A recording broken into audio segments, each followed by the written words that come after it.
But enough of this palaver. Let's get the show on the road. Good morning. Good morning. Good morning. Right morning. Good morning. How about you open the fucking door instead of this good morning? I got two hands full of shit, and I get good morning, good morning, Good morning. good Friday morning, Friday morning, good morning. I'm like, how about you fucking get up and open the door because I have to put all my stuff down because you're too busy with your good morning. Friday morning. Friday morning. Good morning. He is OCD, isn't he? Oh, Good morning. I never knew he said it twice until Danny pointed out. He's like, yeah. what does he say? Good morning, good morning. Good morning. Good morning. It's like that. Good morning. Good morning. Yeah, that's the guy up front. I don't know what he does. I don't know. We've been He's here a almost. security guy. I'm not sure. Is he really? Yeah. We've seen him for 3 years. He's a security guy. That's what I think. He sits right outside the elevator, Banks, and then you got to get into this place. Yeah. And you know it's a key card thing. And I got my hands full this morning, and he's too busy with a good morning. Good morning. Good morning. Well, you're going to love during baseball season because he always talks about the Yankees after Yeah. the morning.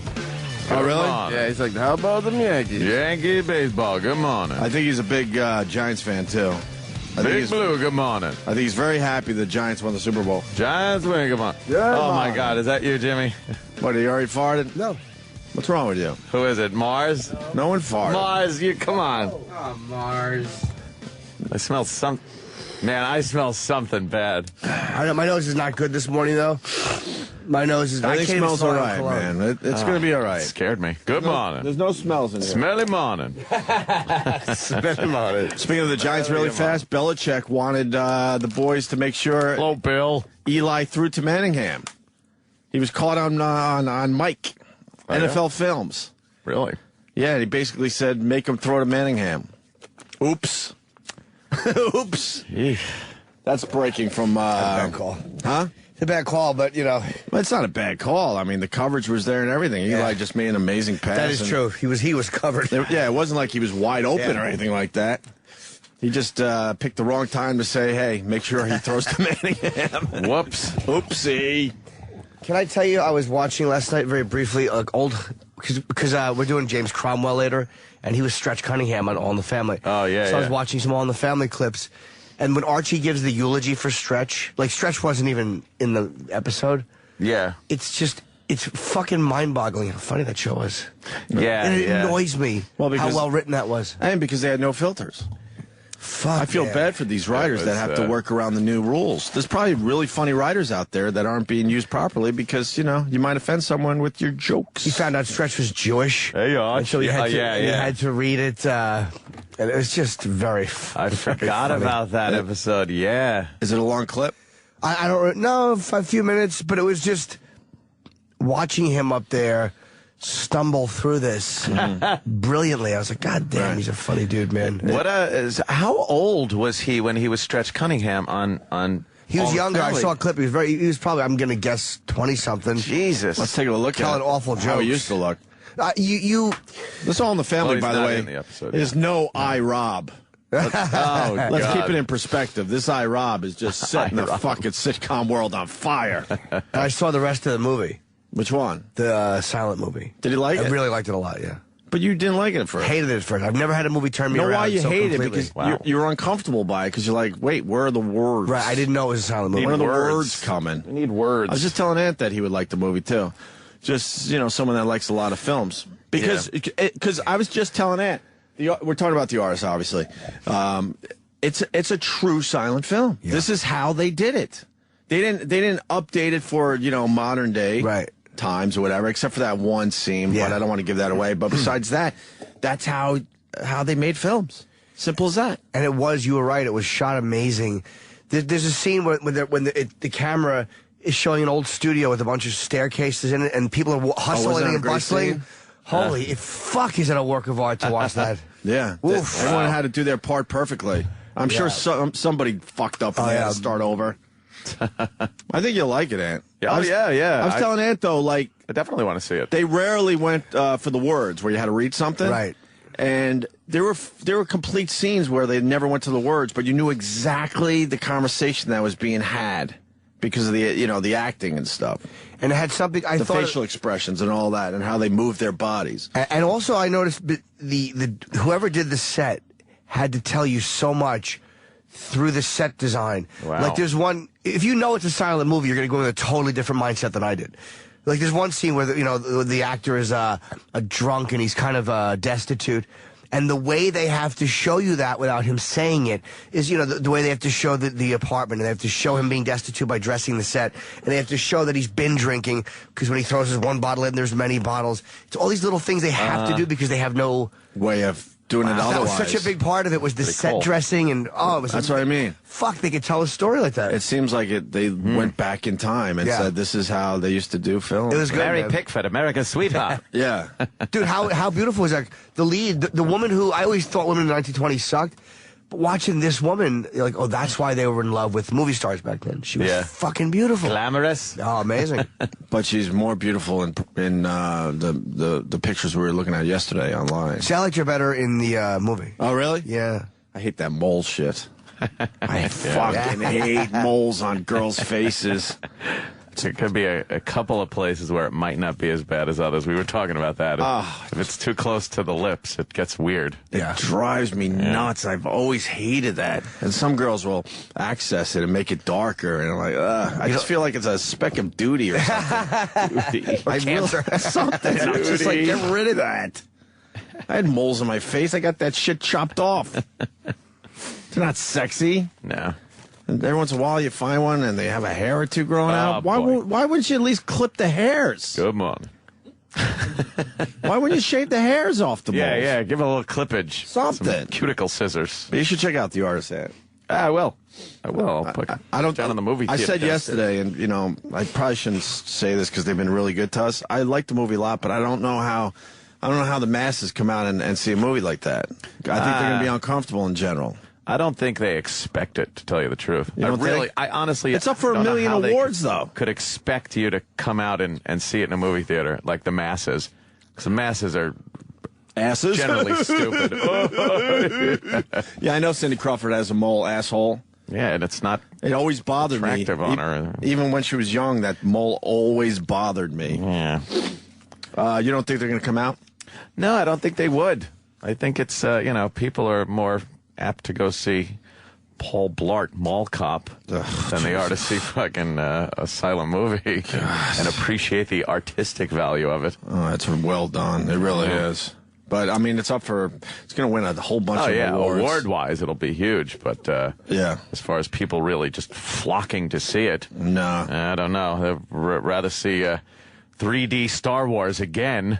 See Star Wars again. Is that coming out this weekend? Tonight, I guess. Again. Boy, that fucking Lucas.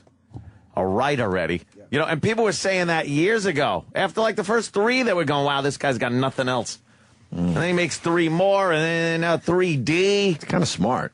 Well, you know He's what? just following the technology. If you could fucking milk a franchise like he has. What I say? Good George morning. Lucas, good morning. Good morning, George. Good morning. With the artist being popular, Star Wars, silent film. Silent Star Wars. Silent Star Wars. That'd be good. How do we get to a note to George Lucas? Looks like Buck Rogers in the 25th century. Throw that shit in black and white and fucking do a silent movie next. Wow. Yeah. It's enraging how he just won't stop with it. He just won't stop. But the technology's there. How do you not, knowing the 3D thing is taking off, and there you are with this movie, knowing it would look pretty cool in 3D? You got to go there. Like, what the fuck? Like, I don't know. It wasn't made for 3D. But that doesn't matter as much anymore. I know, yeah. It's more of the depth. Plus, because he used those models, it might look fucking really cool in 3D. You know what I mean? Because a lot of CGI. Yeah, because he wasn't using that flat shit. They were actual models, so they might lolook really cool in 3D. I don't know. It just seems to me like, first of all, why did he start with Phantom Menace? Why did he start with Phantom Menace? Because that's the first movie in the series. Well, chronologically, but New Hope is the first movie that we saw. But I don't think New Hope would be as effective in 3D. Oh, so they're not even going with the original. They're going with Phantom Menace with Jar Jar fucking Binks. Oh, then I completely agree with you. Yeah, it's How like cool would it be, to see the original Star Wars in 3D? So what? We have to original would be cool with the fucking trench scene on the Death Star. Well, that's what I meant, because cool. they used models back then. Right. So I'm thinking 3D technology would pick up on that, and that would look probably really cool. I didn't realize they were doing Phantom. Yeah, now first. it's Phantom Menace. Oh, you're right. You think he's saving the big one for last, or the technology isn't there yet to? He wants to show them in chronological order. Yeah.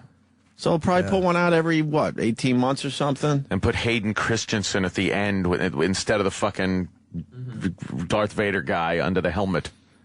How stupid that was. Mm-hmm. Oh, God. And he was terrible, Hayden Christensen. He was terrible. He was terrible. He's not. He's a good-looking guy, but he was terrible in those movies. Darth Vader is now relegated to being a whiny little fuck the entire time he was fucking growing up. And a really handsome guy.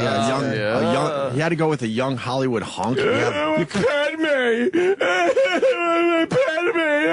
This isn't fair! Not fair! Shut up. Good morning. Good morning. Good morning. Why couldn't George Lucas find like a young Willem Dafoe type guy out there in Hollywood? Why does it always have to be, quote, the young hunk? I actually know why. Yeah. He's an asshole. Okay. That makes sense. There's got to be some ugly actors coming up. You don't have to always go with the good-looking ones, right? It sucked. I was up to that part. God, see, you should have gotten it. What's a bunch of stars here or what? Let's have a war. Speaking of movies, you see the picture of Macaulay Culkin? Everyone's talking about that today. I saw him recently at a benefit. I met him for Did he the look first all time. right? Was it for Mr. Kite? He looked. No, it was. Did he look all right? Because you see the front page of the paper? Oh. That picture was everywhere yesterday afternoon. He's not. What are they doing? They're comparing him with the little kid with his hands on his cheeks. He's older. What the fuck? Yeah, none of us could compare to the younger version of ourselves. No, I was adorable. Do they need to say then and now like we wouldn't know which is which? He's 2 in the one head. They're saying he's got a Gary Busey thing going on. Well, a lot of people saying, the high five, crystal meth, heroin, alcoholism, all sorts of fucking shit is coming out now, right? How about he's just growing up a little funny looking? I think you beat me to the punch, but I think he just grew up to look ugly. Yeah, a little funny It happens. Not every cute kid grows up to be, a Hollywood hunk. More than most, even. That's right. And he's a nice guy. He was in. It was the benefit for Mr. Kite. No, not Mr. Kite. I forget. Oh my God, how do I forget what it was for? I'm such a dick. But it was because you were too worried about what celebrities you take pictures with. Oh, you know what? You're probably correct. I know. I'm sorry. I think he was the only one who was the only celebrity who was there. He did the raffle. Gaffigan was on the show, myself, and I talked to him, Todd Barry, after outside. I took a picture with him, and he was very nice. I asked him I talked about acting for a second. I think he said he was retiring from acting. And, really? Yeah. But it was weird watching him in the dressing room. I didn't speak to him in the dressing room, but he was a very confident guy, and he was very friendly and very accessible. But he was definitely a man. Like, he didn't remind you. He wasn't like a boy child type guy. He was like, he was like a man. He was behaving like a guy. Yeah. He was cool. I don't know why he would retire. He probably just... I don't know. He seems like a strange guy. We used to see him on 57th Street when we worked at NEW. He must have had an office around there. He'd be like, he'd walk around like he didn't want to be noticed, that's for sure. Yeah, and he just was very, I don't know. He seemed like an oddball. Yeah. Might be a nice guy, but he seems a bit odd. He was a little thin. Yeah, in that picture, absolutely. Yes, remember his marriage. Kunis fucking ruined him, huh? Mila Kunis? Is that who he was married to? He was with her for a while, and fuck, she must have ruined him. He was, yeah. Oh, How long was he with her? 8 years, I think. Wow, really? A long time, yeah. She fucking ruined him. Because he married that blonde chick, didn't he? Some blonde. They got married when they were like 20 years old or something, both of them. Oh, yeah. Yeah. Oh, yeah. Is that his wife? Yeah. No, that's recent. Oh, That's recent. Who is he? Where's he? Who? Well, if that's recent, then there's a massive drop-off between the picture you're showing us, Sam, and the one in the paper. So that is disturbing, because he looks like a normal older guy in his 30s or whatever he would be, right? He's Didn't Mila 30-something. Kunis have no S? Yeah. She's got a short, flat ass, but the rest of her is fucking beautiful. He also married that girl, Rachel Miner, who was in the movie Bully, if you saw that one. Oh, yeah. She was naked through that whole movie. What'd she look like? Good morning. Good morning, morning. everybody. Good morning. Good morning. Open the fucking Friday door. morning. Open the fucking door. About them Yankees. I love it. I mean, I look forward to it every Friday, too. I'm just like, the elevator Friday door opens, morning. I go, here it comes. Friday Good. morning. Good morning. Whoa, what's she doing naked? She was naked throughout the whole movie. What, That's she what was, huh? E-Rock Yeah. said. I don't know. Whoa, pussy shot. What the fuck is that on her back? Where are you going? Let me see that pussy. Over to the right. Show Over me to the right. pussy. Down Oh, one. Down, Sam's you queer. panicking. Show me the Down one, pussy. you Why are you fucking panicking? asshole. Where's the pussy? No, that's not Wrong Holy shot. shit, I want to fucking beat you Click up. on the pussy. Yes. Oh, shit. Oh, man. That's a good morning. Good morning, Friday pussy morning. Friday morning. Love that guy. Look at that coiffed triangle. Oh, yeah. Good morning. See? I'll always appreciate that. Really? Yeah, The I like triangle? I like the coiffed triangle, the nicely kept. Yeah. No, nothing like a fucking, ape down there, but something good. Mm-hmm. A little something to know where you are. X marks the spot kind of a thing. It's a triangle. Well, we got to talk about a guy. Here. We made the Canadian news last night. I guess it's like a version of TMZ, and I guess they, quote, tried to get a hold of us, but they certainly did not. No, I've been reading the tweetster, and I got to tell you, no one getting in touch with me. These idiots are going to Opie and Anthony, or O and A. They're going to all these combined Twitter account things, Right. like both of us or the show. Or it's like, no, we have our own dunce. We're not that hard to get. And we're not hard to find. I have my real email address Right. on my Twitter profile. Yeah. Right. So I've gotten no emails that were indicative that anybody in the no. news wanted to talk to me. We just said this. The media does this all the time because they don't want your side of the story sometimes. Right. It makes a better story if they, don't chase you down. So, I'll be honest, man. This Tom Green thing, we had the comedian Tom Green in. We love him. Yeah. He's kind of a newer friend of the show, but we've hit it off. Asked him about his why doesn't he have Tom Green as his Twitter? He has Tom Green Live, and then we got into it, right? And in our dumb world, it's a day. It's a day of radio. Today, it's nothing. It's a dumb day. Exactly. We didn't provoke shit. We enjoyed what happened. I'll be honest with you from a comedic standpoint, but we didn't fucking. Right. It's funny. We didn't fucking provoke shit. And this guy, he's a professor, is obsessed with the attention. So now what? 2 weeks later, we're still talking about it. I And know. it's because he's granting interviews and all this shit for nonsense. It's Yeah. a nonsense thing. I don't know why on Twitter, if someone's bothering you, you block them. You block them, and now you never have to fucking deal with There them. really on Twitter. is something to be said. What happens is when someone, like, I tend to be very combative. So Right. I kind of understand with this. Like, if somebody attacks me, I attack them back. Right. So that's what he's doing. But I can't pretend that I'm wounded by it when they attack me because I sometimes will foster an aggressive relationship by attacking them back. And I do it all the time on Twitter. Right. Colin was just telling me that last night. He's like, I always go after them, but I can't take, if they hit me, I have to hit back. And I block them, but if I block them, I never think of them. I just can't take how stupid some of these people are. Yeah, some of them are dumb. I don't care that. I don't care about the hate as much. I really care about how just dumb and stupid some of these people are, where they don't even listen to the basics of something before they tweet nonsense at you. Yep. That's what's frustrating me.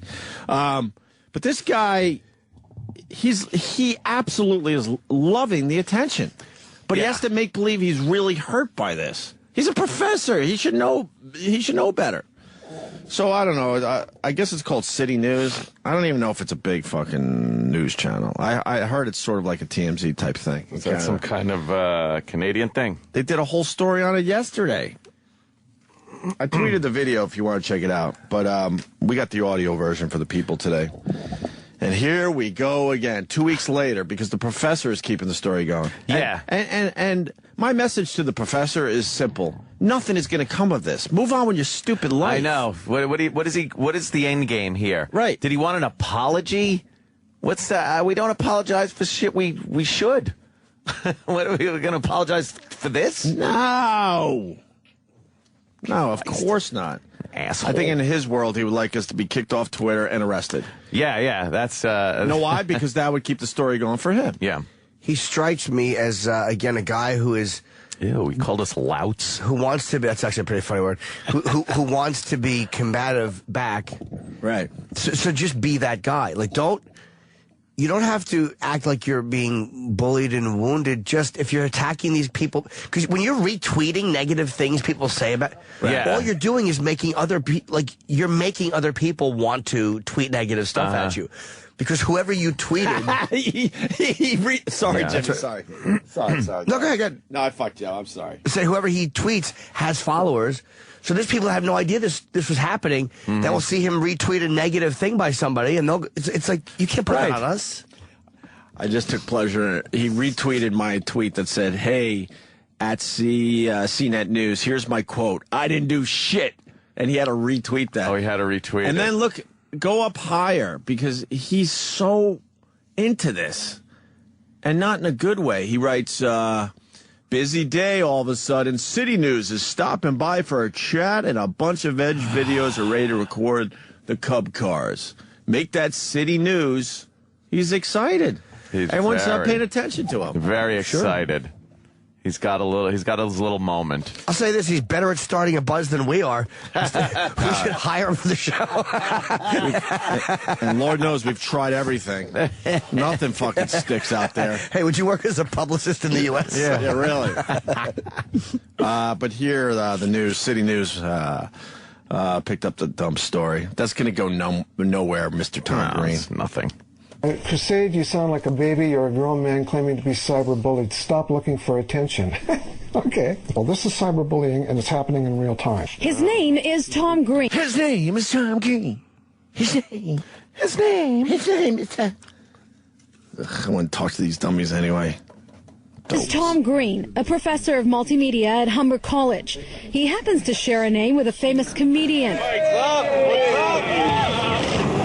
In cyberspace, Tom Green, the professor, has the Twitter handle Tom Green. And so he asked his followers to ask me very politely if I could give up my name and give it to him. And I jokingly replied back, well, hold on, Tom. I was born well before you, so I had the name first. On January 25th, Tom Green, the comedian, appeared on a radio show in New York City to promote his tour. The hosts of the show brought up the Twitter dilemma. Oh, Tom Green. Boo. Boo. Give the fancy Tom Green Live his name back.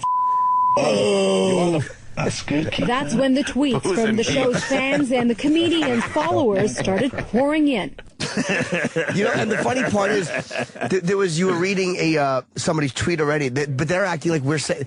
This is how dumb the news is. They just play a clip and they don't know what they're playing. No, right? They think I know those boos are genuine. They don't understand that those are over the top, nonsensical. Of course. Boo! There's nothing real about that. I don't boo like that. Of but course. these dumbbells on the news are like, oh, this is a good clip. There's booing. I love our show.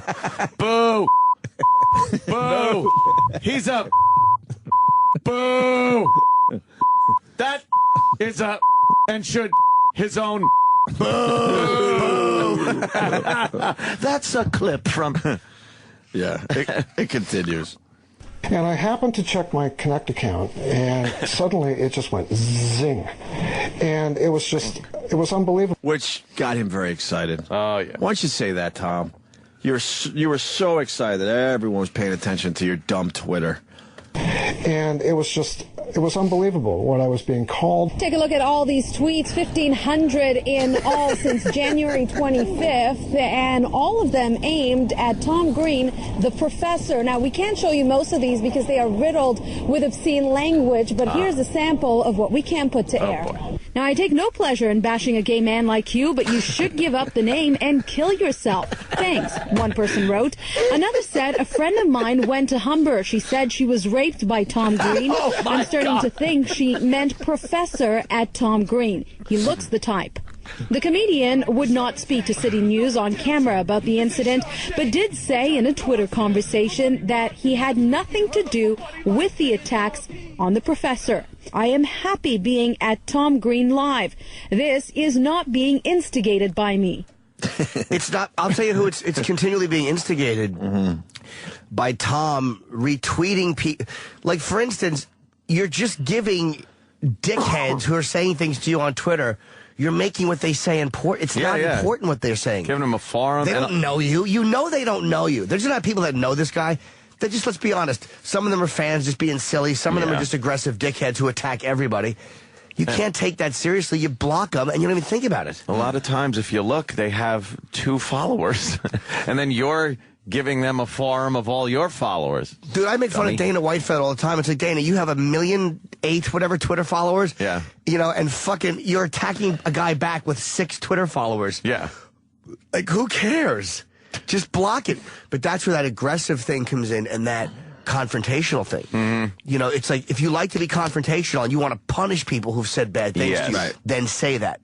Say, you know what? I don't like it, and I want them fucking penalized for saying shit to me. But don't act like you're being It's hard for me to buy that a grown man is being cyberbullied when there's a block option. Right. It's not like you're in a chat room and other teenagers are telling you to kill yourself because you're fat and you're 15 and you don't know how to handle it. Right. This is you're a grown-up. Mm-hmm. You're a grown-up in a grown-up world, and there's a block option. These are not people who are interacting in real life. I don't think he truly believes it. I don't know if he does or not. But I know on Twitter you can block. I don't think so. I think he's loving the attention, but he's got to keep pushing, forward with the whole cyberbullying. Why does he love the thing. attention? He's a dumb professor somewhere. Who cares? I don't know. Like a bunch of people, they want a little more attention. Yeah, but everyone wants their fame now. If you're in entertainment or something and you think it's going to... When we were coming up... Give you a little heat. When we were coming up, people didn't really want to be famous. We're in a world now that every person wants a little fame. Yep. Yeah. That's why they're on their Facebook updating like motherfuckers and Twitter and everywhere else. So he's like, holy shit, I'm getting followers. He's looking at his followers and counting them and getting excited. Here's the third part of the story. And I don't care. I also think that people want to be heard, so people are going to him. He's a professor. He's probably used to talking. Mm-hmm. He probably talks to his students. He's a guy who's used to being heard, and here he is on a bigger level. Hey, look what's happening to me. And people go, well, what's going on? Well, I was... and then there's a story there. Right. So, it's tempting to milk that or make it go farther simply because people are listening. Right. Mm-hmm. That's why I'm hoping he thanks us eventually for all the attention he got. Really? Yeah. Yep. I'm hoping for a thank you. I wouldn't mind a thank you. I'm not kidding. I'm really not kidding. And an apology. I would like an apology and a thank you. Yeah, because he's trying to say some shit about us that's, we're not paying attention to. Well, simply a good morning. Good morning. Good morning, Twitters. Good morning. And he will teach a class on this now, so that's why I want to thank you. I think you're right. Sure he will. And I want an apology. Part of his curriculum. Here's the third part of the story. I don't care what the age of these people are. They're acting like children in the way they're speaking to Mr. Green.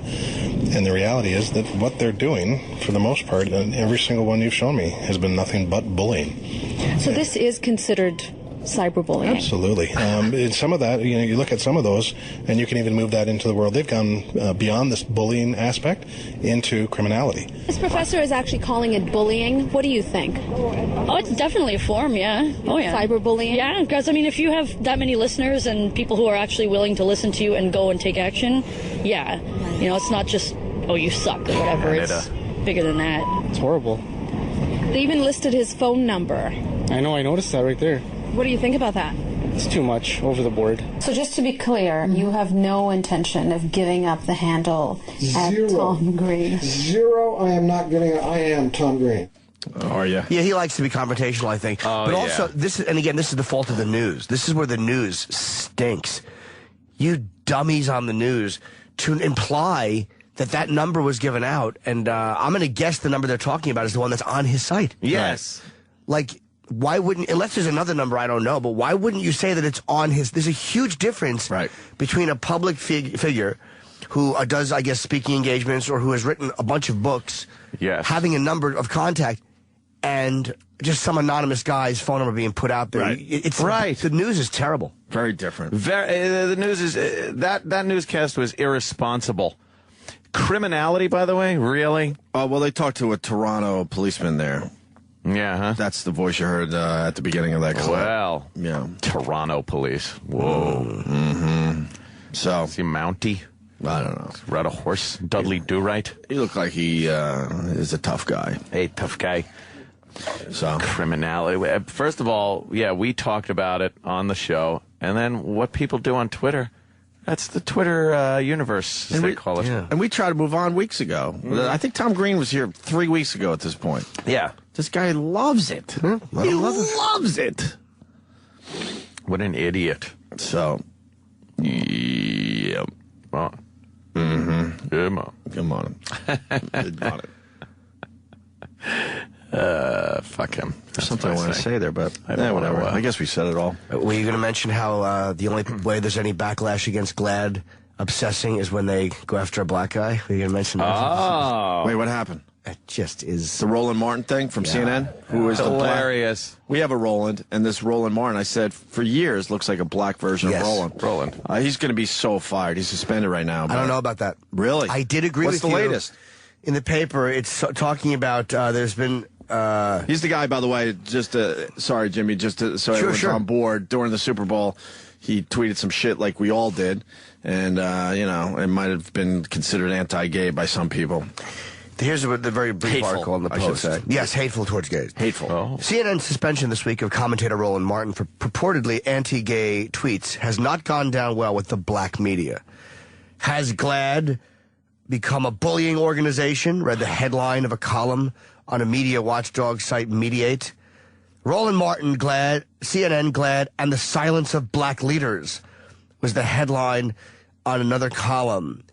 It's on the Huffington Post, a blog posted by Black Republican political strategist, said that CNN bowed to pressure from GLAAD. It's amazing. You guys, I know you think we're crazy to obsess over this stuff, but he tweets something that GLAAD doesn't like, he gets in trouble, and the black media comes to his defense. But if you tweet something that makes fun of black people, these same people are calling for you to be fired for being a racist. And if someone comes to your defense, you're deemed a racist. The whole thing is, and I'm not being self-righteously indignant, this is the shit that will cost me my job someday. Right. It's extremely hypocritical. That's what drives me crazy. It's not holier than thou. It will eventually get me fired. Yeah. Where's Reverend Al on this one? Has he said anything? Well, he's black, not gay, so he'd be on the black side. Yeah, without a doubt. But, I mean, why isn't he speaking up? Because he works for a competing network? They were the ones with the cum on their face. Why isn't he speaking up? Just because he works for MSNBC and Roland Martin's from CNN? Yeah, probably. And what is Bill O'Reilly saying? Karma may have caught up with CNN's Roland Martin. What, Bill O'Reilly thinks he should be fired? I don't know, Bill probably. always takes that weird tack that you don't think he's going to take, and then he does. And, none of these guys should be getting fired. Yep. Period. Even though he was I don't care what apparently... color you are. I don't care what you like sexually. None of these fucking guys should be getting fired for expressing, some thoughts. I think he was happy Imus went, too. He was one of those guys. I think so, too. I think Bill O'Reilly secretly liked it. No, I mean Roland Martin. I love seeing these two organizations beating the shit out of each other, because they're two organizations that do call for people's firings over just freedom of speech issues. And now it's just a battle of hypocrites. Like you said, the black group who's saying that this guy shouldn't be fired and they're being bullied by that, they use the exact same tactics. And they're only defending him because he's black. And it's like, I get that in 1968. Yeah. But he's a news anchor who's on Twitter. And he twittered something that would get a white news anchor the same amount of bullshit. Oh, yeah. So why wouldn't you come to a white news anchor's defense? It's so phony. Yeah. You want them to be treated equally? There you go. Fucking, that dude.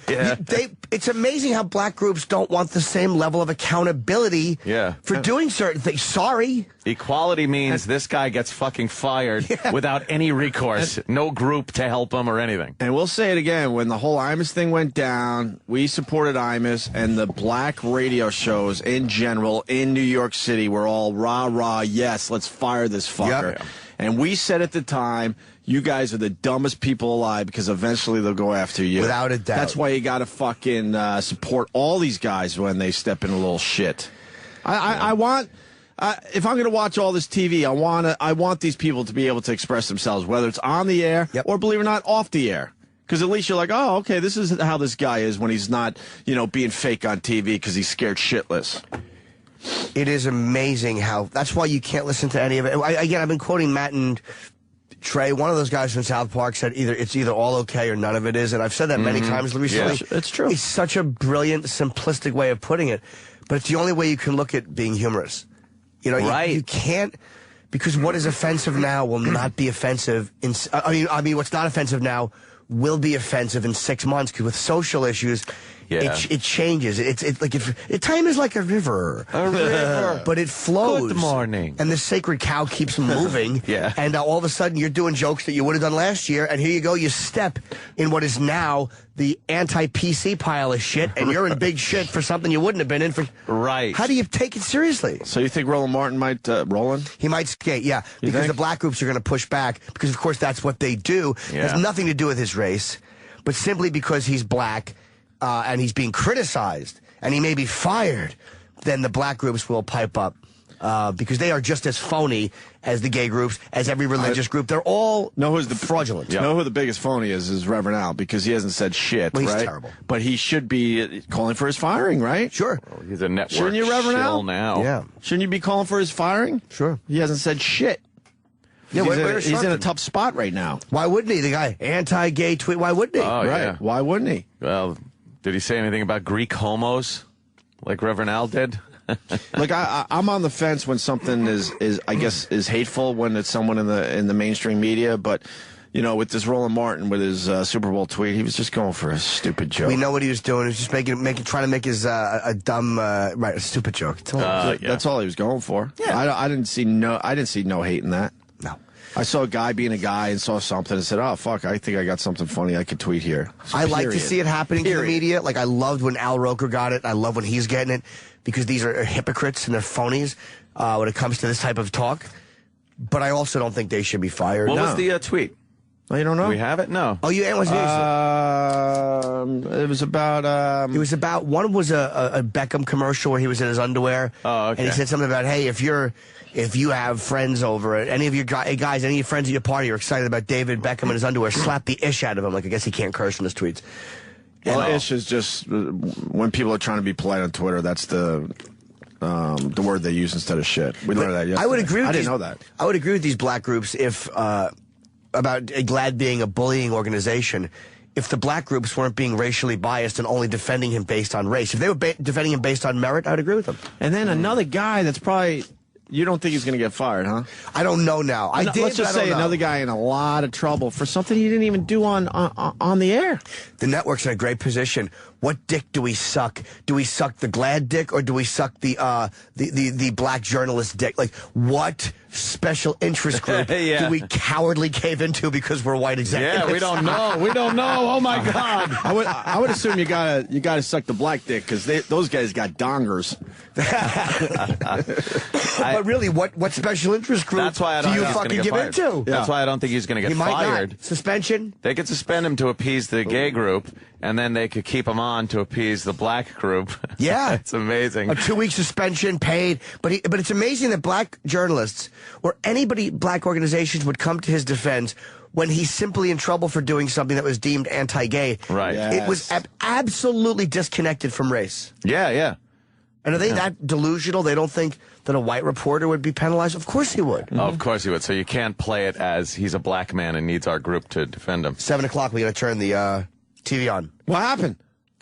Greg Kelly? Yeah, we should, yeah. Yeah, we got to make sure we get that audio. I definitely want to hear that. The paper's saying that he is going to address the whole rape thing. I think he'll address it like, in light of recent incidents. It'll be a quick statement. I wish her like well. him to go like, that fucking bitch. Well, that's what we were through saying this yesterday. shit, yeah. And they'll do the paper shuffle. Yeah. I think it's going to be a quick 30-second sort of statement, and then they're going to just move on. Very vague, no details, kind of as you know. He fucking better thank us, too, because we were the only ones that came to his defense right away. Greg Kelly, I expect a thank you today on live fucking TV. Who supported you? The Opie and Anthony show. Because in the end, we're smarter than all of them. We are, I'll say this for us, as much as we are boobs, we are across the board supportive of people saying stuff that we don't like. Exactly. Completely. And we know when a rape charge is bullshit. Absolutely, because we're all rapists. Right. We all know when it's all trumped up. We know the face of a rapist, for Pete's sake. We have mirrors. And we've been raped in enough contract negotiations. Yes, that's true. We're victims. What's Greg Kelly's Twitter? Maybe we should make sure he knows that we are expecting an apology in 10 minutes. Not an apology, thank you. I mean, a thank you. Yeah. Sorry. Yeah, thank you. You're right. Sorry. It's still early. Yeah. I like the fact that we just go off, say shit that other people don't. Yeah. I don't know why. We're good like that. We never get Well, who else credit does for this? it. No, we don't. We really don't get We get credit for nothing. Everyone else kept their stupid mouths shut. And we're like, this is obviously bullshit what's happening to this guy. Rapity rape. it. Yeah. They all kept their mouths shut. Why can't you just talk about it openly and honestly? They're like, hamina. It's not written down for me, so I don't know if I should say anything. Horse shit. All right, we should break. We'll be back by 7, right? Oh, shit. What? Should we be on live when this happens? His statement? Should be. We should probably be on live. What happened? In case we have to comment, or in case he shoots himself like fucking Peter Finch in Network. Threatens to. So what, he's on in 7 minutes? Yeah, we won't be back by then. We got too many reads. So let's start reading right now. I'll do one right now. Yeah. I'll incorporate it into the show. I don't mind doing the first one, or as we say, By the ball way, rolling. I kept track of this. The listeners officially have had it with live reads. Oh, I don't doubt it. They have officially had it. People are noticing that the replays are shorter because we cut out the live reads. Oh. So there's actually a difference now. Well, listeners, They got to organize this shit better down the hall because the listeners have officially had it. They also have to realize, too, that Valentine's Day we get a lot. A lot of people want to send candy and flowers and hearts because guys hate Valentine's Day. Yeah. I mean, they really do. Not even just for the read. They honestly hate it. Wait. Before, because I know you're going into a read, you fucked me yesterday. No, you No, weren't I supposed to say didn't. that. You fucked me. No, I didn't. Just Everyone's saying you made Part me of the say show. Sherry's Berries all morning, and it is Sherry's Berries. I mean, it is Sherry's Berries, not Sherry's. Sherry doesn't rhyme with berry. I would always say I've Sherry's always had berries. a problem with that. Why would Her name anybody... is Well, we Sherry. addressed it yesterday, and Sam keeps correcting me and saying, no, it's Sherry's Berries. No, 'cause it's got Sherry's a rhyme. Berries. It's Sherry's Berries. You would say Sherry's Berries Yeah. because you need to rhyme, because you're a dumbbell. Yeah. But her name is her But name. everyone's saying no. I would say... They've seen it other places where it's Sherry's Berries, just like it's spelled. So what would you do if the mayor of D.C. had it? Would you call it Marion Berry's Berries? No, you'd say Marion Barry's Berries. Well, that's a different branding purpose. Some people do say sherry like sherry. Yeah, Sherry. Sherry, It's but spelled- depending on where you're from in the country. But it's spelled Shari, so that's Sherry. Yeah, I would say Sherry's berries every She time. fucked up. Sherry's She Berries. fucked up by making it not rhyme, I guess. Yeah, it's not good branding. By the way, I was in the gym, and they had a commercial for Sherry's Berries. And it goes back to the mole thing. Yeah. They had longtime customers of Sherry's Berries. Yeah. And one woman who was talking had a big fucking berry on her lip, and it's just between the berries and the berry on her face. I was like, I don't know if she's going to help you sell the berries. Or it might be my thing. it's a good Valentine's Day. It drove me nuts. Oh, yeah, it is. I mean, you know, Sure. people. I don't like Valentine's. I mean, you know, I'm just speaking for me. Because guys in general don't like right. Valentine's Day. Because there's a lot of pressure there. It was to get the perfect gift. You know, it's like, what, I mean, I'm not married, but for me, it'd be a girlfriend, for you to be a wife, but Sure. it's all been done before. What do you do? What do you do? Get her a gift you can get credit for all year long? That'd be nice. do? Right, Jim. I mean, for me, Steven Singer, I mean, he has the right. perfect gift for Valentine's Day just for you. Mm-hmm. It's a real, and I'm not even reading this, I'm going to say it from the heart. It's a real long stem rose dipped in 24 karat pure gold. Just go online. Go to 1-8, I hate Steven Singer, 1-800. Go to IHateStevenSinger.com. And We're just shell-shocked. you can pick up the traditional Valentine's Day red rose or one of his premium colors. And I really mean it, honestly. My ex texted me, and it's the only keepsake she saved was that dumb rose. She really loved it. Choose your very own personalized message of love for the included card. Just do it now, and shipping is still free. That's right. There's still time to order. It's Friday morning right now for free shipping. She'll receive it before Valentine's Day. Come on. You're going to get a real rose dipped in 24 karat pure gold. It's not a fake rose. It's not a plastic rose. It's a real rose that has been murdered, dipped in 24 karat gold, and enclosed in a beautiful gift box. So we're not just going to, they're not going to wrap it in just a wrapping paper. It's going to be in a real box. Nice. And it's shipped for free, you chiselers. Guaranteed to last forever. They don't die in, 2 hours. Here's the most important part comes in. You're going to want a certain color, and they're going to sell out, and you're going to feel like a horse's ass. The green apple rose is already gone. We talked about that when he was in.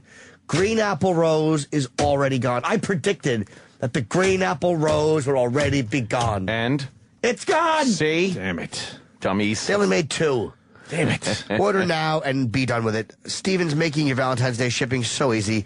Get your gold dip rose today, $69. Wink, wink. This is the #1 Valentine's Day gift. Call 1-888-I-HATE-STEVEN-SINGER, or just go to IHateStevenSinger.com. You know, and I'm going to do a read for him later, but right now I just wanted to speak from the heart. Oh, good. Thank you. Listen. And stupid Sam has to prove me wrong. Well, listen to He found audio.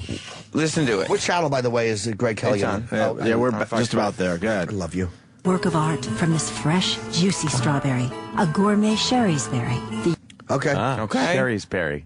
Once again, you could trust your producers over your Twitter followers. I didn't do shit. I didn't do shit, Sam. It is kind of a weird way that you have to say Thank it, you, but Anthony. it does fit. Thank you. Sherry's berries. Yeah. Sherry's? Sherry. However you say berry, say sherry that way. Costume. They rhyme.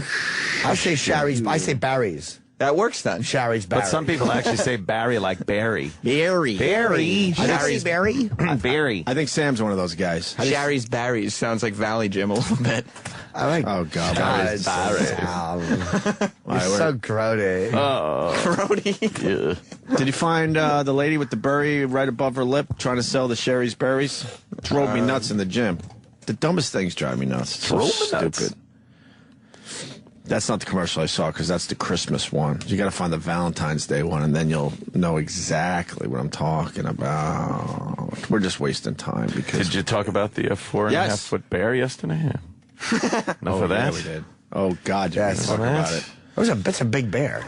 That certainly is. They like the word "big" in their copy. I noticed. Oh yeah, big. Big. Oh, you're looking for that one, are you? Big. Oh, are they on? Big. They might be coming on now. That's the wrong one. What? That's the Fox national Fox News channel. We need. I don't know why Which one they do we do put that on? because it Top one. confuses Fox everybody. 5. Okay. It's Fox 5 local. Can we get the audio not to for be that one? confused with Fox Yeah, News. just got it over there. Yeah, we're ready to Okay. roll. I panic. As soon as we see that goddamn logo, we're going. Oh. I forget about the candy and the flowers, the gifts your sweetheart really wants for Valentine's Day. Sherry's berries. Enough about Valentine's Day. Bring on the rapist. This is Good Day New York. Everyone's watching this right now. Good day, New York. Good morning. Good Day New York. It is Friday, February 10th. I'm Greg Kelly. I'm Rosanna You are. Scotto. So nice to have you with us this morning. It's going to be nice and sunny and mild high of 47, but snow is Weather. on the way. What? Overnight. Really? You Mike start Woods with is weather? going to tell you what to expect. Right now, fierce flames tearing through a house in Plainfield, New Jersey. Really? Skyfox I HD wish it was live someone's over the house. scene. Schools closing. It's tearing through it like a cock through a vagina. Nearly 24 city schools will be shut or modified. Oh boy. And subway riders get ready for another round of overnight shutdowns. And I'm not going to be accused of rape. As that train goes into that tunnel voluntarily. And Jeremy Lin returns to the front. Linsanity. That's right. He slams the ball in the hole, but it's allowed. I fucking told you about this guy 3 days living on his ago. brother's couch. I heard about that. Oh boy, here we go. So you're Speaking back. of couches, Rosanna, it's great to see you, folks. Thank you. It was a tough couple of weeks, obviously, for a lot of people, and I'm very, very grateful for all the support I had here at Box 5, the support from my family, friends, those I care about.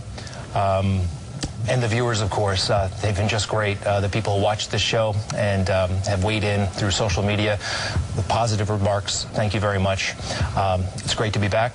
I'm especially grateful again to this lady who sits next to me every day, Rosanna Scotto. Don't touch You ready me. to get back to work? I am so happy you're back, and of course I'm. He get touched ready. her hand. Unhand me. We're going right back to where we left off. Really? All right, well, I'm not sure about that. That's right. You harassing me in the copy room. Today's Friday also. Come on, let's right, take it Michael, easy. Friday morning. Good ring. And now here's the weather by the guy that they normally would accuse because he's not white. Looking good. He's So just fell apart. Everybody's very happy to have you back here. So Oh, he's all awkward. You can't. He's a worse improver, right? Yeah, remember? Very much. Yes. Yeah, I guess we got to get your weather forecast here as well. We are looking at another I love Mike Woods. He couldn't even improv a welcome back. No. And you see the look on his face? Welcome, rape. Well, fuck. The look on Mike Woods' face is like, God damn, if you were black, this would have turned out differently. He'd have been in prison. Right. I don't know how you, like, of course that we knew that would be the statement. Yeah. But how do you, I guess that's the way to do it, just to say thank you. Oh, that's the way normal people in media do it, not like us. That was a little better than usual. A little better, but... Why wouldn't you say I was accused of something? No, don't mention it. Right. No accusations, no this, no that, I'm sure. At least tell us how the pussy was. Yeah. Yeah, look. Sexy. I fucked her. It was consensual. Right. We were a little liquored up. Right. And, just really spell it out. I pulled out. I came on her chest. And I made her clean it up, because that's what I do. She took this as being degrading, yelled at me, and ran out. Yeah. I did try to put it in her pooper, but she wasn't drunk enough. Yeah, she did squirm a bit, but I stopped. I stopped. I realized that was a no. I'm good like that. But the front door was open, so I continued. I did make one of those blowjob smack face videos with her. Yes, I did ask to mouth. She didn't know I was going to do that. And apparently she did not like the taste of her own shit. Yeah. That I do apologize And then for. Roseanne Scott was just sitting there in shock. Just with fucking, oh my God, what is he saying? You know, he touched her hand and she kind of like pushed upwards like, I don't know. Off of me. I don't know if we should be doing that. Just doing this to keep my job. Right. And, when she acts shocked when he says that, and she's like, why wouldn't she do an enema first? Yes. If you know you're going to have your shitter invaded, why wouldn't you? And he's like, I don't know, Roseanne. Like, I don't know. We were drunk, Roseanne. We were drunk. House in Plainfield is burning. I would love to spray it with cum. You know that's where Rich Voss is from. He didn't burn down 2 houses, did he? Oh, no. How great would that be? Oh, I mean, how tragic would that be? Tragic. Tragedy. We can eat now. He gave a statement. Oh, okay. Y'all. Good morning. Good morning. You know, there's a... anyone else see the 8-minute video by the father? Everyone's talking about this fucking thing. The father. Chinese It always kid? has like 10,000 comments. This video is massive, but it's 8 minutes long, basically talking about how you should handle your kids. Really? And supposedly it's really good, but I didn't listen. I didn't watch it yet. Well, I thought you meant the but Chinese father. Oh, that. I think that's 2 minutes. We should talk about that too. No, there's another one. This guy. Well, I'll explain after the break. Fuck it. But I mean, maybe we start the video and see if it's worth it. Yeah. I'm always a game for that one. Because supposedly he's being a real father, and then supposedly he's really just letting his kid fucking, know what's up. And stop being a fucking punk, basically. You punk. A white guy, he just sits in a lawn chair in his yard and just makes an 8-minute video like, this is what's up. Period. Cool. Enough with your nonsense. Watch that. So maybe we'll do that next day, though.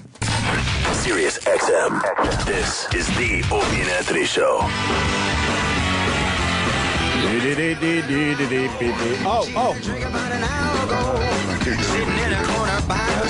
Oh no, must be the anniversary of his death. She heard a noise as she looked through the door and saw a man she never seen before. I got this one. A double chin and a plastic smile. Oh boy. Great. He walked through the door and took an empty seat next to my car stopped right outside.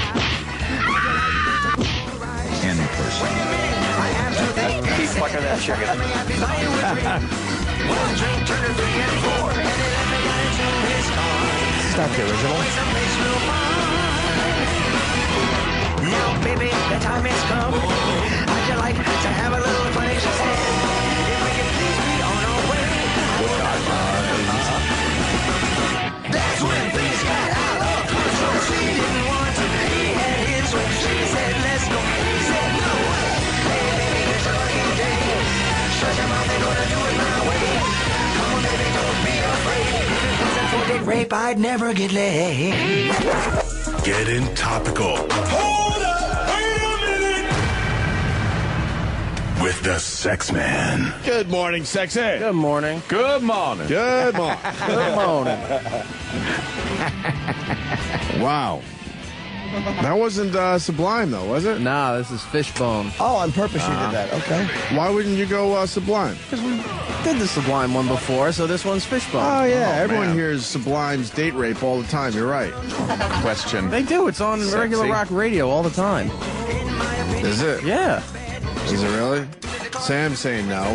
No, I was just about to say I didn't know regular rock radio even exists anymore. Yeah, How really. often are you listening to that instead of supporting the platform that pays your fucking brand new, way too big for your house? It's a mansion. Way too big for your house. Why would you support this platform? Exactly. And Invest in yourself.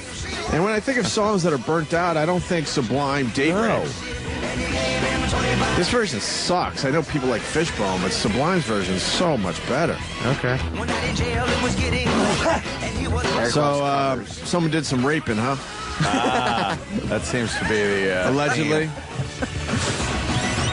No other way to look at it. Well, it's not alleged, but...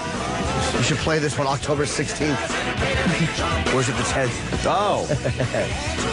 Oh, wait. That's fourth. What happened? No way to do the joke when I'm off like 12 days. Mike Tyson was convicted of rape 20 years ago today. Oh, wow. Yeah. Wow. How long ago was that? 20. 20. Fuck. That's 92, right? I think. What happens to those years? They just... 1992's far. That's far now. Oh, wow. You think of the 90s. Thank God you didn't play Bob Dylan's The Times They Are Changing, because that would have drove Ann nuts. God. He's not a fan of the Bob Dylan. No, he's not. Really? You don't like Dylan? That song came out 48 years ago. No, not really a fan of the Dylan. What's wrong with the Dylan? Oh, no. It's just... He changed everything. He plugged in, man. No real toe tappers there, you know? Times They Are Changing is a toe tapper. The times they are changing. Shut up. I like Bob Dylan. I like him more and more, man. Ever since his radio show, especially. I do enjoy him. What else happened that anyone cares about? Van Halen's debut album 34 years ago. Holy shit. Was it really? 34 years ago. I will play Van Halen. I remember sitting there with the headphones on. What was the name of the Van Halen debut album? Just Van Halen 1, I guess. What's a great song off that album? That would be You Really Got Me, King's Cover, Running with the Devil. Yeah, Running with the Devil was the big one off of that album. What else was on there? How many years ago today? 34 years ago. Fuck, I forgot all the songs on there. I'll know every fucking song, though. It was one of those albums that was good from beginning to end. Come on, let's do this fast. Bam, bam, bam, bam. So you got the Running with the Devil, then you got the Eruption. You really got me. I said that already. He did say that. Yeah, That's the only one I said. Ralph That's the one he Repetitive. said. That was the only one I said. Yeah, what else you got? Pete Parrott? So that was obvious. didn't know. That was obvious. Jamie's crying. Shut up. I'm going in order. Why are you Stop participating? throwing It's it. you. Show. We're have a ruining list everything. here. What are you the one doing? with the show. God. It's not the E&R show. No. The reason why I'm doing it this way is because I started by saying this album was great from beginning to end, so I want to go in order. From beginning to end. He jumped all the way to the other one. Yeah. Stop mixing it up. Quit it up. Shut up. Then you go with Ain't Talking About Love, which probably is my favorite song off the album. Yours and that? I don't know that one. No, you know what? You don't know Ain't Talking About Love. Running with the Devil was like the big fucking, like that was the song. The lead in that one was just killed you when you first heard it. And then I kind of liked... I like that I'm the One, but it never really got radio play. No. That's the one you should play today, Jimmy, if you want to be different. And then if you I'm want the to take it down a little, it was like Little Dreamer or something. Why don't they have Jamie's Crying highlighted? Because I guess they highlight the songs, what? That you could click on for what reason? Because they were more popular? They have their own wiki pages. Oh. Because Jamie's Crying was a great song. You should go with Jamie's Crying, Jimmy. Jamie's crying. Atomic Punk, not so much for me. No, that was... Feel Your Love Tonight was a great song. Huh? Yeah, that was a good one. How's that go? Oh, Feel Your Love Tonight. You should go with that one today, Jimmy. Can we hear some of For that? real. Go with Feel Your Love Tonight. I'm going to Go a open my little different. Boneyard show. I'm going to start using this show to get the opening song from my Boneyard show. Oh, good idea. A little crossover. This is Feel Your Love Tonight. Little Dreamer, Ice Cream Man, and then On Fire. There's probably two songs I didn't dig. On Fire and probably Atomic Punk. Let me hear Ice Cream Man again. I kind of like Ice Cream Man. No, we're going with Feel Your Love Tonight. Turn this fucker up. Oh, this is good. Yeah. All right. I'm sorry, honey, if I took you just a little too far. Yes. Michael Anthony's vocals on top of the David Lee Roth vocals. He always did the high voice. Harmonize it? Harmony, yeah. So let me tell you, honey, just how fine you are. Very key to the Van Halen sound. Yeah. Yes, you are. You know Roth sounds good. Begging you, please.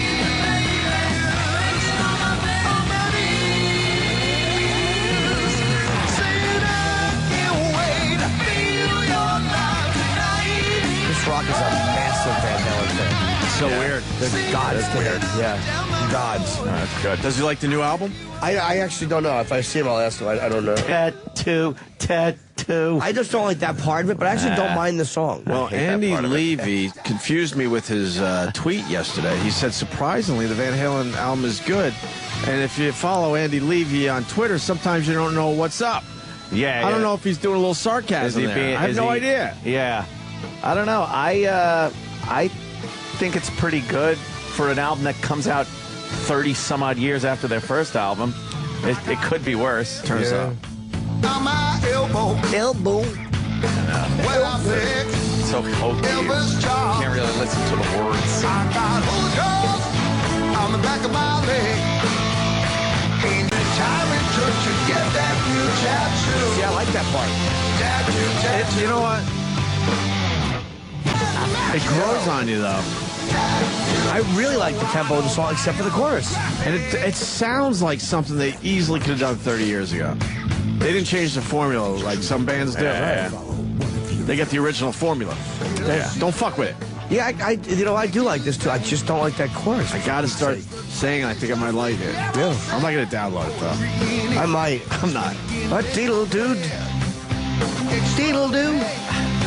Oh, yeah. Oh, they... Swap meets out it. Trips out that. Yeah. Housewife to bombshell in the time in church to get that new tattoo. I like that part now, too. You're right, Jay. There we go. David Lee Roth is doing exactly what he did 30 years ago. Kind of talking his way through songs. Yeah. His voice is still Chatting his way strong. through songs. The voice is still there. Maybe we got to stop hating on these guys. It really isn't that bad. We have given them lots of shit over the years, haven't we? Jesus. I want to hate less. Maybe have more of an open mind about things. Less hate. A little less. Yeah. Just a little tad less hatred. The reason that chorus sucks is because it's missing that Michael Anthony bite. Okay. No, I don't like the choir. There's Chad in Baltimore. I don't like the... Who's singing the highs there, Ant?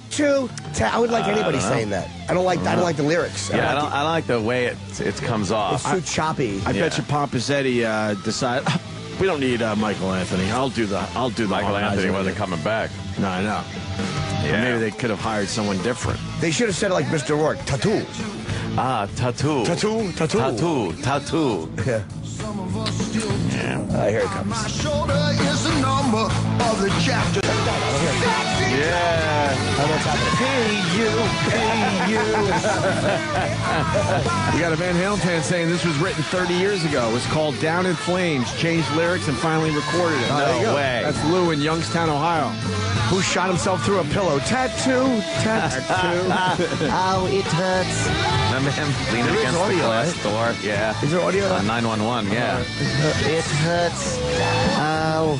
Yeah, you dummy. Shot himself through a pillow. Called 911.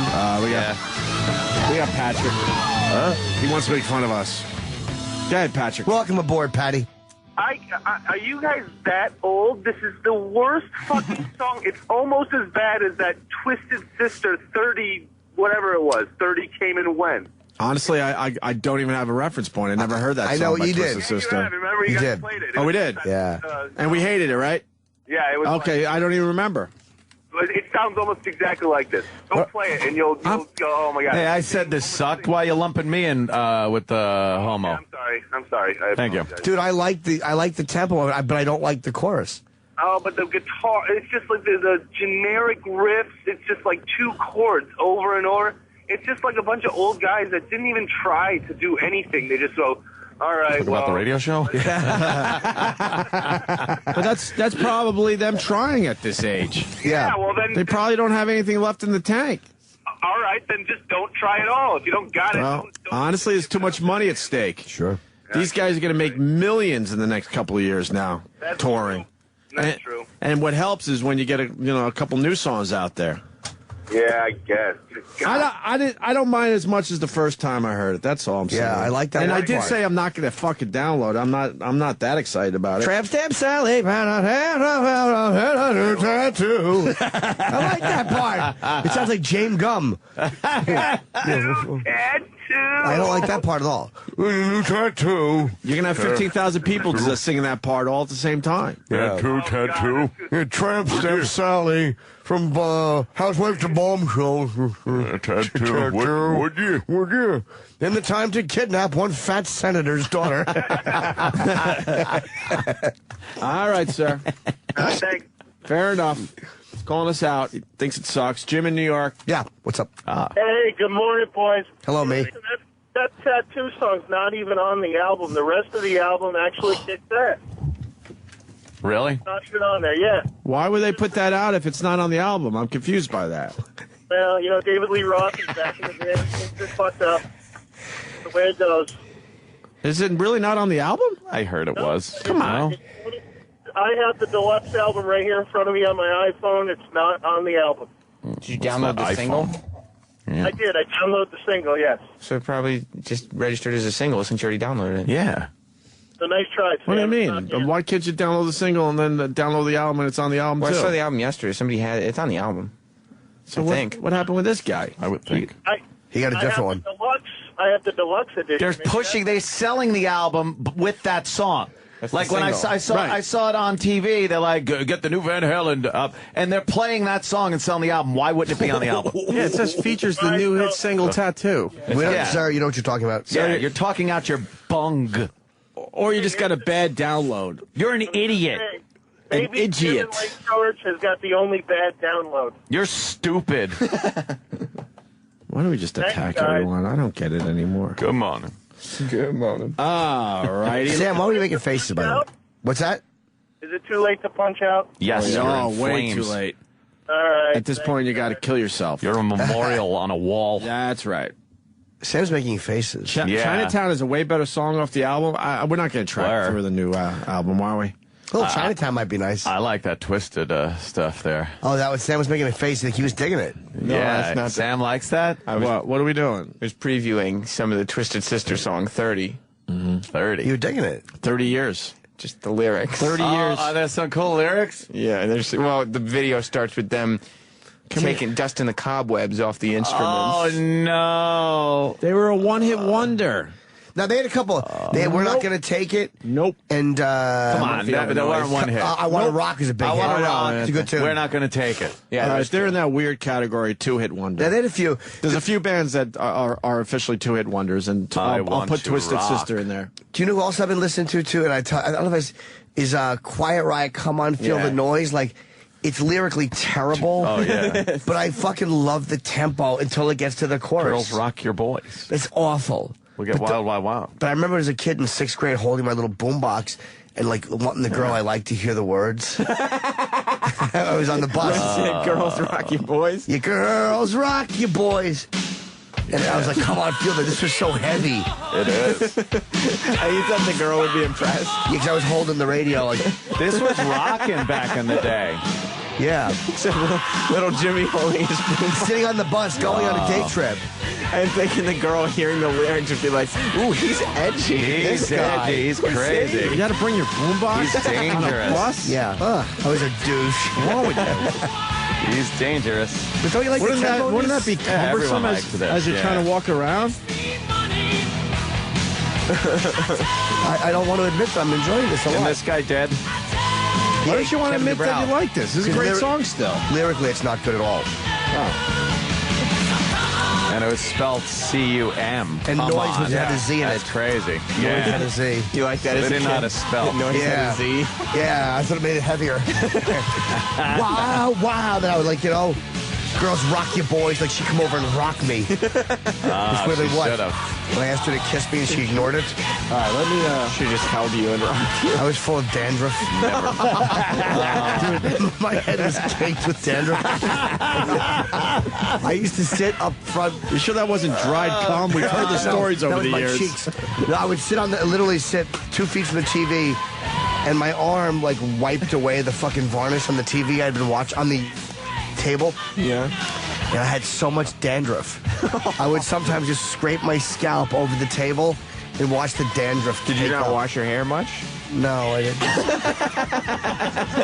Why? You were just a little unwashed boy. I was with your Quiet Riot boombox hoping the girls would notice. Yeah, with my cowlicks and my fucking greasy forehead. I wasn't because you getting never wild. washed your hair. Yeah, it was greasy. I had a lot of dandruff. Selsun Blue wasn't really in my wheelhouse. How are you expecting to get girls? That's a great question. Because of the heavy music. Yeah, I figured that they because would of be the heavy attracted to music? my fucking rebel. Yeah. Would distract the dandruff? Because he was edgy. You probably had bed bugs. Do you know, I told you, I've looked back at that. I used to see black bugs. For years, I thought they were summer beetles. Summer beetles. Black bugs. In your bed? Yeah, I would see them occasionally, but they would usually be on the floor by the carpet. They might have been... You were a dirty little kid. No, this is a 23-year-old living at home.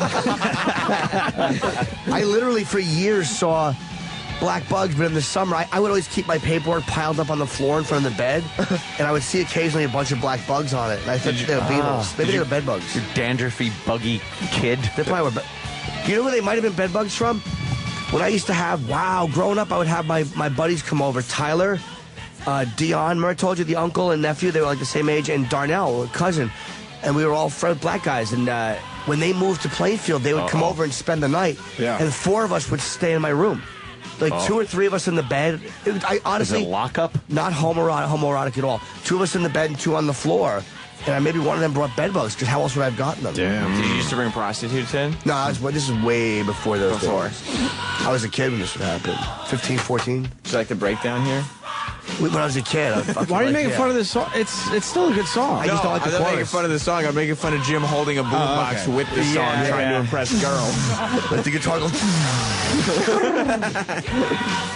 We got the new Van Halen album. Someone mentioned Chinatown. You want to just take a quick listen? Sure. All right. Chinatown, Van Halen. It's not a Van Halen record without Eddie Van Halen's aerobics. Oh, boy. So far, okay.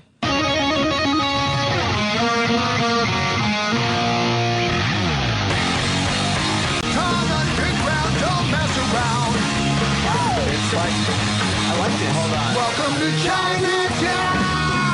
But it's like Dave is singing another song. Like Dave doesn't quite fit in with this. I like his lower voice in this one. Me.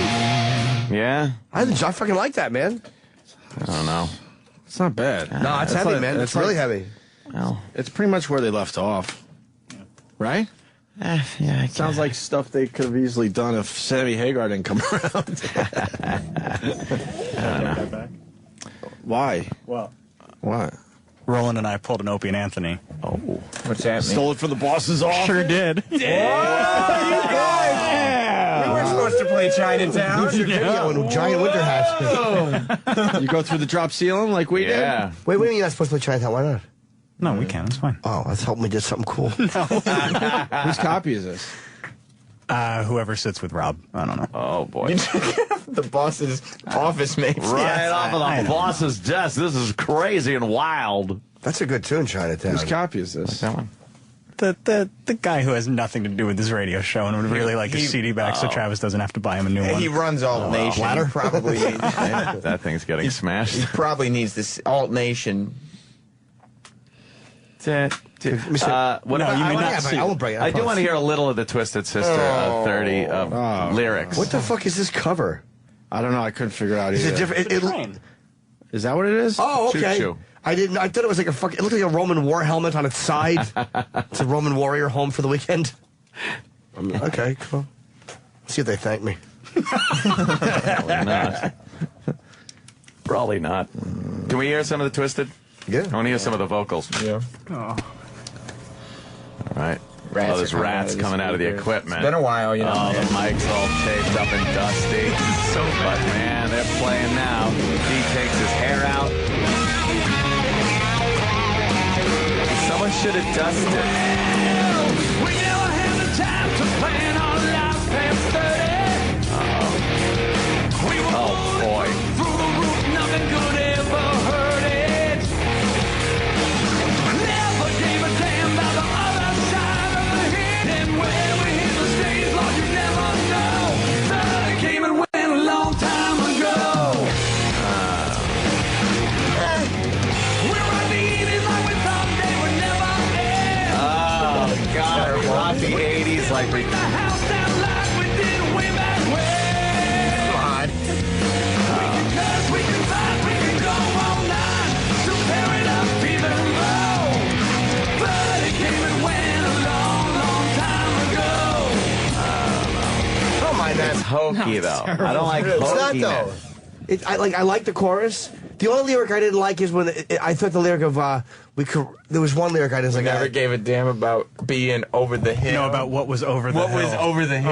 No, I there don't was like one- old rockers singing songs about being an old rocker. Yeah. It's like chorus just is cool. fucking write songs. No, it's 30 not. came and went a long time ago. I kind of like that. I don't know. What are you gonna do? It's all right. Can you hear a little more? I'm honestly. Come on, No, seriously, I'm kind of thinking that. Jimmy's We admit li- it's all right. I see It's another not. download on Come Jimmy's on. phone. Well, I'll tell you one thing. Come on. I'm going to get Van Halen right now. Oh. Nothing but a roll on our minds. God. It was a rocked out, knocked out, sold out show every time. Know that. We were jukebox dreaming every night we make our stand. Jukebox dreaming? Burning through the night, headed for the promised land. Know that is. Track the time was quick, know. But it came and went a long time ago. Oh my. Come on. Goodness gracious. It's not all right. It is. It's not all right. It's not all right, Jimmy. No. Honestly, I It's am. not all It's right. not all I'm right. sorry. What part lost you right there? You, It has the lyrical integrity of we're back and better than ever. You didn't mind when they talked about the promised land and then he shoehorned in, you know where that is? You know where that is. And then he pulled his sunglasses down and looked over the top of I him didn't like, see that. I was down. like Did it's I a see that pussy. again? It's a pussy. It's a vagina. I didn't see that because I was looking at. Well, that means we got to play it again. just that one part. Play a little bit again. He's talking about a vagina. But it came and went a long, long time ago. Burning through the night, headed for the promised land. Know where that is?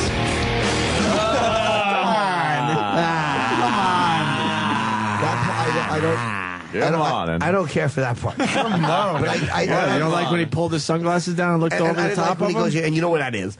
But I didn't Talking and about pussy. And I didn't like when each band member is like they're doing this live stage shot, but then they'll cut to each band member doing something to camera, not on the stage. Yeah. And the one guy threw like almost like a karate punch, but he's kind of He's 400 pounds now. But I still I'm digging the song. I mean, I don't love it, but I like it.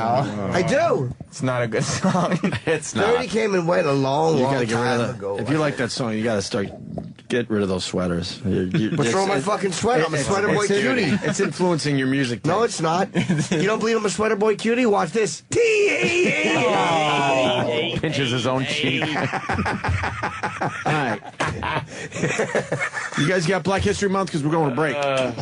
You got one? You have it. You have it. Today's? Yeah. Oh, we should honor the guy in the parking lot. The flash mob? Yeah. Oh, did I give away the joke? Yeah. Well, yeah. Fuck. I thought that was just a news story. All right, we got to break with this. Long time. I got a joke for you. Wait, is it about the Jews that own the bar? Yeah. For Black History Month, the Opie and Anthony Show recognizes some of the individuals whose contributions have shaped the African American community and changed all of us for the better. Today, we recognize the Flash Mob. For years, the African American community traveled peacefully as individuals. It wasn't until the flash mob that individuals could finally unite, and looting became a team sport. Police in Philadelphia say it's becoming a disturbing trend. Young people using social media outlets and text messages to arrange large gatherings on the city streets. A crowd of young people swarmed a convenience store and in a matter of 3.5 minutes walked out with $600 in stolen merchandise. Take a look at this surveillance video. It's from inside a Dunkin' Donuts. You see a group of young men and young women lifting up and slamming down chairs, pushing past the counter to grab donuts, and ripping open a refrigerator door, then pulling out drinks. 40 people rushed into the 69th Street store, grabbed anything they could carry. Officers arrested 15 juveniles and one 19-year-old, all from West Philadelphia. Thank you, the flash mob. Without you, we'd still be stuck for paying for things. Stay tuned as we continue to recognize significant African American contributions for Black History Month here on the Opie and Anthony Show. Hey, now, this is D.L. Hughley. Hey, this is Brewer. Hey, everybody, it's Joel McHale. Hi, this is Jim Jeffries. Hey, this is Jimmy Fallon. You're listening to Opie and Anthony. Oh, I'm sorry. Hey, this is Jimmy Fallon. You're listening to Opie and Anthony. Thank you, Jimmy. Thank you. Sure. Hey, there's a video on YouTube's getting a lot of attention. It's called Facebook Parenting for the Troubled Teen. This thing has almost 40,000 likes in less than 24 hours. This fucking video has taken off. It's a father talking to his daughter. He just sets up a chair in the yard and just uncomfortable wooden chair. Yeah. Yeah. Ugh. There's a name for those chairs. I've sat on fists that were more comfortable. Is it an Adirondack or something like that? Oh, Adirondack chair. Yes, I think you're right. Where your butt goes all the way down to the bottom of the base of the chair. Yeah, and then your legs knees are way up in the air. Bit. Supposedly it's supposed to be comfortable if made properly. No. You know what? I can see I that. hate those chairs. When I shit because I had that thing to put my feet up on, there's something natural about your intestines being on that weird angle. There is something natural about that, yeah. Like you're in a fucking mercury capsule. Or in a womb, yeah. Well, how about he places the chair in the yard, evenly? Yeah, it's on a little hill. It's a little. He's kind of leaning. He's listing to the right. Well, let's see if this video is worth playing. Guy sits down with a cigarette. Manifesto. Good afternoon. It's piece of paper. February 7th, 2012. This is from my daughter, Hannah. And more importantly, for all her friends on Facebook who thought that her little rebellious post was cute. Oh, boy. And for all you parents out there that think your, kids don't post bad things on Facebook, well, I want to read you one. I took off my daughter's Facebook wall. And she thought she'd be smart by blocking her parents from being able to see it. Hannah, you were grounded for about 3 months for doing something very similar to this. And I would have thought, with a father that works in IT for a living, you'd have better sense than to do it again. But I just spent about 6 hours yesterday fixing your computer for you, upgrading it for you, spent about $130 on software. And today, I run across a post on your Facebook page that you didn't think I'd be able to see. So since you want to hide it from everyone, I'm going to share it with everybody. This is called To My Parents, by the way. To my parents, I'm not your damn slave. It's not my responsibility to clean up your shit. We have a cleaning lady for a reason. Her name is Linda, not Hannah. If you want coffee, get off your ass and make it yourself. If you want a garden, shovel the fertilizer yourself. Don't sit back on your ass and watch me do it. If you walk in the house and get mud all over the floor that I just cleaned, be my guest. But clean it up after you're done getting shit everywhere. I'm tired of picking up after you. You tell me at least once a day that I need to get a job. And I love this part. You could just pay me for all the shit that I do around the house. Seriously? Are you kidding me? This guy's a hoot. Every day when I get home from school, I have to do dishes, clean the countertops, all the floors, make all the beds, do the laundry, and get the trash. I'm not even going to mention all the work I do around your clinic. And if I don't do all that every day, I get grounded. You know how hard it is to keep up with chores and schoolwork? It's freaking crazy. I go to sleep at 10 every night because I'm too tired to stay up any longer and do anything else. I have to get up at 5 in the morning to get ready for school. On the weekends, I have to sleep with my door locked so my little brother won't come get me up at 6. That part's true. This is all true. This is what she's saying. And I'm tired of this bullshit. Next time I have to pour a cup of coffee, I'm going to flip shit. I have no idea how I have a life. I'm going to hate to see the day when you get too old to wipe your ass and you call me asking for help. I won't be there. Signed, your pissed kid, Hannah. I'm going to address a couple of these. Oh, boy. We have a lady that cleans the house for us as a favor to trade off some services. She is not, and you will never again refer to her as a cleaning lady. That lady works harder in one day than you ever have in your life. Pay you for the chores seriously? Pay you for chores that you're supposed to do around the house. You come home from school, you have a list of chores that are on the wall because you can't remember them if you don't. They are sweep the living room and kitchen floor, which total will take you about 3 minutes. If the countertops are dirty, wipe them down, which takes about a minute. If the dishwasher's full and been run, empty it and put the dishes away. If it's not, just be sure all the glasses and stuff are in the dishwasher. If you have any laundry of your own, do it. And if your bed is unmade, do it. Never understood making You don't beds. have to do my laundry. You don't have to make my bed. You don't have to make the guest bed. You have to make your own bed. Once a month or so, I guess you probably have to make the guest bed. But, pay you for chores? Are you out of your mind? He really doesn't like that one. You're 15 going on 16 years old. You want things for your laptop. You want a new battery. You want a new cord. You want a new camera. You want a new phone. You want a new iPod. But you won't get off your lazy ass to even look for a job. The only job that you've applied to is the one I made you apply to because I got the application for you. And you've been too lazy to even carry that back. When I was your age, I had moved out of the house, lived on my own, went to college while in high school, worked 2 jobs, was a volunteer fireman, and still went to school. Your responsibilities include waking up on time and getting on the bus. That's the end of your responsibility each day. You don't have that hard a life, but you're about to. I warned you months ago about what would happen if you did something like this on Facebook again. The last time you were grounded, and quite frankly, I forgot now, but it was for something fairly childish and stupid. We took away the computer, that kind of thing. No cell phone, no Facebook. And I told you if it ever happened again, that it'd be a lot worse. And I was really close that day to putting a bullet through your laptop.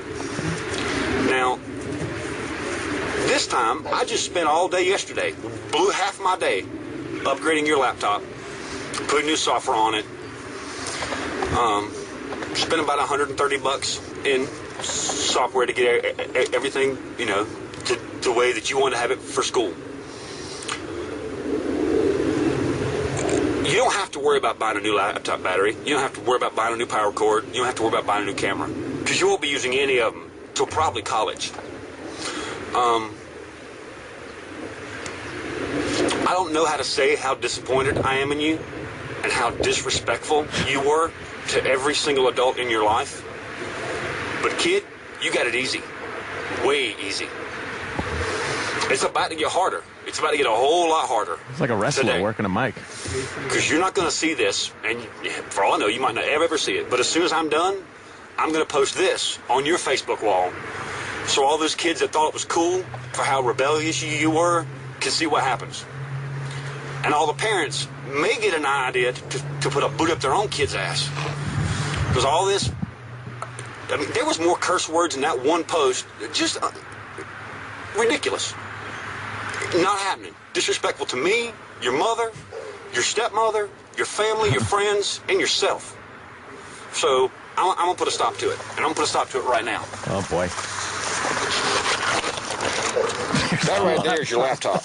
Oh, no. You see it's out here on the ground. This right here is my 45. Yeah, that is. That was the first round.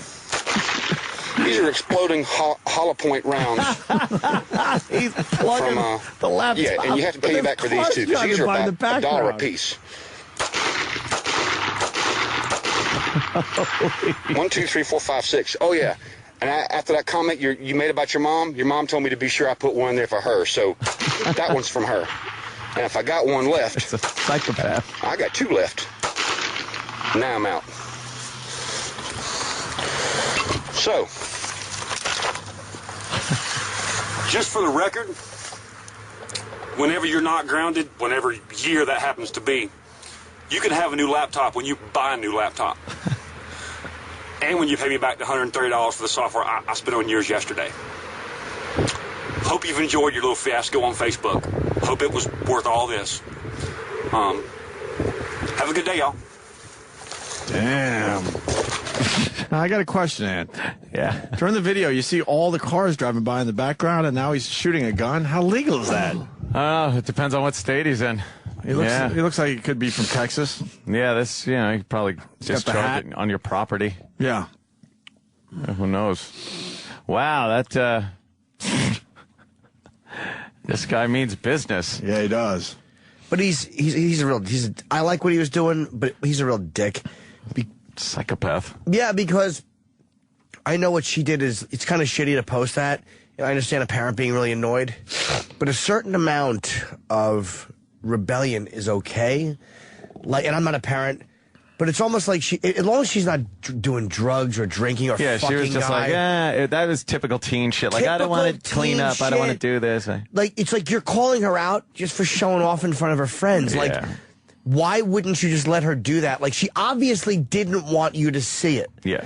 So that to me says she's just talking shit to her stupid teenage friend. Yeah. Why are you talking to her like she's another adult? Like, why are you embarrassed by what you, like, you know, maybe I would feel different if I was a parent, but I think he's just being a complete dick. I think he's over the top over there. Yeah. Yeah, because she's not saying, I'm going to sleep with this guy, he's 30, I'm going to go out and get high, or that I would understand.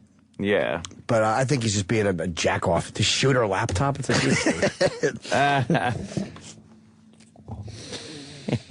There you have it. Yeah.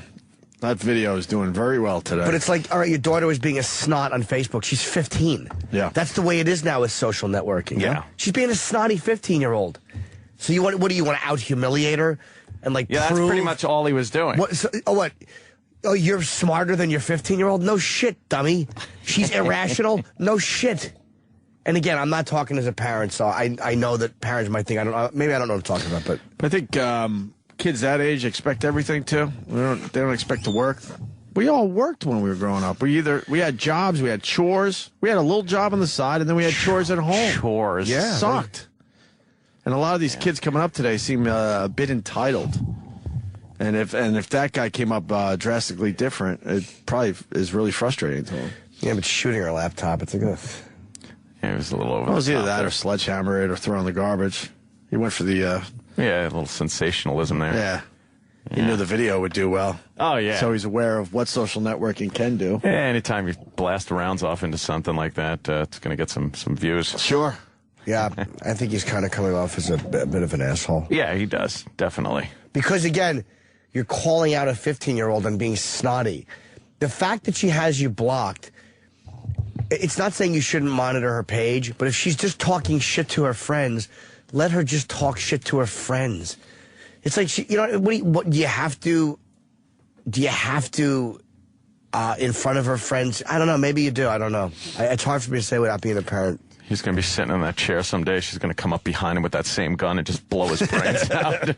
Or do you want her rebelling for real? Oh, boy. Like, if that's her idea of being... You know what the rebellion would be? That would really get to him, Jim? Yeah. Oh, boy. In person. Do you really want her... Like, to me, if that's the extent of it, her just being a fucking brat about her chores, make the video. And it was actually entertaining at one point, but then it got like, all right, you're really trying to... Yeah. We know you're smarter than her. Mm-hmm. We know that. Mm-hmm. You're her father. Call her lazy, make fun of her. Maybe she just really annoys the piss out of him walking around in her underwear. Yeah, maybe. Maybe. I don't know. Daddy, shut up. And she's like, oh, boy, look, she's wearing a new might be a long time coming. Secret, who knows? Shit around the house. Yeah, I don't know. There's nothing worse than a non-parent saying what it's I know that for parents, that must be annoying. Yeah. Did anybody have any... Well, the phones are lit, but They agree with the guy? I don't know. They're not. Who's answering the who's phone screening today? We were calling the guy in North Carolina to try to get him on the it's phone. North Carolina? Yeah. What are the gun laws in North Carolina? That legal with the cars going by in the background? They don't have any. Oh, okay. No laws. You could just shoot whatever you want, wherever you want. Really? No, I'm sure there's some town ordinance, but... Jimmy is missing the point. We got Bryce in Montana. Bryce, you're on the Opie and Anthony show. Yeah, Jimmy, maybe I'm fucked up because I got 2 little girls that I imagine I'll probably be hearing a lot of the same shit before too long. One's 6 and one's 9, so I got a little bit. But he also says in the video that he said he's making a lot worse the next time. So it's not like this is the first time it happened. Right. So she was calling his bluff, and she got caught.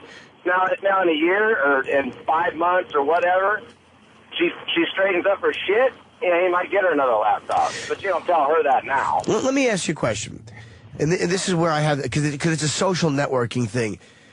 It's the equivalent of I would say just of bullshitting with your friends. So it's almost like. Well, she humiliated her father because she was talking shit, and all her friends could see it, knowing that the father can't see this shit. But that's kind of the point. Like, that's kind of what teenagers do. Yeah. But I guess he figures their families can see it, too, and... Well, it's humiliating, I would assume. Well, this is... She took her chance, and she loses because he's an IT guy, and he found the message. Well, I look at it this way. I was a fucked up kid. If my kids do half this shit, I'd probably just say, fuck it, do whatever you want, because there's no way I could deal with it, probably. But I was going out and getting shit-faced at 13, 14, and fucking off all the time. And once I could get away with a little bit, you know, my old man bought me a car before I had a license. Well, I figured out as long as I washed the fucker every day when I got home and zeroed out the miles and put a couple gallons in it, he never fucking noticed. Well, pretty soon I got punched in the mouth a couple times because he found out from people I was driving it all over town. You get away with a little more and a little more and a little more. I only got a little kid, but the older parents out there, I can't imagine how you deal with it. We see it just from the interns that come through. There's an entitlement now. Like, we worked our balls off growing up, whether, like I said, chores or you had to get a little job to, you know, pay for your own shit or maybe, in my case, donate to the household. And it seems like kids these days don't have to do any of that crap. You're Danny Noonan? I had to put my money in the fucking cookie jar, that's for sure. And it was all my caddy money, so yeah, I guess I was that caddy. So... I do it as a parent, and see I'm doing it sometimes, but you want to spoil your kids a little bit. Right. And you always want them to have a little more. But then when you come down and you decide to teach them a little something, and there's just, I mean, my oldest girl's only 9, but if I tell her she has to pay for something herself, she's got like $800 rat-holed in her room and she's 9. I'm like, well, so you got to pay for something for $10, and she's just devastated. Yeah. We paid for everything growing up. Fuck, I never got money off my parents. Fuck. It's like they get an allowance, they don't have any fucking chores yet. They're 6 and 9, and it's like, what the fuck? Yeah, we got paid for chores, though, I guess. A little bit, right? I had an allowance, A little pittance. An allowance? Nope. Let's go to, thank you, sir. Let's go to Dr. Nighthawk. Dr. Nighthawk. Dr. Nighthawk. Opie, you are 100% right. There is a sense of entitlement, and Jim, if she wants to talk shit to her friends, that's one thing. But now it's on video only forever. It's there. What's the delivery there? That's a reflection on the parent. Well, she didn't do it on video. She wrote it. But yeah, that's true. It is out there for everyone to see. Yeah, forever. And, you know, what did I raise this child to be this way? It's kind of a reflection on the parent. And, you know, there's a sense of, shucks, I wish I had done a better job. Let's stop this while it's going now, and let's put a stop to it, and let's start correcting the wrong. Well, I do agree with Jimmy a little bit that it didn't seem like her behavior was that completely out of control. Yeah, she was just being, to me, she was just being, and I'm not even 100% committed to my point. It seemed like she was just being kind of a snotty teenager, not like really fucked up. Like, you know, when you see what people do now, they're fucking and getting knocked up, and like to her, just being a brat on Facebook is like, right. Yeah, it could have been 100,000% worse. That's correct, but maybe he wants to put a stop to it so it doesn't get there. Let's go to Kerry in New York, who agrees with Jimmy. Jimmy. That's right. I find out on sorry, I don't agree with Jimmy. Okay. Oh, well, that's why I went to you. That 'cause changes everything. I'm trying to balance this shit. That's okay. If they all disagree, maybe they're It right. did say agree, and now they change it to disagree, Jimmy. Okay, madam. Go what's up? ahead, Carrie. I disagree. I have a 15-year-old son. His second week into sophomore in high school, he was drinking with his friends. Oh, boy. A girlfriend came to my house, knocked on the door, and told me he's drunk at the Dunkin' Donuts. So this is stuff going on that I didn't even know about. So I wish I had known. I would have taken a shotgun to his iPod. Shotgun to his what? Why? His iPod. And he works one day a week with his father. He has his own bank account, but then he takes money out, and he gets charged $35 because he doesn't have the check. It's not deposited yet on his $20 ATM withdrawal. Oh boy, a 15-year-old should be more responsible with their checking accounts. Yeah. You got to be real here. They're not going to be responsible with checking accounts. Yeah, miss, please. No, and our names are on it, so it reflects on us. And that's just that was just one thing he did. Then it's the grades, and before you know it, and unfortunately, it's just like his mother. It's a 15-year-old. What are you expecting? They're retarded. I did it, but if you don't stop it now, No, if you don't stop it now, they normally kind of grow up and realize, wow, that's kind of fucked up. But people are trying to treat 15-year-olds like they're fucking 217 adults or something like that. Yeah. All right, I know that lady. Let's go to Bill in Ohio. Bill. Bill. Good morning, boys.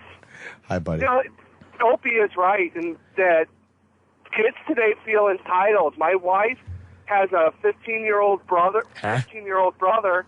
and he sits on his butt in his bedroom playing video games all day, where at 16, I was working a job 30 hours a week and going to school and everything. My wife had 2 jobs when she was 16. Who cares? And just the kids today are so lazy and stuff, and I could just hear it in that frustration. But didn't your didn't your parents say that about you? It is the generational thing. I'm not working 30 hours a week and while going to school and getting A's in school. No, but I was going to bed at 11 o'clock at night. This goes back to walking to school in the snow. This is the same Yeah, old shit that you used you to hear make this fun from of. every generation. Every generation has their own misery that the newer generation doesn't understand. It's. I'm sorry, my brother-in-law is a lazy fuck, and my wife has even said that. He is lazy. I assume that it would be just tough to tell your 14, 15-year-old that they have to get a job in this day and My dad age. told me to go get a job because I wanted stuff, and he's like, no, you want it, you pay for it. So I went out and got a job, and I worked 30 hours. But it goes to Ann's point. It's a generational thing. Yeah. We get what we... Hold on, sir. We get what we had to do growing up. And obviously they're doing it differently, these kids today. And that's where the frustration comes in. He wants stuff too, and unfortunately, her mom just gives him the money or whatever, and so he's extremely overweight. He's lazy, and he had a job. Yeah, but he's been getting here earlier. I mean, there's no. We're trying, Mr. Nagel. Oh boy, we're trying. Jesus. No, he's gotten better. Oh, I knew that was coming. Out for 3 weeks. All right. He complained about it. All right already. Jesus, this guy. You made your point. Right. We did find someone that agrees with Jimmy. Let me see what Murph in Georgia has. And Murph, by the way, Jim Norton's coming to Atlanta soon. I know that. Yeah, I'm looking forward to it. I need to get tickets today. Next weekend, buddy. You better. That damn thing's going to sell out. Right, Jimmy? Artistically, yes. Hey, Jimmy, I didn't know about it until yesterday. I'm getting the tickets today. I can't wait. Cool, buddy. But anyway, Jimmy, dude, you could not be more right. I'm a father of 2, and I'm listening to these whiny little bitches talk about their kids and their brother-in-law. Shut up. You know, it starts when they're 4 and 2, like my kids are. It starts with respect, and it goes on until this asshole has a 15-year-old daughter, and he's being a prick on YouTube, shooting her laptop. She can't even watch it. I know that he kind of teased her that she's not going to be able to watch it, but certainly one of her friends will show her. Yeah. Oh, yeah. Hence, that guy better sleep with one eye open. I want to make this real quick because Too late. I'm nerving out. Yeah, I'll talk to you guys. No, you're all right. You're good. You're good. Go ahead, buddy. Yeah, you're good. Jimmy, you're so right. And these whiny freaking parents, they piss me off because they're doing a horrible job, and then they get frustrated when their kids are. You said all that already. Assholes. Yeah, you're just nervously repeating yourself. We thought you had something ahead. You're panicky, sir. Hi, Murph. Thank you, Murph. Any young girls, Jimmy. though, that have had their laptops taken away and shit like that, I have plenty of laptops over my house, and I don't judge. So that's just putting that out there. Let's go to Jeff in Georgia. Yeah, hey, you guys got to walk a mile in his parents' shoes. I got two boots. Where are we going? in the ass. 15 and 14. Can I walk a half a mile and then come back a half mile? Yeah, boots hurt my ankles, sir. Or else I'd have to walk 2 miles just to get back home. Yeah, that's a lot of walking. So it's a half mile there and a half mile back. Tell these douchebags to lick my ballsack. Run! Tell Jimmy happy birthday! All right, go see Jimmy when he's down in Atlanta. Birthday. That was a twofer from Georgia right there. Nice. We're tapping into that Georgia market. Yeah, that's really good down there. Hell yeah. That's what made the phones fucking go crazy today. Whatever. They're still ringing. I guess people made their points. Yeah, people have strong feelings. It is a generational thing. We just remember things differently. I don't think she was doing anything that crazy. That's what I'm saying. It's like but again, it is out there forever, and it is. But she hid it. Yeah. When we were hiding shit growing up and our parents found out, they got fucking pissed. Right? Bringing out your gun and shooting her shit pissed should be saved for, like, you found out she was drinking or drugging or fucking sucking dick or something.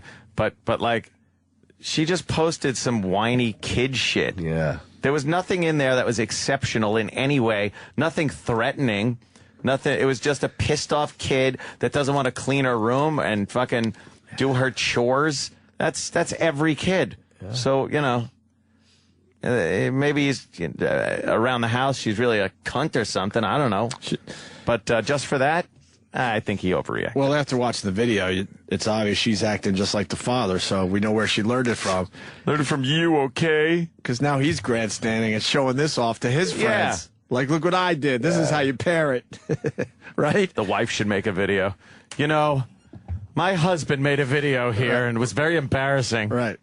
He should have handled it behind closed doors, I guess. Oh, yeah. And he shot the laptop, and then she'll take a shot, but it's from a larger gentleman. Right. On her chin. Yes. That'll end up online. Yes, here, Daddy. Here it is.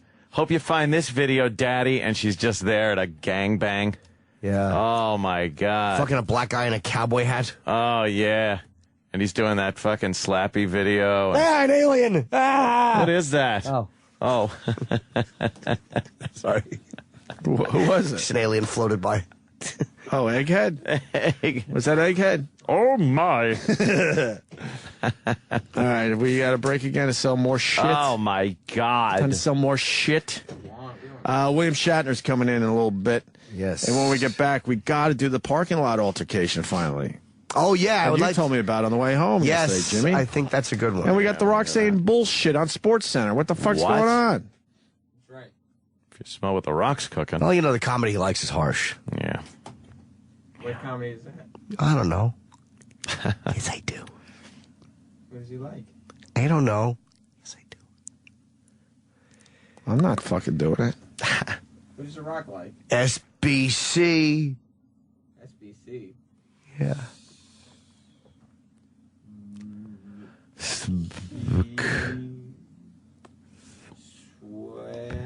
What are we doing? I was sounding out. Sirius XM. This is the Opie and Anthony Show.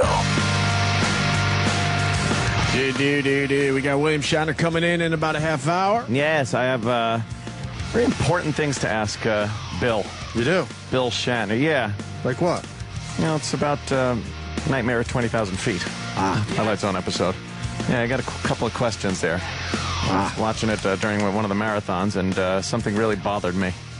Maybe he can help out. He's always been very enlightening when I bring up past TV shows he's been in, as far as enlightening us. He hates it. Oh, does he? Oh, I yeah. didn't realize that. Hate it.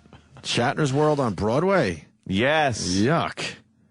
What do you mean, Oh, is that what he's promoting? It's his one-man show. It's amazing. Is it amazing? As a Renaissance man. Sounds awful. He's talking about his career. It sounds awful. Why doesn't he just talk about his career on our show? Why do you have to go to Broadway? Because then nobody's going to buy tickets for our show. Oh. Can you still smell what's cooking after all these years? I can, in fact, yes. What's it smell like? Right now... Beef and cheese? No, settle down, please. I'm going to tell you. It smells like blackened Chilean sea bass with mango on the side. All right. How about that? Sounds good. And that's bullshit. And we haven't found a gym yet, right? We haven't found a gym yet. We'll have to wait for you. And this is live, by the way. Yeah, it's real live. Oh, we just said bullshit? Yeah, you're playing the sound effect over the part where we said bullshit. Oh, and that was the whole reason we were playing that? That's right. Oh, where was that? Whoops. It was right when you were playing the sound effect. How long ago? A little bit. Fuck. So where do I go?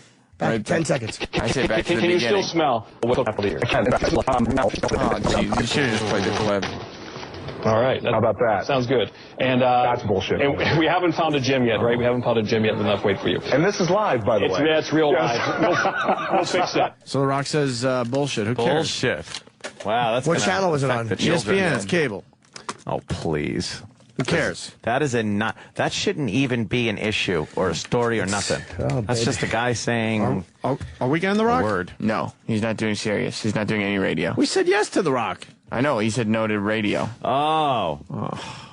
Last time I talked to him, not only did he say the F word, but he told me who his favorite comedian was. Jimmy Norton? I didn't say his favorite. He likes Jimmy Norton, but he won't come in and do the show? Well, I probably just said no radio. I'm sure he would if he knew, but yeah. we're radio. Right. That means he's saying no to us. He's a fan of Jim's. All right, we're on bad terms with The Rock again. Well, just let him know I'm a part of the show. He might not know. He might want to wait for until I'm here. Oh, maybe. Let him know I'm part of the show. I'll bring in the Hollywood celebrities. You will, Jimmy. You will. Yeah, I'll bring them on. You think The Rock and CM Punk sit together and watch your tapes? Oh. I guess. I mean, why wouldn't they? Yeah. That's so cool. You like that? Yeah. The wrestlers like me? I wish they liked me. Yeah, well. What's this parking lot altercation? Large black guy, very angry at a white guy. And the black guy's with his girlfriend, or I don't know what their relationship is. And apparently what happened was one guy, what I found out was they were both going for the same parking spot. So I'm going to say that the white guy was probably waiting to do it, and the black guy looks kind of thuggish and gangster. He probably just cut in and, jumped in front of him. Right. And the white guy walked by later, he threw some kind of a coffee on the black guy's car. Oh, boy. And the black guy saw it and is following him out of his car to make him get a towel to clean his car. Oh, man. So I don't know how this will play on radio, maybe terribly, I don't know. Well, I got a few clips. Because how long is this video? 7 minutes, but it goes into a rap song at one point. I don't know why whoever did the video covers it, So we could skip around if we just use the video portion? Yeah, but it's just worth it to hear a little bit of the yelling. Let me get it, Sam. I'll smash your face. Get some, please. I'm getting some. Can you please get some? Please. You didn't say it, no. Oh, boy.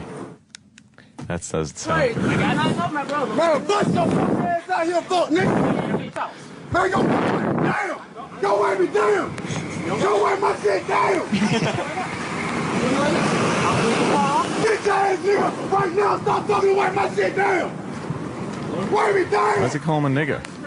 Wipe me down. Get the fuck up talking to me and wipe my shit, bitch.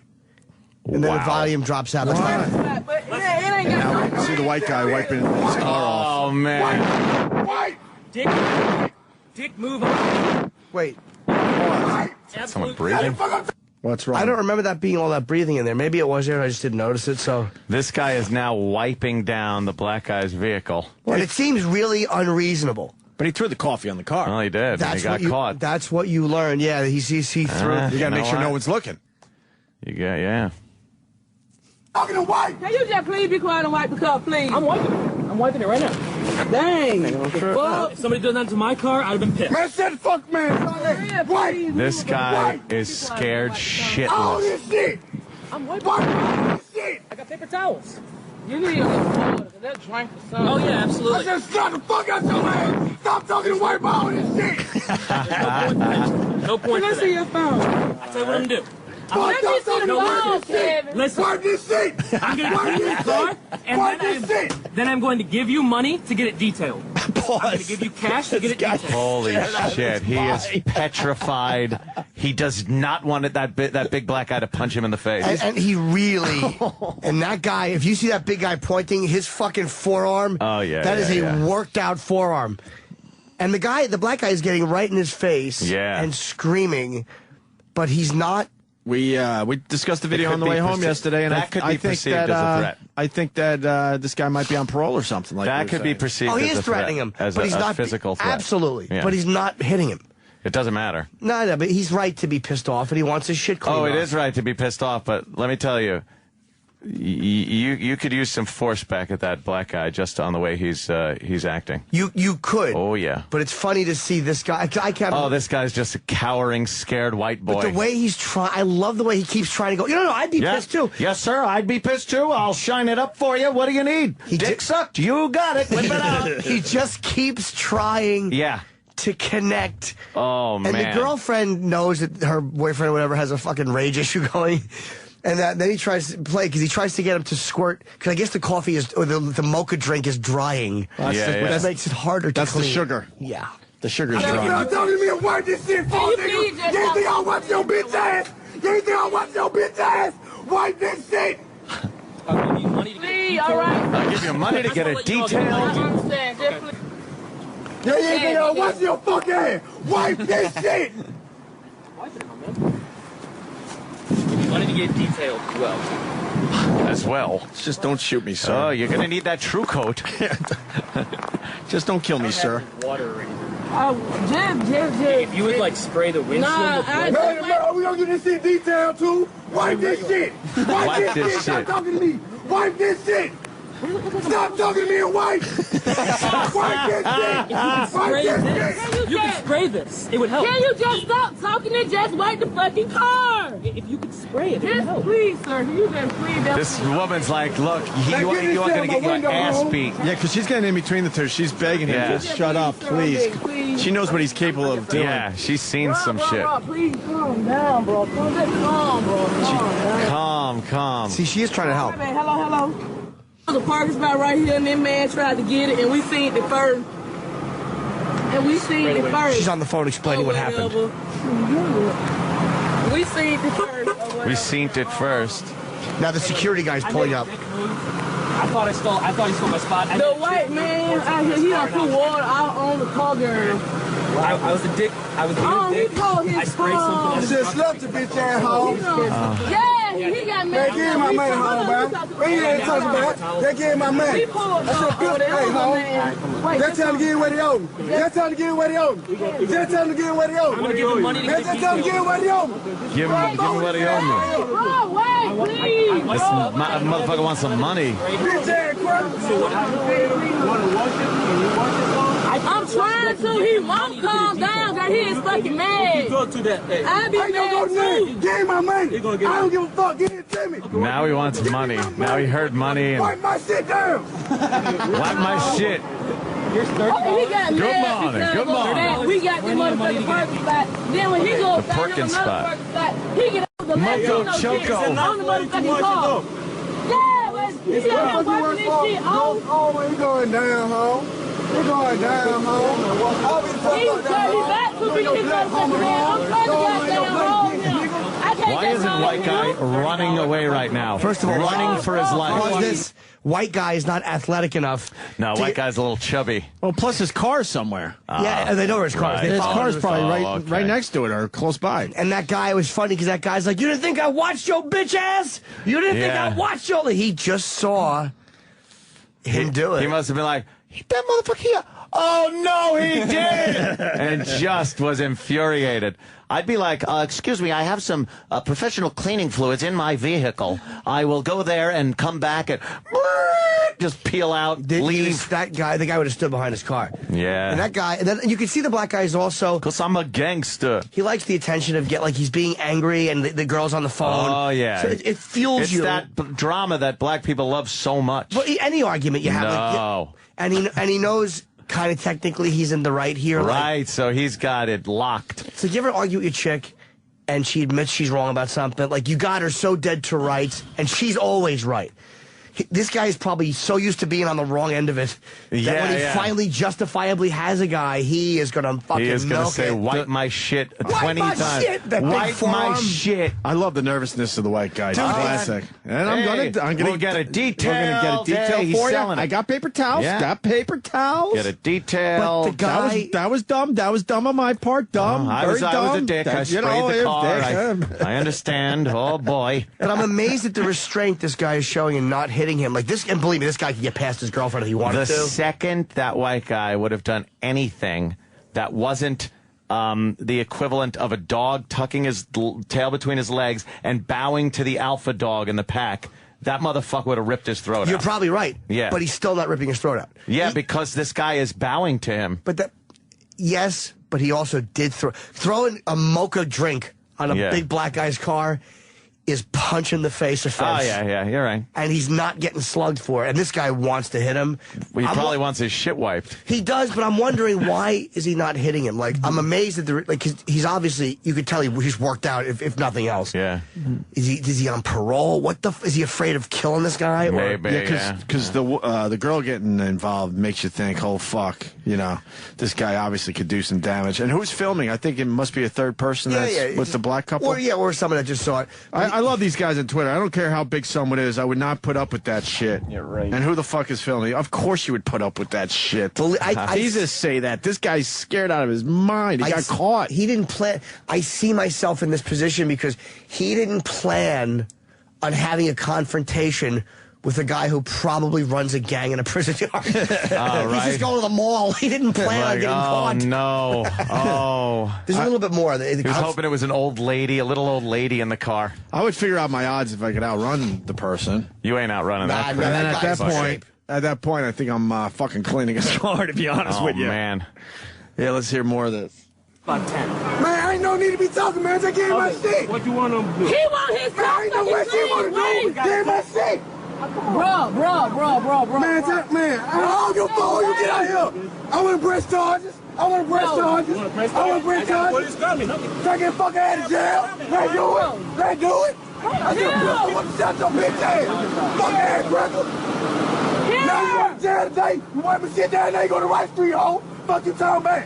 Let's show you how we doing down here in Georgia, baby. Fuck you talking about? We had them walk inside the mall, but Kevin was still standing right there. I know, ain't man shit. Wipe my shit. Hold on, man. I'm trying to stop you. Hold on. Bro, come on.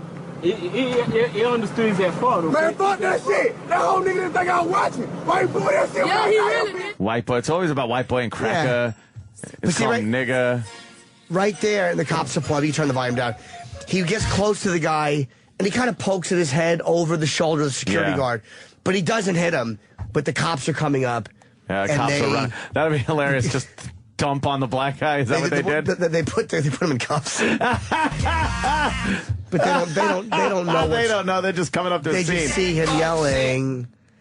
But it's amazing. Here's what interested me. Maybe I'm overanalyzing it. But in the very beginning, he goes, get his tag number, get his license number. And then he's going, I want to press charges.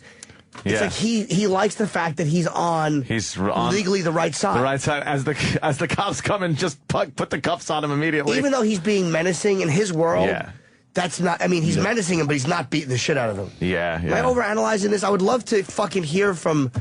I don't know. Maybe there's no answer. Well, is there an update to this? I don't know. His name is Kevin, obviously. I just caught that. Somebody's got no info about the guy. The woman saying Kevin was watching him, which is either the video guy or the... The guy really didn't have a leg to stand on that he did dump the shit on the guy's car. I mean, if there was a situation where a black guy like that or anybody is yelling at you to that extent and you didn't do anything, that would be 5 steps back and draw on him. Yeah. And then just say, look, you're threatening, you're menacing me. Leave the situation. Leave. But that was it's a very interesting thing that's happening there because of the weird shit the black guy is saying, and he's not, and believe me, he could get by. He's a big dude. Wipe my shit. Wipe my shit. That's so degrading. Yeah, it's either humiliation. Yeah. Or you fucking. You're sipping your beverages through your food through a fucking straw for 6 months. Yeah. You did notice the black guy did the gun thing to the white kid's temple too, right? What, at the very end there? With 2 fingers, he went like this and put it to the kid's head. I don't take that as a gunshot threat. I think that was more of a point. No, I'm just saying it was in the video. I didn't even notice it, to be honest with you. It was absolutely in the video. But it was split along racial lines. I loved how white guys were going, well, he did something wrong and he acknowledged it. Yeah. It's like that doesn't... The guy caught him, a guy who can beat your ass, who catches you throwing a mocha drink on his car. Terrible. This guy's saying the video's fake. There's no fear in the white guy's voice. Are you kidding me? Shut up. You don't know fear then. He's like, okay, we'll get it detailed. Yes, that was a bad move. World Star Hip Hop doesn't have fucking fake videos. That guy's terrified. Absolutely. And you wouldn't write, by the way, if you're writing this, you wouldn't write, and look, I was a dick. Yeah. You wouldn't write that. You'd write the guy more scared. You would write him more scared. He's so scared he's maintaining. Right, he's petrified and he's just trying to keep from getting hit. The way he goes like, yeah, we'll get it detailed, and like they've already agreed to it. And they're like, yeah, we'll get it detailed. Everything will be good. He's just saying whatever he can, hoping something sinks in. Wipe my shit! Wipe my shit! Wipe my shit just sounds like suck my dick. It really does. I wish we could get an update on this guy. If we could have Travis or somebody search for I'm really curious. What happened here? Who this guy is and what happened. He's not quite Epic Beard Man, is he? No. I would love to get an update. I'm really curious. Yeah, someone's got to know something. Wipe my shit. Someone's saying this guy or girl in New Mexico, Renee, I think. What's up, Renee? I'm not a girl, idiot. It says Renee, idiot. I don't care. Hey. How the fuck do I know you're not a girl if it says Renee from New Mexico, you idiot? You got a girl's name, you dope. And until I hear a man's voice, I'm going to assume it's a fucking lady. Now, what do you got for the show, idiot? Well. All right, idiot. Hey, Anthony, did you actually say I'm going to take 5 steps back and draw? Someone's going to take your gun from one of these days and beat you over the head with it. You hate shit. Quit acting like you're a badass. Ooh. What? Oh, really? Really? Why? No doubt in my mind that somebody could disarm you, Anthony, and beat you over the head with your own gun. Oh, really? Really? Whoa. And how do you draw that? How do you draw that conclusion, sir, just based on hearing me on the radio? Well, I've seen you. You're not very menacing at all. Oh shit! Yeah, I'm not very menacing at all. What does that mean? What does that mean? What does that have to do with being able to handle a firearm, sir? Neither was Bernie Getz. What does not being menacing have to do with handling a firearm? You already admit you're a pussy, so I'm just saying, don't act like you're going to draw on somebody. You're not. If my life feels threatened, I absolutely would. He would have been threatened at that point, though. He wasn't threatening that guy. That is a threat. That is a perceived threat. That is a perceived threat on your life. It doesn't necessarily have to be actual physical contact. Believe me, I know all the deadly physical force laws, my friend. I know you cops with that. But that's a reason to draw a gun on somebody because he's yelling at you? Ooh. Not just yelling. Damn. That guy was coming up. He was very menacing and could have at any moment could have at any moment been a deadly confrontation with that gentleman. That wasn't deadly, Anthony. See, that's what I'm saying. You find that deadly, that makes you a pussy. Oh, shit. That's it. I'm a pussy. Well, Renee. Well, girl cunt name. You have fun. Yeah. You have fun then and think what you want and jerk off to me being a pussy or whatever floats that boat of yours. What I want to do. I'm going to jerk out. Yeah. Well, obviously you're fucking queer for me. What's the matter? You picture me, the little twink that can't handle himself. Renee sweeps in and saves me. Is that what would have happened? You would have swept in and saved me, Renee? Is that your fucking fantasy? Your fucking queer fantasy? Is that it, Renee? Ugh, you're disgusting. Shut up. You know nothing of me and nothing of being a real man. Go suck a dick, Renee. Hey, Renee. Bet that didn't cost you much in school. How many times did you get punched in the face? Hey, Renee. Was there a girl in class that was also named Renee and the teacher didn't know? Which girl is Renee? This guy. Oh, that's me and I'm a guy. Shut up, pussy. Pussy. Hang up. You might as well. What? That's all you're doing is hanging up by not letting me speak, you fuck. You spoke already, pussy. Oh, I'm a pussy, yeah. Yeah, you are a pussy. Fuck you, you fucking East Coast faggot. Oh, now we're going to East Coast, West Coast. You're not even West Coast. You're New Mexico. You're landlocked, you fucking fruit. Shut up with your coast shit. Coast. A coast needs water. Shut up. New Mexico, really? Oh, you're hard. Wow, you're badass. I bet there's 20 Indians within a mile of you that beat your ass on a daily basis. 20 drunk Indians can beat you up. Shut up. Yeah, fuck you. You're a pussy. I'm a pussy. Yeah, you're a pussy stuck in a pussy fucking place. I'm a pussy. You are. You are. What do you do for a living, faggot? I do radio and comedy. His phone is... See, I'm confident in myself. It don't matter what you say about me, because I know I fucking... No, apparently it does. You want to be heard on our show. Why don't you be heard on your show? Oh, that's right. What do you do? What kind of menial labor job do you have, sir? Opie, I'm sorry. I didn't run an Opie and get lucky. I'm sorry. Man, fuck you, Opie, I will. Oh, is that it? Well, the guy knows my whole biography. That's nice. I don't know you from a fucking Renee in the wall. Oh, shit. You fag. Sorry, I'm a fag. Hey, the jerk store called, and they're all out of you. Oh, shit. I nailed him. I nailed him. Hey. Nailed him. All right, we done? Yeah. All right, thanks for that. Jerk store! I think the white guy's in the wrong there. Oh, he is. Absolutely. Yeah. He absolutely He's is. lucky. He's lucky all he had to do is fucking get some paper towels out in the end. I'm just really interested in this black guy and the fact that he didn't do what you think he would have done, which was he wanted his stuff watched, but I mean, in that moment, you're so angry. What you want to do Instantly, you is think he haul would have off. just belted him before he said a word. Anyone would carry on like that, but what's suspicious is the woman getting involved. Like, she knows a lot. Like, she knows, like, fuck, he just got out of jail, or he's on parole, or something. Because she's, like, really nervous. Like, come on, let's make sure, this doesn't get crazier, because I don't want to lose him. Yeah. To whatever. I would be interested in hearing. Quick break, and then William Shatner. Let's do this. Chop, yeah. chop. Yeah.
Listening to Opie and Anthony.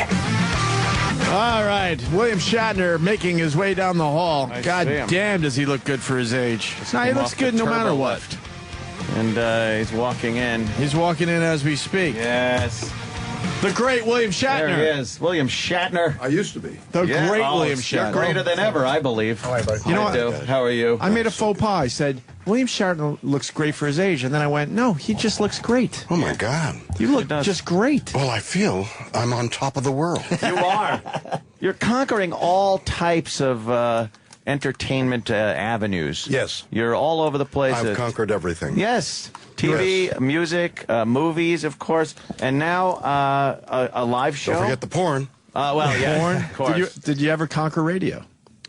You know, I don't know about conquering radio, but I started off in radio. You did? Yeah, I did radio drama, radio things. I did all kinds of radio in Montreal. With the Foley work, where you had to make the noises and stuff? With the Foley, yeah. I only know that word from Anthony. I just know it as the noises you got to make. The noises. Yes, the movie noises and radio noises. Into the sunset. Yes, you're riding into the sunset. And now, Whoa, Kimosabe. You did a few westerns in your day, and Yes. you're an equestrian. You like Yes. horses. I am. We do radio and horses and horse shows and raise money for kids. You and still ride? Still, my greatest achievement, my singular greatest achievement in my lifetime is I won a saddle in a horse competition. I got the highest points and something or other, and they gave me a really good saddle. And I use that saddle, and it has high point winner on whatever it is on the, and it's no award that I've ever received equals the prestige and the value of this saddle. Of winning that saddle. And my wish for years was a belt buckle. If only I could win a belt buckle. I would wear it instead of around my waist. I'd wear it around like a tiara. Around your waist, if you've got any kind of a pot, your pot spills over your belt buckle, right? Yeah. So it's disguised. There's a little sliver of silver beneath your belly. But on your head, that is especially if you've got lights on it, like twinkling lights. What type of your belt buckle? It would be beautiful. What type of competitions? What type of competitions? Do you Raining. Yeah. Do you know that? You're nodding your head like like the New York boy knows what I'm talking about. Raining. I got it. I was in Jersey. We have it. No, I was raised out in San Juan Capistrano. And I did a lot of riding when I was a kid. A lot of Western. I did gymkhana, pole bending, barrel. All right, racing, so then you're what I'm talking about. Yeah. Sliding stops and where four and then you go over turns their head a few changing times. leads fast and slow. Yes. Yeah. All the cleaning. I'm winning. At my age, I'm against 18-year-olds who were born in a saddle, and I am knocking on the door every time I'm on a horse. Reining is all about control. It's a dressage. It is control. When did you win the saddle? A couple of years ago, and I won a belt buckle this year. Oh, you did get your belt buckle. Oh, yeah. Oh, yeah. Why aren't you wearing it on your head? Yeah. It is. People think it's part of me. A belt buckle, that is, because in riding, a belt buckle is a very prestigious award. Like exactly. I mean, you see these cowboys with their big belt buckles. I mean, you could buy a belt buckle that says, good, or New York City or something like that. But it doesn't say champion. When you win it. When you win it, it's like getting the Academy Award. It is. Yeah. You're into so many things, and, boy, you haven't slowed down. It's great. What's this Broadway show about?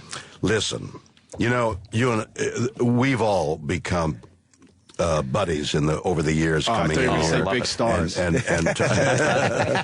talking, and so the interview becomes something about myself, right? And I tell you an incident and try and intrigue you into whatever it is I've done that I'm trying to acquaint the public with. Like the last time we were talking was about my record.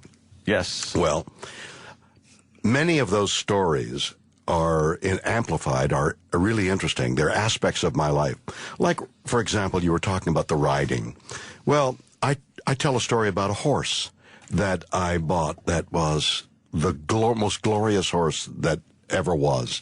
His name was Great Day. And how I made him into a breeding horse.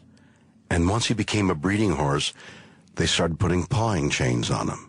And then they put kicking chains on him. Then they put poles on him to keep him from savaging himself because he would get so agitated. And this gorgeous animal that I had fallen in love with, I finally incarcerated in a solitary confinement. And then he died. But he died in a particular way that I tell in the one-man show. And it's poignant. And that's just a moment. Did he die in a funny way?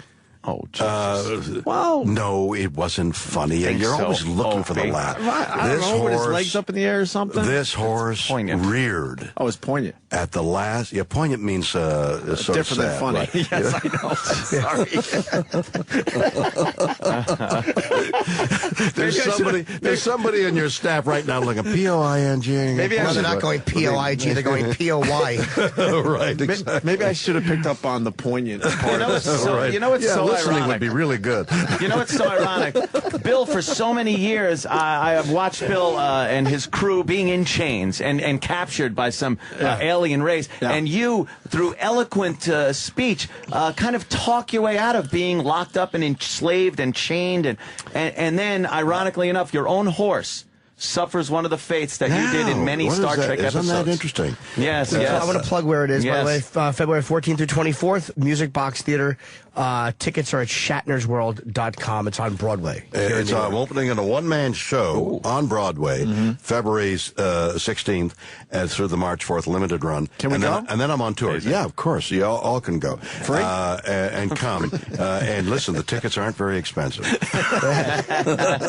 And this show is so successful that I think you should invite a large number of the members of your audience. Yes. I would love to go see it. Yeah, absolutely. Over the years, I think people have realized you are a fantastic storyteller.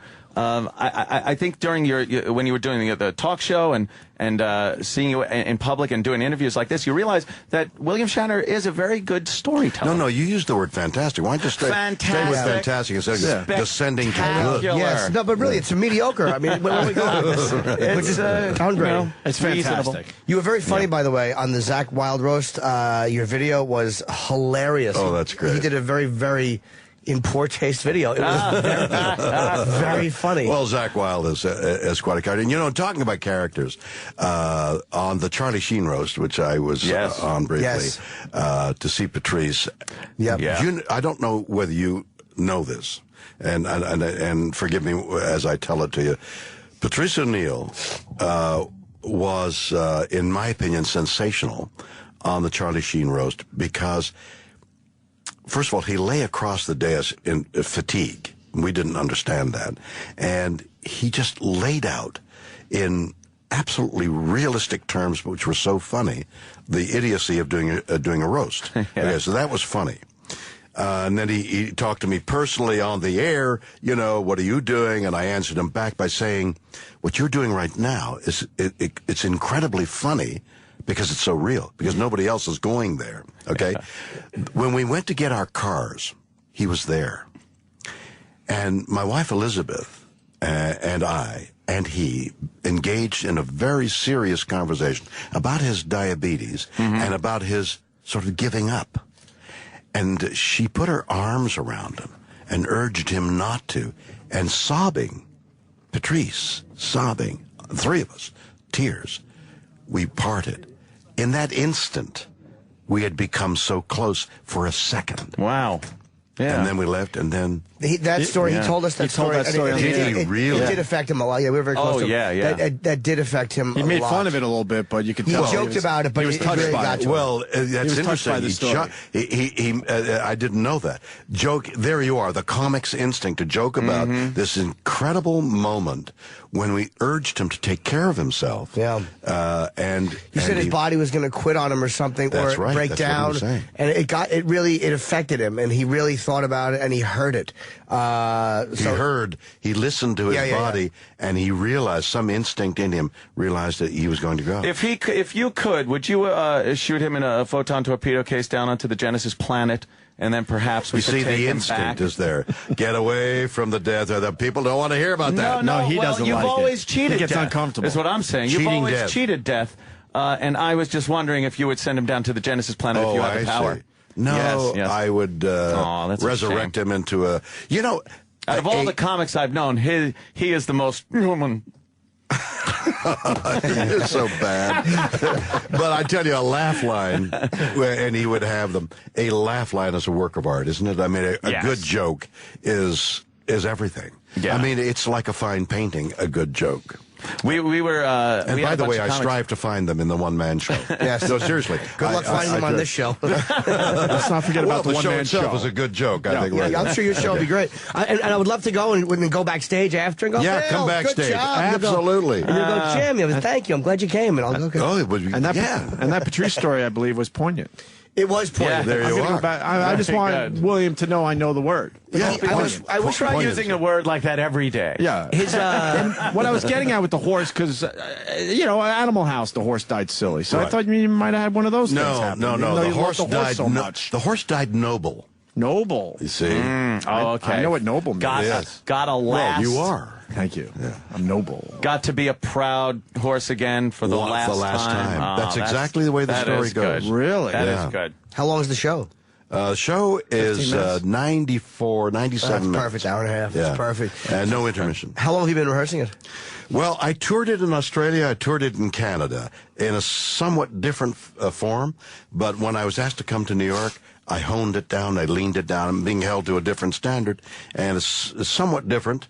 Basically the same, but somewhat different. And the audience reactions in both those other countries were superb, which is the reason why I was invited down here. So I've got my fingers crossed that the New York audience will accept me in the same way. I'm sure they'll love it. Do you use video too, or pictures, or is it just? I do. spoken word? There's some projection of events and things like that. For example, riding bareback. I had to do so in a movie, Alexander the Great. Well, now, come on. There's other There are definitions. others. The definitions. It might of be a bareback. generational thing. Actually, riding bareback. Riding bareback sort of spans the generation. There's a commonality among us all about the bareback. Yeah. But riding bareback on a horse presents a number of problems. Yeah. Some are obvious, and some are not. Like getting up. How do you get on the horse? It does take a good swing. You grab onto the little piece of mane and just swing your legs up. Yes, but what if you have a cape and a sword and a skirt and a boot? And right, that's a little presents rough. a problem. And what did the Greeks, because this was Alexander the Great, what did the Greeks wear under their kilts? Yeah. Oh, wow. Yeah, that gets a little... It gets a little touchy. Did they wear nothing under their kilts? Well, who knows? That was 2,300. What do Scots wear under their kilts? Yeah. I notice I've got all your attention now. Your attention was wavering when I was talking about nobility and poignancy. But talk about what do Scots wear under their kilts has got your attention. Riding a horse bareback and without any undergarments on, that would be a little messy. Chafing would be awful. Especially, if you're the proud possessor of a large sword. Oh, that is true. Yeah. They did it in China for centuries. Nobody noticed. When it got to Greece, it was a problem. Because I could attest you mean those horses were small? Yeah. Right. I could attest that even with pants on and the proper undergarment, you still sometimes, if the horse takes a misstep, you can get hurt. Yes. Down there, yes. Now, in your experience, as a question, men get hurt. I mean, a horse stops suddenly, and you can't ride for several minutes, right? What do women get pleasure out of it? Well, I have. When I was riding, it was at a stable, and there was a lot of there were girls there, and they would ride bareback a lot. And scream. It did look like they were in enjoying ecstasy themselves. with the horse. Yes, the guys would ride bareback, and you'd be grimacing the whole time. And girls are just having fun. No, trot, damn it! And they hit the horse. And then you got to tell her, get on top of the horse. And she's like, oh, Jimmy! Did the girls lean forward just slightly?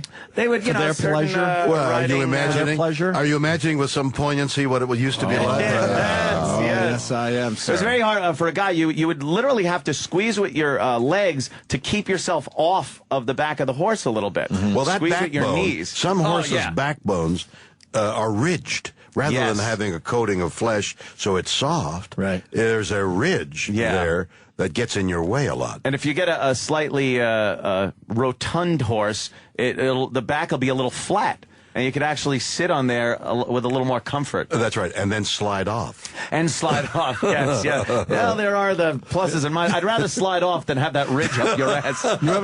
You ever break bones riding? Oh, my gosh. One of the stories I tell is my wrecking my leg. A horse falls on me. Have you ever had that? The horse rears up, and it looks like it's going to crush you and die. And at the last instant, it fell over and landed on my leg. Now, I've got my leg, and I go to get the horse rolls one way, I roll the other. I go to get up. I can't get up.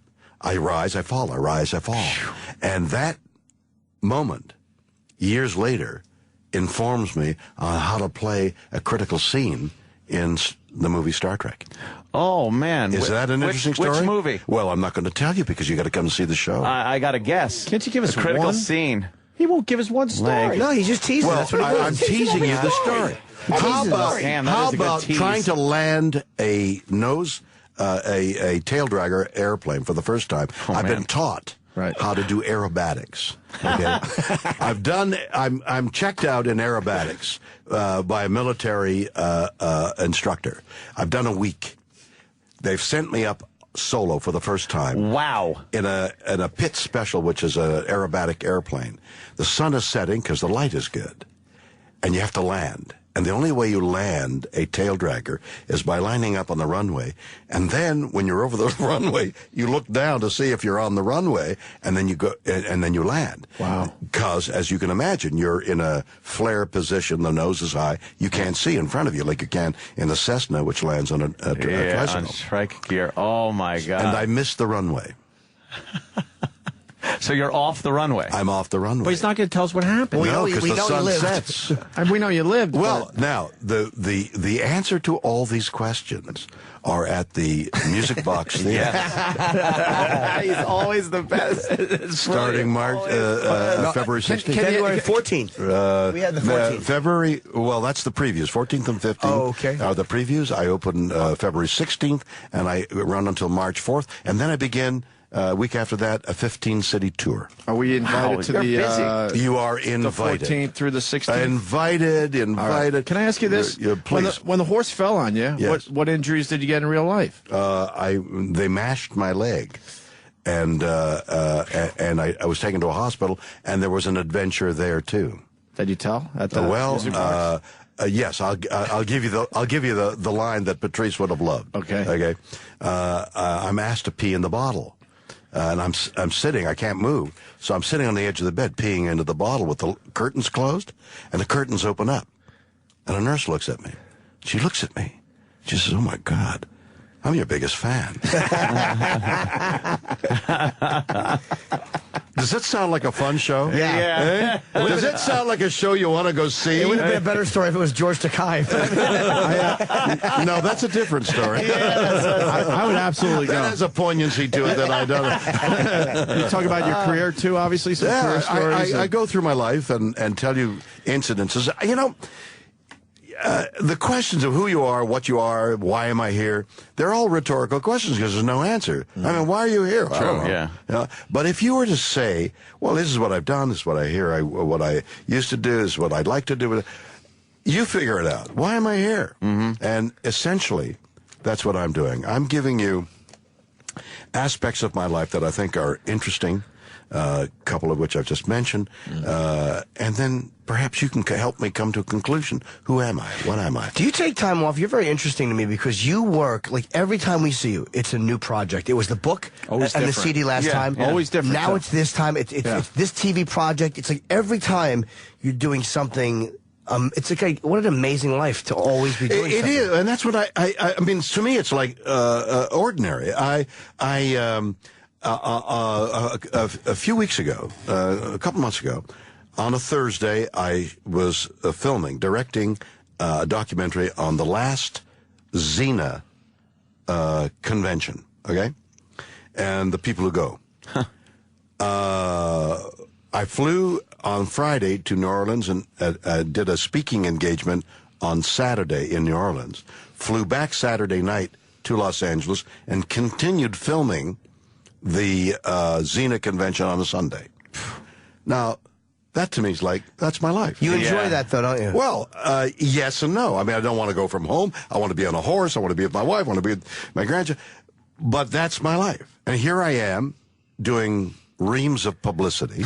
You know, it's 4 o'clock in the morning for me. Getting up at 7 o'clock in the morning. It's 4 o'clock in the morning for me. I'm up at 4 o'clock my time in order to tell you guys I'm doing this one-man show, which is, you know, scary. It's scary going on stage at the Music Box Theater alone. Yeah. But all I've got is the proof that it worked before it should work again. And you're a legend who doesn't. That's the amazing part, is you for many years could have relaxed and done nothing. And every time, it's not just a new bullshit project. It's like a really involved work. Like a one-man show is a real thing. That's 90 minutes of performing alone. Right. And you've transcended the Star Trek thing. You've gone beyond that to become, you know, you're William Shatner. It's not like, hey, it's Captain Kirk. You know, you've worked on so many other projects now that's part of your life, but it doesn't define you anymore. And that's exactly one of the themes of the one-man show. Oh, okay. I speak for about 15 minutes about Star Trek. but not, Captain Kirk. And I talk about aspects that you guys wouldn't know about, like how my relationship with the National Aeronautics Space Administration, NASA, my relationship with them and what happened, like the last wake-up call on the last shuttle on the last morning was I woke them up. Oh, right. Yeah. Wow. So it's a wow. And that's what I hope you'll say time and again in this one-man show. Wow. Well, how many, of all the years you've been famous, who was somebody that was a fan of yours that you were surprised about? Like, I'm a big, I grew up watching you, I love you, and you're like, oh, Jesus. I really have made it. You've just surprised me. Well, Jimmy Norton. No, but I'm not a fan. That surprises me too. I guess what Jimmy's saying, you've met everyone, but has there Like been Obama? one guy where you went, oh wow, now I'm impressed? If I said President Obama, would you believe me? He's a big Star Trek nerd. He said, like, I'm a big nerd for Star. He said he's a big fan. Like, and it's just like that's got to be kind of amazing. Have to you met that. Obama? No. No. So you don't believe me? I would believe you, I think. All kinds of people from every walk of life. It just absolutely surprised me. I'll tell you one. Yeah. I had to do. I was going essentially around the world in order to film. You were in orbit. I was in orbit. No, don't say orbit. Say Priceline.com. Oh, damn. Damn. That Priceline.com. Wow. Oh, I know. I got that in, didn't I? Yes, you did. You certainly did. And in the roast video, too. I couldn't be there because Priceline doesn't book direct flight. Yeah, you were very funny. There was a time that company was going to crash and burn, and then all of a sudden it came back. It did. It crashed and burned. It did. It was It did officially crash and burn, right? It was the .com bubble. Yep. And I had all this stock. And I couldn't sell it because you're tied up when you're an original member. Yeah. And so it crashes and burns. With stock's worth pennies. So I sell it. It's worth pennies. Oh, man. It came back. It came back to whatever it is now. Can me and Ann talk to you about it again? That's the first time we met Shatner, and you don't even remember because, we were just nobodies. I remember every moment on the OP. Anthony actually imitated you before and had to introduce you on stage it was at the big Priceline We're All Millionaires party that we had to go to. Oh, really? But we didn't have the stock like everyone else in the room. It was a big warehouse, north I of the there? city? Yeah. You were. Yeah. And these guys went from, no money to we're all millionaires. But I had sold my stock Before that? for about $5,000. Yeah, I made about $5,000. Nice. And all Righteous these guys were, I don't know whether they held them because so many people bailed out. Yeah. This was early on when they went from, we had this stock the we're all stock rich. came out at, I don't know, $5, $7, something like that. And it went to $150 during the .com bubble. And everybody's saying, we're rich. As soon as we can sell, we're going to sell because you're locked up. Then it crashed while you were locked up. Oh, that makes me feel much better about what we saw I hope that day. so. I now see this poignant smile on your face. I feel better now because we're walking around like, well, we're not rich like these people. These guys went from what we were to millionaires. And now they're back to what you are. But you're trying to tell me they never officially were millionaires. No. Fuck, that's great. Paper millionaires. Can you say that word on the air? Yes. Sorry. We encourage it. Sorry, you want to say one? Didn't the FDA, I was going to say, FCC. Not satellite. No, we're free. We can go along. Didn't that just cost you $500,000? It would have on regular terrestrial That would type have been- radio. Well, what are we on? Satellite. Satellite. I don't even know why Get you're... away. There's nobody listening to us. Exactly. You finally realized after all these years. After all these years, there's 7 people in Poughkeepsie. This is satellite? Why am I wasting my time? All these years you thought we were just saying shit and getting in trouble for it?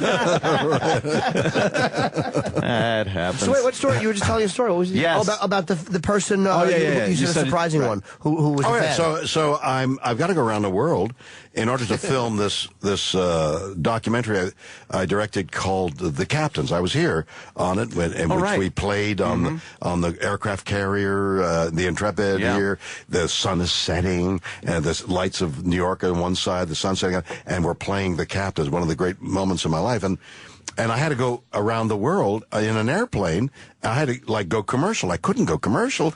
It was too fast, too much. I just couldn't do it physically.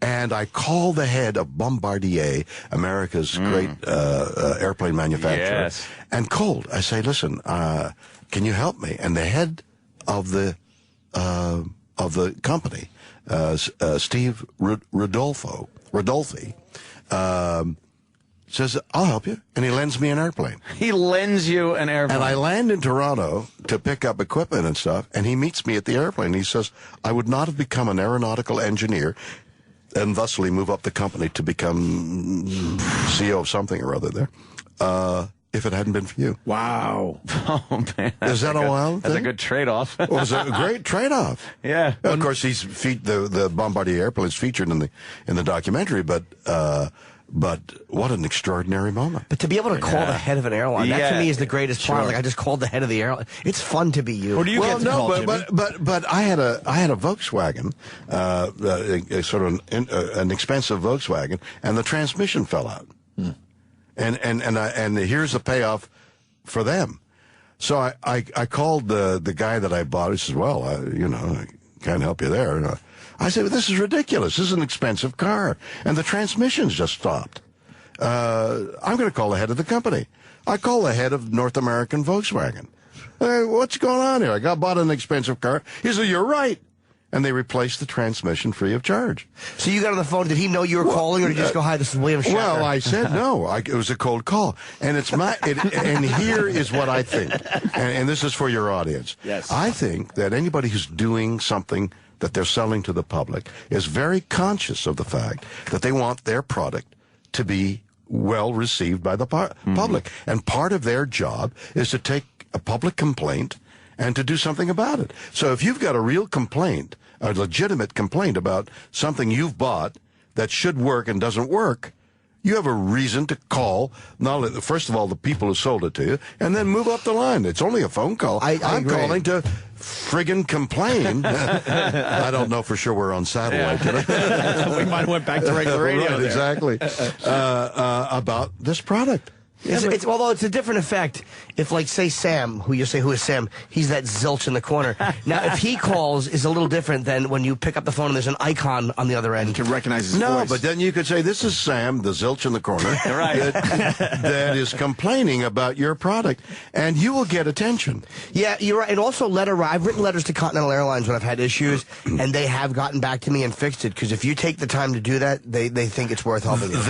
Most major companies have a department of 1 or 50 people who are whose job it is to take care of the public complaints. Dear Continental Airlines, there's a man on the wing, and I was very disappointed with my trip. It was very frightening. For some reason, Bill, that wife that you had in that show, right? You just had a nervous breakdown in the show, The Twilight Zone, A Nightmare at 20,000 Feet. And why didn't she sit by the window and you tell her, look, you want to help me? Look out the window the entire flight. Just stay awake and look. I'm going to sit here and not have to deal with that thing on the wing. That's why you're doing radio. Yeah. And you're not in dramaturgy in television. Is that it? I thought it was good that I was thinking more. Suspension of disbelief. Oh. That's what it is. Suspension of disbelief, which you don't have to do, by the way, on February 16th. It's all real. It's all real. And it's all you. And it's all me. And I'm telling you things that that the logic of which is what your mind is going to, I fit. You will be so logically at home. No confusion. Are you on Twitter? I'm sorry to interrupt, Jen. I saw a statistic that I'm very popular on Twitter. Of course you are. Yeah. I had no idea. Are you William Shatner on Twitter? Yeah. Okay. You got the name. Yeah. Well, that's of course he did. Well, who else would I be? There might be some William Shatner in the corner. There might be a William Shatner in Canada that doesn't want to give your name away. Hey, professor from a community college. Yeah. What kind of guy was Rod Serling? Because I've met very, very few people that ever met Rod Serling. Yeah. Yeah, kind of a mysterious guy. He is. He was a very... Did you get to know him at all, or was he... I worked with him in live television. By the way, I tell some live television stories. I'm a relic from those days. He was very hard to know. I, of course, was a young actor and was in awe of all the stuff I was doing, so I wouldn't have approached him like I would now. Right. Say, what kind of a guy are you? But he was removed. I'm sure he was very warm, and his wife, the last thing I knew, was still alive and speaking very fondly of him. Now? Recently. So he was, but it was terrifically creative guy. And the people that he surrounded himself with, the writers that he surrounded himself, I got to know. I did a movie with one of them, and they all came and helped this writer. And the movie I did, which this writer wrote, these guys, this group of people that he surrounded himself with, call themselves the Green Thumb. And among them were Richard Matheson, and who's become so famous as a writer, I think director as well, producer. Just as an incidental story, the writer of the movie, which was called, I'll think of it in a second, he died of the disease where you age so quickly. Progeria? Progeria? Well, that's for kids, though. He's 30 years old. He's finished the movie. It's his greatest triumph. We did it from a book that he had written. So and we go down south and make the movie, and all his friends are with him. It's the most glorious moment in his life as a writer. A movie is produced of a book that he wrote, and all his friends are around him, and we all love him, and we make the movie, and it's like great. And then in about a year, he becomes 95. Jeez. Yeah. Is that science fiction or what? Wow. Man. And he died, right? And he died. You know what? A shot of adrenaline probably would have fixed him, like Bones gave you guys when you got old in that episode because you went down to the planet. And remember that one? I love you. And you were old. You. And then, I love you. And then Bones went, adrenaline. You gotta give it adrenaline because he was all old, and it worked. Oh, my God. I wish I'd thought of that. Yeah. I don't know. I've seen Star Trek and I've watched it, but I know very little of it. Me too. Me too. I've forgotten more than you remember. Oh, you smoke and forget. You smoke pot, William? Did you ever smoke pot? Oh, all the time. Really? No, used to. It's a great drug. What are you talking about? I'm thinking about doing it again. It was groovy in the day. Yeah, why not? It's been about, I don't know, 20 years for me. Well, why do you bring that subject up? I don't know. You just kind of... You just introduce the subject. You kind of laugh at things. Oh. Well, like, you like a pothead would. You seem high in a good way. And you seem a little high right now. No. I'm drinking tea here. No, that's me. I take decaffeinated beverages all the time. Yeah. My coffee is decaf. I don't need caffeine. And I've been actually, other people have said that, you see, but I don't take drugs anymore. Yeah, I've been clean for a really long time. Yeah, occasional grass cigarette when in the day. It was terrific. Now the younger William Shatner that you were talking about, like doing the Twilight Zones and stuff like that, and now, what would you say is the biggest difference that let's not say age, we'll say experience has given you between those years? Well, on the show. On the one-man show at the Music Box Theater, I talk about going on stage as an understudy without any rehearsal in the longest speaking role in the English language. Oh man! Okay, I'd only rehearsed it because I was in a little room at the theater. I lived in a small one-room thing while I was at this classical theater, the Stratford, and I was understudying Henry V. And I was drilling it for some reason. I don't know why I was drilling the words into my head. But there had been no rehearsals because we were playing at night and rehearsing something else during the day. Understudy rehearsals were going to be held weeks from now. But for some reason, I was drilling these words, and every time I came to a loud speech where historically the historical drama, there was this declamation, once more to the... I'd go into the toilet and flush. I'd sit in the john and flush the toilet so that nobody would hear me. Right. And then went on. I was asked to go on in a role, in the largest speaking role in the English language. I went on without any rehearsal, without ever having done it out loud before. And how did it go? It went extremely well. I'm telling you that because I was a callow youth and arrogant, I guess, to say yes. I mean, how could you possibly say yes to something like that? Because I was asked, will I go on? Uh-huh. If you were to ask me now, my response would be, Are you crazy? What? Well, that's the dumbest thing I've ever heard. How can you ask somebody to go on who's don't even know the names of the actors that you're acting with? How long is the part if it's the biggest English-speaking part? You mean in terms of time? Yeah, or what makes it the longest? Well, it's all these set speeches that Henry V. It's a historical drama written by Shakespeare that celebrated the English victories over the French. And so he just starts yelling and screaming about how good it is, every other page. Can you do the Shakespeare accent now at all, or do you do that long Shakespeare accent? Well, yeah, that's not that English accent. Well, no. See, that's one of the fallacies I think about American and Canadian actors, for that matter.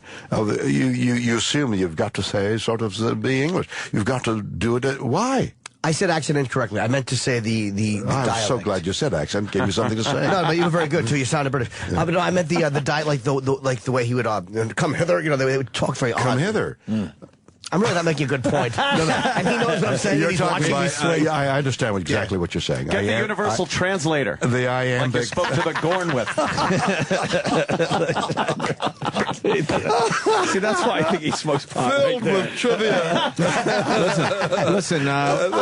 His life is trivia. We're getting. Bill, it is. We're getting killed. We got to get him out of here. Iambic pentameter. Yes. Shatner. Here we go. Shatner's World on Broadway, February 14th through the 24th, but it starts. The public starts at the 16th. Okay, at the Music Box Theater. 14th to 15th are previews. 16th is the open. 16th through the March 6th. We have the 24th, but 16th through the 20. 16th to the 4th of March. 4th of March at the Music Box Theater. Tickets at shatnersworld.com. We're all going. Absolutely. You're going to see our dumb faces. That'll be great. Come on stage, great, man. And we'll trade trivia. Oh, I'd love to, Bill. You're a great storyteller. This is going to be a very, very fun show. Yeah, that's what it is. You can convey a story, make it very compelling. I like that. Sure. Great. You've always been great here. Thanks so much, Bill. Pleasure. Thank you for giving me the opportunity. All right, we got to get William out of here. William Shatner, everybody. You're listening to the Opie and Anthony Show. The Opie and Anthony Show. Sirius XM. Yeah, this is the Opie and Anthony Show. What? We're back? Yeah. All right, good. I mean, you could have put on the after Opie. This isn't the Opie and Anthony all Show. Of you. Well, I've been told three different things. I screamed at E-Rock. I'm like, what are we doing playing production? We're still here. I was told to play Worst, though. Oh, okay. Well, not while I'm standing here. I'm not standing for 8 minutes fucking while Worst plays. I'm not a fan. I don't blame you. I'm just doing what I was told. But James Cromwell is coming in. We don't want people leaving. No offense, Sam, but they leave when the after show comes on. That's not true. I know. It's not true. It's not. But Cromwell... Sam and I are staying late. Sam's always here, but I wanted to talk to him because he's Clifton, and he's the chauffeur. He's the lead, George Valentin, in The Artist, which is nominated for an Oscar. It's really well done, too. I liked it a lot, man, and I'll tell him this. I didn't like it when I first started, and it wound up being great. Like, I was surprised how much it turned me around. How long did it take you? If I would have known it was a silent film going in, it probably would have been quick, but I didn't. I had no idea it was a silent film. What the fuck? Probably like 10 to 15 minutes before I was fully sucked in, but once I was in, I was in. Yeah, I was too. And I was in love with the girl who played the lead. I thought she was fantastic. Dancing her. It takes place, obviously, in like the 20s and early 30s. Yeah, around the time of the big stock market crash. And it actually, it looks like a legit silent film. Like it was done, like the aspect ratio is not 16:9, it's whatever it is.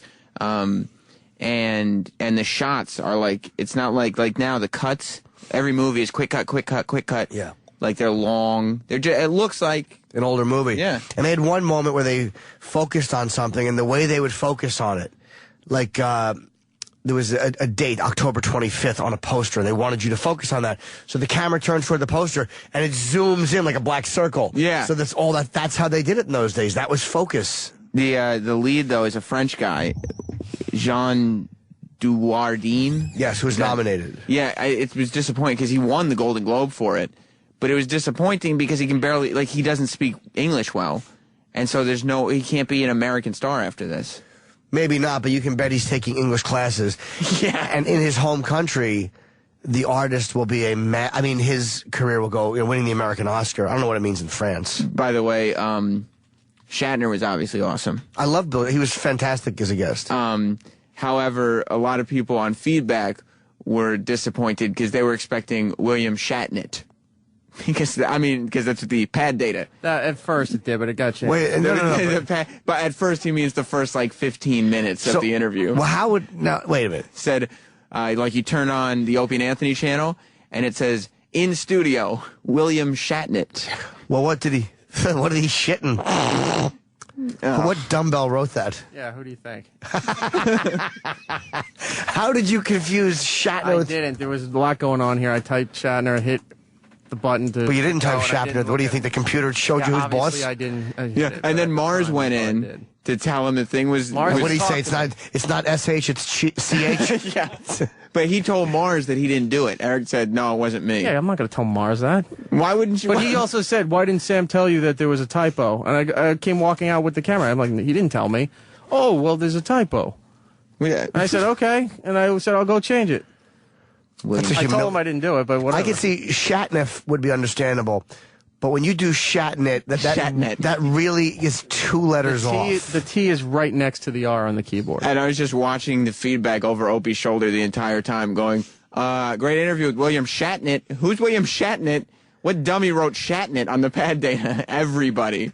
I know who it is. Picked up on it. Well, they probably didn't know. They probably thought it must have been Then they're stupid. A technical glitch. Because nobody can be dumb enough to actually fuck up the last 2. So he just bailed out on the name at the end. He just gave up. Is that a stressful spot for you in there, Eric? Anywhere I am is a stressful spot. Well, you always say, there's, every time something happens, you're like, there's a lot going on. If I go to the bathroom, you made fucking sweepers. I didn't make them. We have a production you shit guy a lot, dude. You shit more than most dogs. Yeah, but not here. Sorry, go ahead. Go ahead, Roll. What's that? Oh, he's just like an elephant. That's true, as well as everything else like that. I don't fall asleep on the toilet or clear out the executive bathrooms.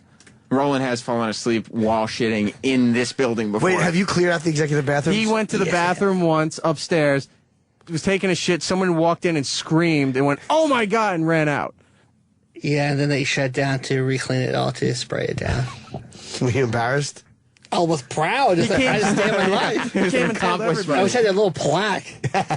You do, so it's built up on your colon.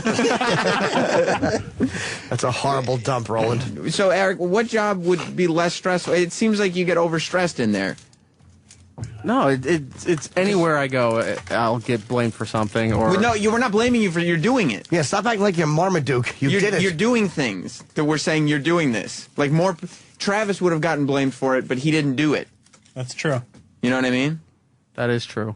So, what are you a victim here, or is it just sometimes I said I hit the wrong key. I didn't realize it at that point. So what spot can we find for you that will stress you out a little less? That's what I'm interested in. There's I want to improve here. Everything stresses you out. Doesn't matter. What do you mean it doesn't matter? It doesn't matter where I am or what I'm doing. There's always going to be a problem with something I did or something I didn't do or whatever. What can you do right? Apparently nothing here. I mean, his name isn't Shatner is the only thing. His name has definitely never been It's Shatner. a typo. Get over What it. did Mars say? I apologize. Oh, he played some voicemail for me that his boss left him, I guess. I didn't really get it. And he goes, yeah, I said, who's this from? And he goes, it's from my boss. He's a comedian. I said, what? Ew. And he said, he's a comedian. And I said, I said comedian. Ew, the guy's a fucking toilet? Yeah. He's an army bathroom? He's a commode. A comedian. What a dunce. We've all had little verbal flubs, but that's just inexcusable. Comedian. What are you looking for, Roland? No, I know it's another old TV series. I'm trying to remember. Who? Oh, Revenge of the Nerds. That's the guy. James Cromwell? Yeah, he was in Revenge hold of on. the Nerds, but... Yeah, I know he was, and he was stretching all in the family, but he just said to me he was in the Twilight Zone. And he got Twilight Zone confused with Revenge of the Nerds. No, he was in the Twilight Zone. No, he wasn't in Twilight. He was in an episode of the Twilight Zone.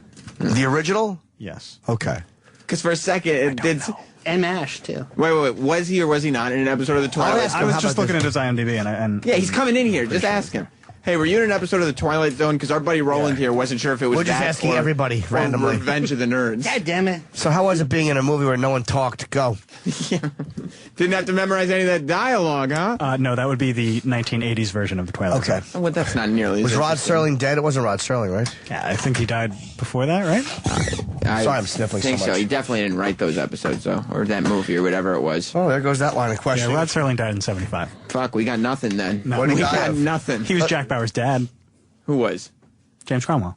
Is that something you're excited about? Well, Is he in 24? Yeah, he was in 8 episodes.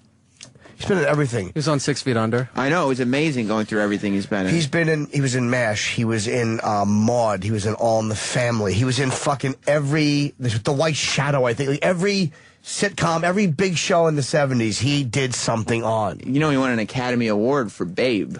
What was Babe? I didn't know that. The Talking Pig movie. Who did he play? He played the pig's owner or whatever, you know. He won an Oscar, or did they just give an Oscar to everybody there? No, he won it for supporting actor. Can we click on YouTube and find some of that? Some of the Babe No, he was performance? nominated. He didn't win. He didn't? No. Are you sure? 1996. Nominated. All right, so cool. You're in the Twilight Zone, and you won an Oscar. No, didn't win an Oscar. And he was in the Twilight Zone, but not the original. This is part of the vetting process. I know, but we should probably do this earlier. I was doing research last night, and I just came up with 2 questions. What'd you come up with? They're good questions. I don't want to blow them. I'll tell you. Practice. How bummed were you when you heard they were going to kill off Stretch Cunningham? That's good. I mean, I would work on the diction, but the question itself. And the other one not that great. was something about the silent movie. Oh, it was more of a statement. Hopefully he'll expand on it. Yeah. I was amazed at the set dressings in a silent movie because so much more goes into telling the story than words. Go. Yeah. And you? And he'll probably go, that's true. By the way, for the record, since I also wrote the one sheet here, I wrote he received an Oscar nomination. That was a mental flub, but I knew the facts are the facts. I wrote that down. So, Oscar nominated for Good Babe. thing everyone reads those. Who beat him that year? Let's just talk about them. Yeah. And how You much know we who was admire great? their work. Yeah, who won that year? 96, Best Supporting Actor. I was going to play a game where you tell me the names and I'll guess, but then I'm like, who gives a shit? That would be Kevin Spacey for The Usual Suspects. He sucked. Yeah, boo. The Usual Boo. what? Kaiser who? Go Everybody's fuck still yourself. talking about that talking pig. Yeah. Nobody's talking about that movie exactly. anymore. Convinced the world you don't exist. Oh, it's Kaiser. Yeah. That was a good reveal. So good. I didn't see it until years after, so I knew it was coming the entire time. Well, I knew Friday the 13th, the original. I knew that Jason popped up out of the water at the end. Because my friend Jonathan Blatt told me. Jonathan Blatt was a kid I went to school with, and he saw it first. By the way, I loved your story today about the how dirty you were as a kid. Oh, my dandruff and With your shit. Greasy hair and your bed bugs, and you're trying to impress girls with heavy metal. Yeah, I was a tool. You were senseless. I really was a boob, and I really look back and think they may have been bedbugs now. I don't know. Like, you've made a living being especially observant as a human being in comedy. You know what I mean? Like, you go and you were so unobservant when you were a child that you thought women would be attracted to a kid with greasy hair who played Quiet Riot on a portable boom box. Well, I kind of knew I was an asshole. That was a last-ditch effort. I mean, I wasn't deluded. I kind of knew I was a zilch. And I would literally, because I didn't know I needed glasses back then, I would sit 2 feet from the TV, my right arm propped up on the coffee table, and I'd worn off all the varnish. And my fucking dandruff, my head... my friend Frank once said that he knew it was time to wash his hair when his head itched. I'm like, oh, okay. And you're like, okay, so I'll wait till my head itches. But I would just scrape my scalp. I would scrape the scalp and just watch the white stuff cake up on the table. Oh, like Ali Sheedy in Breakfast Club? Kind of, yeah, but I wouldn't shake it. I would just dig it. I would actually feel a layer of film over my Oh, there was scalp. like a cake of like grease. Yeah, anybody who's had that knows what that feels like. Yeah, I know. How didn't your parents like say, Jimmy, you gotta go get in the shower, you gotta wash your hair? I don't remember. Because I remember I had to start bathing more often because the rule was we had to take a shower once a week. Once a week? Where did you fucking grow up on Rikers Island? That's jail shower schedule. Well, yeah, once I was like old enough to interact with people, I was like, once a week is not nearly enough. No. But that Maybe your mommy liked Sam's natural scent. Yes. She liked Sam's underarm odor and his little footy smell. Oh, he smelled. Yeah, once you had the deodorant talk in school, it was like, all right, we got to start doing more than once a week. But I would go days without washing my hair when it was long because it was just so annoying. Yeah, but you were also like a little punk girl. Yeah. girl to a female punk. I'll never forget this lady who worked at the bagel store once told me I should really brush my teeth. Oh, you look like Richard Ramirez. I guess. I don't know, but it always stuck with me. Wait, she said you should really brush your teeth? Yeah, I guess I had dirty teeth. And did you smell breath or was it teeth? No, I think it was because they were noticeably dirty. Oh, what'd you say to her? I said, okay. They were visibly dirty? I was like 15. You know how dirty your teeth have to be for them to be visibly dirty? Especially in a bagel place where they're used to seeing people eat poppy seeds Yeah, and everything bagels. onion chunks in their teeth. People's teeth look like fucking zombies in bagel places, and yet yours stood out online. And the lady said you should really brush your teeth. Yeah. What'd you say? I said, okay. Just give me the fucking bagel. I was lady. 15. I was high. Do you have your original teeth? Yeah. Did you get them capped? I got the fronts capped, but that's only because one of them never came in. So. Nicole, come in here. You know what she sent me? She sent me a text yesterday. Hopefully a fucking anthrax package. No. She sent me a text yesterday. Oh, yeah. And where were you on the subway? Well, that wasn't. I just realized I forgot to send it to you. That was from like last week, but I was on the subway, and I'm like, I know this kid. You know who she saw on the subway that she sent me a picture of? So hopefully he's a Russian guy who had stabbed her in the back of the head. Is it who I think it is? Yeah, I think so. All right. I just remembered, and he's looking at me, and I'm looking at him, and he's looking at me. He was looking at you. He recognized you, you think? He might have, but then he was like being all awkward and weird. Of course he was. Show Jim the picture. Oh, he's just glaring at you. You know who that is, right? Of course. Who is it? It's David. Yes. The intern. Intern David. Why is he glaring? What a wacko. He's kind of like looking at the side of his eye, like, who's that chick? And of course, I'm so stealth. I tried to pretend I wasn't taking video of him. Because he was figuring out where he knew you from, and then he recognized you and knew you were from Sirius and knew you would talk to O&A, and so then he had to pretend he didn't know you anymore. I did see him once, and he was kind of weird. He said hello, but... Kind of weird? Yeah. He's very weird. Yeah, he doesn't acknowledge our show anymore because he thinks being associated with Opie and Anthony has cost him jobs. He's probably right. It's not shocking that he thinks that. I should probably go because I want to piss off Opie because I know he doesn't like when I'm on the after show. You know that, Jim, right? That Opie doesn't like Nicole on the after show? Why? I don't think he cares. Huh? No, he said it specifically. Yeah, pretty sure he said it out loud. I don't know. I clearly I offend him. I don't know. He said it's a little much with Nicole. It's a little much with me. He said every now and then, short little bursts is fine. But, you know, the bubbly, whatever. I'm too bubbly for him? Maybe.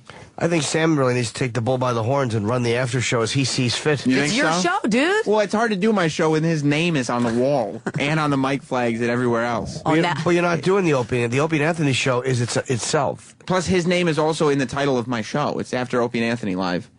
With Sam? True. With Sam, right? With Sam Robert. Yeah, have you had any sex dreams about Opie lately? I have not. I had two, and then... you had two sex dreams with Opie? You know what? They were random. I don't know why I had them, and then I woke up, and my fiance was next to me, and then I felt like I cheated on him. What was the dream? I mean, I just know that we were doing it. Was it good? Yeah. You enjoyed it? Yeah. And Where were you doing it? In the dream? One time it was like in a... Oh, this is so gross. One time it was in a bathroom bar. A bathroom bar or a bar bathroom? A bar bathroom. A bar bar they set up in the bathroom. A bar bathroom. And then one time it was in my bed, which made me feel extra dirty because I woke up and Matt was there. How do you feel when like Matt's next to you? Did you feel like I miss Opie a little bit? No, I felt like I cheated on him. And then when I saw Opie, I felt nervous, like he knew what I had dreamt about. When you opened your legs, was it weird that they sounded like a fruit roll-up? The dream really got you? I don't know. The whole thing was just weird, and I don't really want to talk about it because I mean I'm getting married in 4 months. It's okay. You didn't do anything, but you woke up and you had like a dull, familiar ache. Yeah. Yes. You know that ache. I certainly do. I get it in my ass when I dream of Opie. I was about to say, how would he know? My dreams of Opie are a little different. He's got a hole. Jim, I've heard. I do. It's small. I was talking to my ex recently, and she was just talking about how long my taint is. Yeah. And she's just mocking my tiny ass crack. She was mocking who mocks a taint? My ex-girlfriend. No, she wasn't mocking your taint. She was complimenting you on your long taint and mocking how small your ass crack is. No, but she was just ridiculing me. She's like, your fucking taint is long. She talks like that. She's kind of dykey. She's like, your fucking taint is long.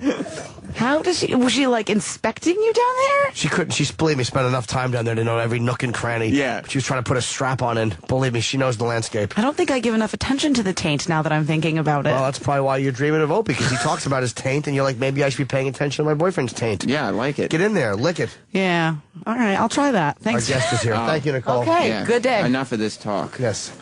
James Cromwell. Yes. Is stepping in.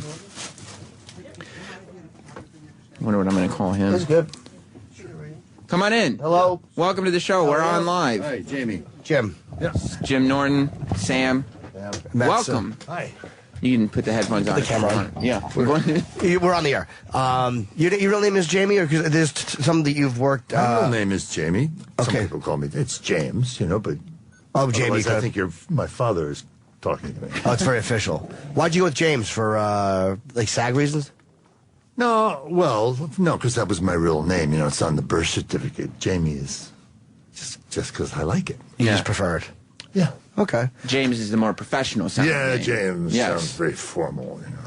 Looking over your IMDb, you have a very impressive. It's like you were on everything I loved growing up as a kid. I mean, all right. The first question I wrote: how bummed were you when you realized they were killing off Stretch? Did that really upset you? Well, I was hired to kill off Carol O'Connor. He wanted his name above the title, and Norman Lear said there are 900 million Chinese never heard of all of them. So when he came back, he had to give me all the straight line. He was a straight man because I was the funniest guy that he ever met. Right. So that show alone convinced him never to have me back on, and I would ask him. I was with Sally one day, and she said, Carol, he wants to come back on the show, and he waved me off and said, he's better off where he is. I was unemployed at the time. And then I asked Norman Lear, and he said, Carol doesn't want you back on the show, and then finally killed me off. Wow. That's really... But he saved my life. See, if I had gone back as Stretch Cunningham, I wouldn't have had a career at all. I would have been like the Fonz. Once you get associated, it's a very identifiable character. Yeah. So it allowed me to do the things that I have done rather than if it had been a success, I would have been typecast as Stretch Cunningham for the rest of my life, and you wouldn't be talking to me. Did you do 4? You did 4, I think. 4 All in the Family? Yeah, probably. And, oh, wow. So he was kind of jealous of the fact that you were getting the laughs when he wasn't? No, actually, I don't think that's really it. I think Carol knew what had happened to his career because he was Archie Bunker, because he was a wonderful classical actor before. Yeah. And I saw him go on stage at some point, and he didn't, he didn't. Everybody says, oh, I want to see Carol O'Connor. And actually, I wanted to see Archie. And actually, Archie was beginning to sort of seep into his performances. So I think he probably said, I think I'll give him a life. He rescued you. He did. And such an odd, Carol O'Connor was so interesting too, because he was a very liberal guy, and then to play somebody so the polar opposite of where you stand politically. It's interesting what that show and those shows got away with compared to what is done on television today. It's gotten very soft compared to the social issues that they tackled. It definitely has, and we need it now more than ever. It's too bad. I wish Norman was still working, because he'd probably have a show on that was cutting edge. Do you think he could get away with it? I mean, I don't think he could get away with that show now. The corporate mentality now is so strong. The control of it.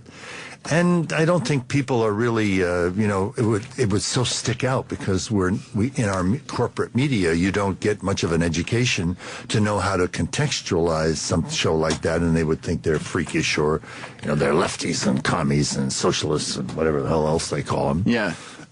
But it's really needed. We don't have that perspective in the main media, but of course that's why they call it corporate media. Yeah, you're right. It is all there is no context put to any of it. They take the quick sound bite. Archie Bunker said fag, and they would just play that, him saying fag, no context, no greater point that it was making, no sarcasm. Because that it was. It's like you have 4 24-hour news channels that you need a constant scandal to get the ratings up on them, so they're just going through shows like that looking for something to be upset about. It's a business, It's just that they're doing what it's necessary to make their business work. It's just that business tends to bring everybody down to the same level, since it's about the buck, which is an abstraction anyway. So I don't watch it. I watch Democracy Now! And listen to the radio. And it's funny, like, you do a silent movie, and I didn't know that this was a silent movie because we had screener copies of it. I'm such an ass. I had no idea. You hadn't heard anything? Like, this is the most buzzed about movie in months, and you had no idea. No, I'm a little self-centered, wrapped up in my own sexual addiction. So, I'm watching it, and then I realized it opens like in a silent film setting, so I'm okay with it being silent. Yeah. And then I got annoyed. I'm like, what the fuck? It's a silent movie. I was angry. And then I turned it off, and I knew we had you coming in, so I'm like, I want to do the honor and watch it. And you turned it off. You were annoyed. I was annoyed, it off. But I wanted to see it, and it got me. Like, that's literally, I've never had a movie turn me like that. I said that this morning, where I was so annoyed, and then once I accepted it's a silent movie, which I would have been okay with if I knew going in. It was fucking fantastic. Somebody in England actually walked out because it had no sound. And I don't know why the theater owner went right to the phone to call the London Times to say, 2 people just walked out. Why did he not send them back into the room? Because if they had seen the entire movie, they would have been as entranced by it. It was unbelievable. Yeah. It's amazing how compelling it is. Very. You know? It's like a good book, you know. Once you get past those first 20 pages, and if the writing is good, it's now hooked you, and the story is in your head.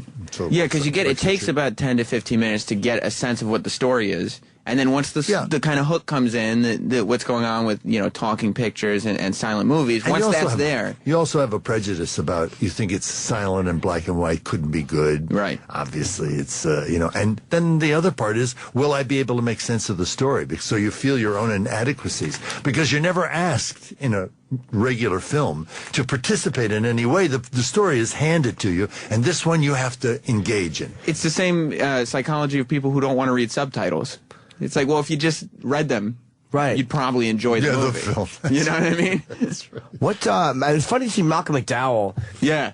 Literally it was almost like the idea of doing a silent film with real actors intrigued so many people. Like, there's a lot of big names in this movie, and just to do a silent film seemed to be the attractive part of it. Like, he was in the scene for like 3 minutes. And actually, Malcolm, very important in that scene, because you notice then that it is an actor and he has a history, and he's been reduced to now doing bit parts, and he's no telling in the silent era, he might have had a wonderful career, but obviously it's gone down. So the sense of this is what can happen to George. He can wind up as an extra somewhere if he, it's just all our nightmare. It's kind of about, it's about the era when silent films became, as they said, talkies. Yeah. And silent film actors really, I guess a lot of them rebelled against this and thought that it wouldn't. A lot of them suffer because they didn't have the voices. They hadn't been trained. So John Gilbert, who is somewhat similar to the character, he actually did a film with Greta Garbo, Queen Christiana, and the audience laughed because suddenly this big virile guy had this little high squeaky voice, and it ruined his career. And a lot of them thought it wouldn't catch on. I think it was almost like, for comparison I can relate to, it's kind of like when porn went from film to video. There were so many people that resisted it. Yeah. But it was so obvious. There's a good comparison. But it was so obvious. But it was so obvious that it was going to be the wave. Like, how could you think? But to see a story told silently was really interesting. Like, I talked this morning also about the way the set was dressed. You had to tell so much more with what was in the scene visually. That's correct. When the first time you see it, you don't really notice those things because we're trained to concentrate on the mouths, and people are trying to read the mouths. But if you see it 3 and 4 times, then you begin to notice all the layering that goes on, so that when she dances with his coat and is beginning to fall in love with him, the poster on the wall is the thief of her heart. And when he's walking along the street and he's really dejected, the movie that's playing is called The Lonely Star. So those are only, and they're fairly obvious, but it gets very, very subtle. And it's very subtle in the performance of 65 wonderful SAG actors who every person gives a absolutely beautiful performance, which adds to the reality of the film. How was it for you as an actor who has just done, other traditional roles? How was it to play something where you didn't have the voice and you couldn't have dialogue? Did you prepare any differently? Well, I got an Academy Award nomination with a film where I only had about 16 lines. Oh, babe, yeah. Yeah, so actually, when you think about it, most of the work I've done, my first film, Murder by Death, I didn't have a whole lot of lines. So I have learned as a character actor that it's the look, it's the persona that you project. And actually, what Michel Hazanavicius, the director, says, we get so used to people say, I love you. It's just sort of like, how are you? But one's expression, or a glance or a touch or a gesture is much more evocative and indicative of what you mean than the words themselves. That was definitely in the movie, because Opie even mentioned it earlier today, and I was thinking it when I was watching it, that there's title cards throughout the movie, but there's a lot of scenes where there's dialogue without title cards, and there's no question about what's going on. No, none. and it's not like you don't have to read their lips. No. You understand what's happening based on the performances. I know, and there's the arc of the story, which is a very simple, straightforward, mainstream story. Yeah. The audience participates in the story, and then it comes to a certain point where the two of them come together, and you think, well, that's the end of the story, but it's so unsatisfactory an end, and the audience is completely silent, waiting. They're not reading lips anymore. They're waiting for the next cue, and then the music comes, and now the music is not the antagonist anymore. It supports them, and the two go into the dance, and it's transformative and magic. When you're filming, are you filming with the music so you can figure out how it's going to... Like, how does that match up? Played music underneath the scene, sort of as a context to the scene, but it also gives you an idea about where to pitch your performance. I mean, it's a cue. Rather than him yelling at you, bigger, louder, faster, funnier, you just have to listen to the music the same way an audience does when they're watching the film. Yeah. What Sam wanted to ask you was, did everybody have to put cotton in their ears and not hear anything for real? No, I wanted a very to unprofessional ask question about the music in terms of setting the emotion. Like, did they play the music that we were hearing? Yes. Some of it was original, was written afterwards, but a lot of it, the last theme is from Vertigo, which is an extraordinary theme. He played that. That's an incredible piece of the Hitchcock movie, Vertigo? Yeah. Oh, thank God I got that right. I would have felt so stupid. Yeah, you asked with your fingers crossed. Yeah, that would have been really humiliating. Yeah. Now, before you started acting, were you trained anyway, or did you just kind of go into it? No, I went to... Actually, I was at college. I was going to be a mechanical engineer, and my father, who was a wonderful director, was making a picture in Sweden, and he took me with him. So I got to see he was working with Ingmar Bergman's people, and I thought, no, I think I'll do this. I got back to Middlebury, where I was, and decided, I can do better than this, and quit. He said, what do you want to... I said, I want to go in the theater. He said, well, don't be an actor. You're too damn tall. So I thought, well, I'll be a director then. Went to New York. He never went to college, so he wanted me to get a college education. So then I went to Carnegie Tech. But I was allergic to higher education, so I didn't last very long. Right.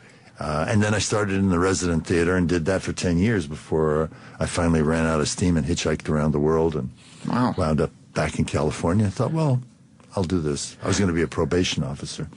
It's amazing. Is he like a giant star who's been in everything, or a probation officer? That's right. I think you made the right pick. Yes, it was great. Were you really active in the Black Panthers in the 60s? I wasn't active in the Panthers. We had an organization, the Committee to Defend the Panthers, because COINTELPRO, which was Nixon's plumbers, they had a thing about assassinating Panthers, and they had fomented, well, it was actually a division within the Panthers between Bobby Seale's people and Eldridge's people, but COINTELPRO was using that internecine conflict to kill Panthers. They had killed the Minister of Information in New Haven, of course. You don't know. Some guy walks in while he's printing the paper and shoots him. Mm-hmm. And they had arrested the Panther 13 supposedly they were going to take over Abercrombie and Fitch in the Botanical Gardens, it was a setup. But when they get him in jail, then what they do is they kill him. You can kill them. You can knife them or and they're off the streets. So we would bail them out, and then they would skip bail and go to Algeria to be with Eldridge. Wow. So we got political education classes, and the Minister of Information came from Oakland, stayed in my father and mother's apartment. They didn't know that, of course. They knew he was there, but they didn't know who he was. No, they did not know he was there. They did not know who he was. Otherwise, I would have. And then he was arrested. They obviously tapped the phones or something because he was arrested, and I went down to the courthouse. William Kunstler was defending him, and I heard for the first time, I'm a bourgeois white guy, what do I know? And I hear the prosecutor lie in the indictment, and William Kunstler got up and screamed, you're lying, you're lying. And I never knew that people lied in court, certainly not the government. See, that shows you how dumb I was. And that was part of the political education of being with the Panthers, because they told it like it was.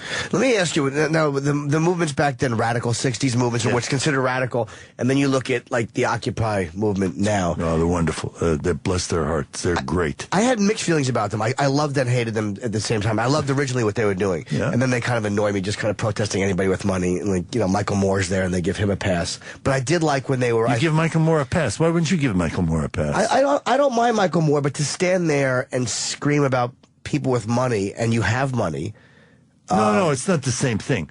No, that's like black people and say, well, now when you're talking about the really, really wealthy, Oprah is just, this was Chris Rock. Oprah is just rich. They're not talking about those people when they're talking about the Koch brothers. Koch brothers is another different, and Michael is talking about those people, not the people because he happened to make money from the work that he does. Nobody cares about that. It's the people who use money to manipulate and take away other people's ability to have a life. And I agree with you, but I think it morphed. That's the problem that I have with it. Is it morphed from that into just being pissed off at people who had a lot of money. I thought it morphed, and I thought it didn't stay focused on what I would have agreed with, which is what you just said. You know, they're kids. They're all kinds of different people. They don't necessarily have to articulate it all.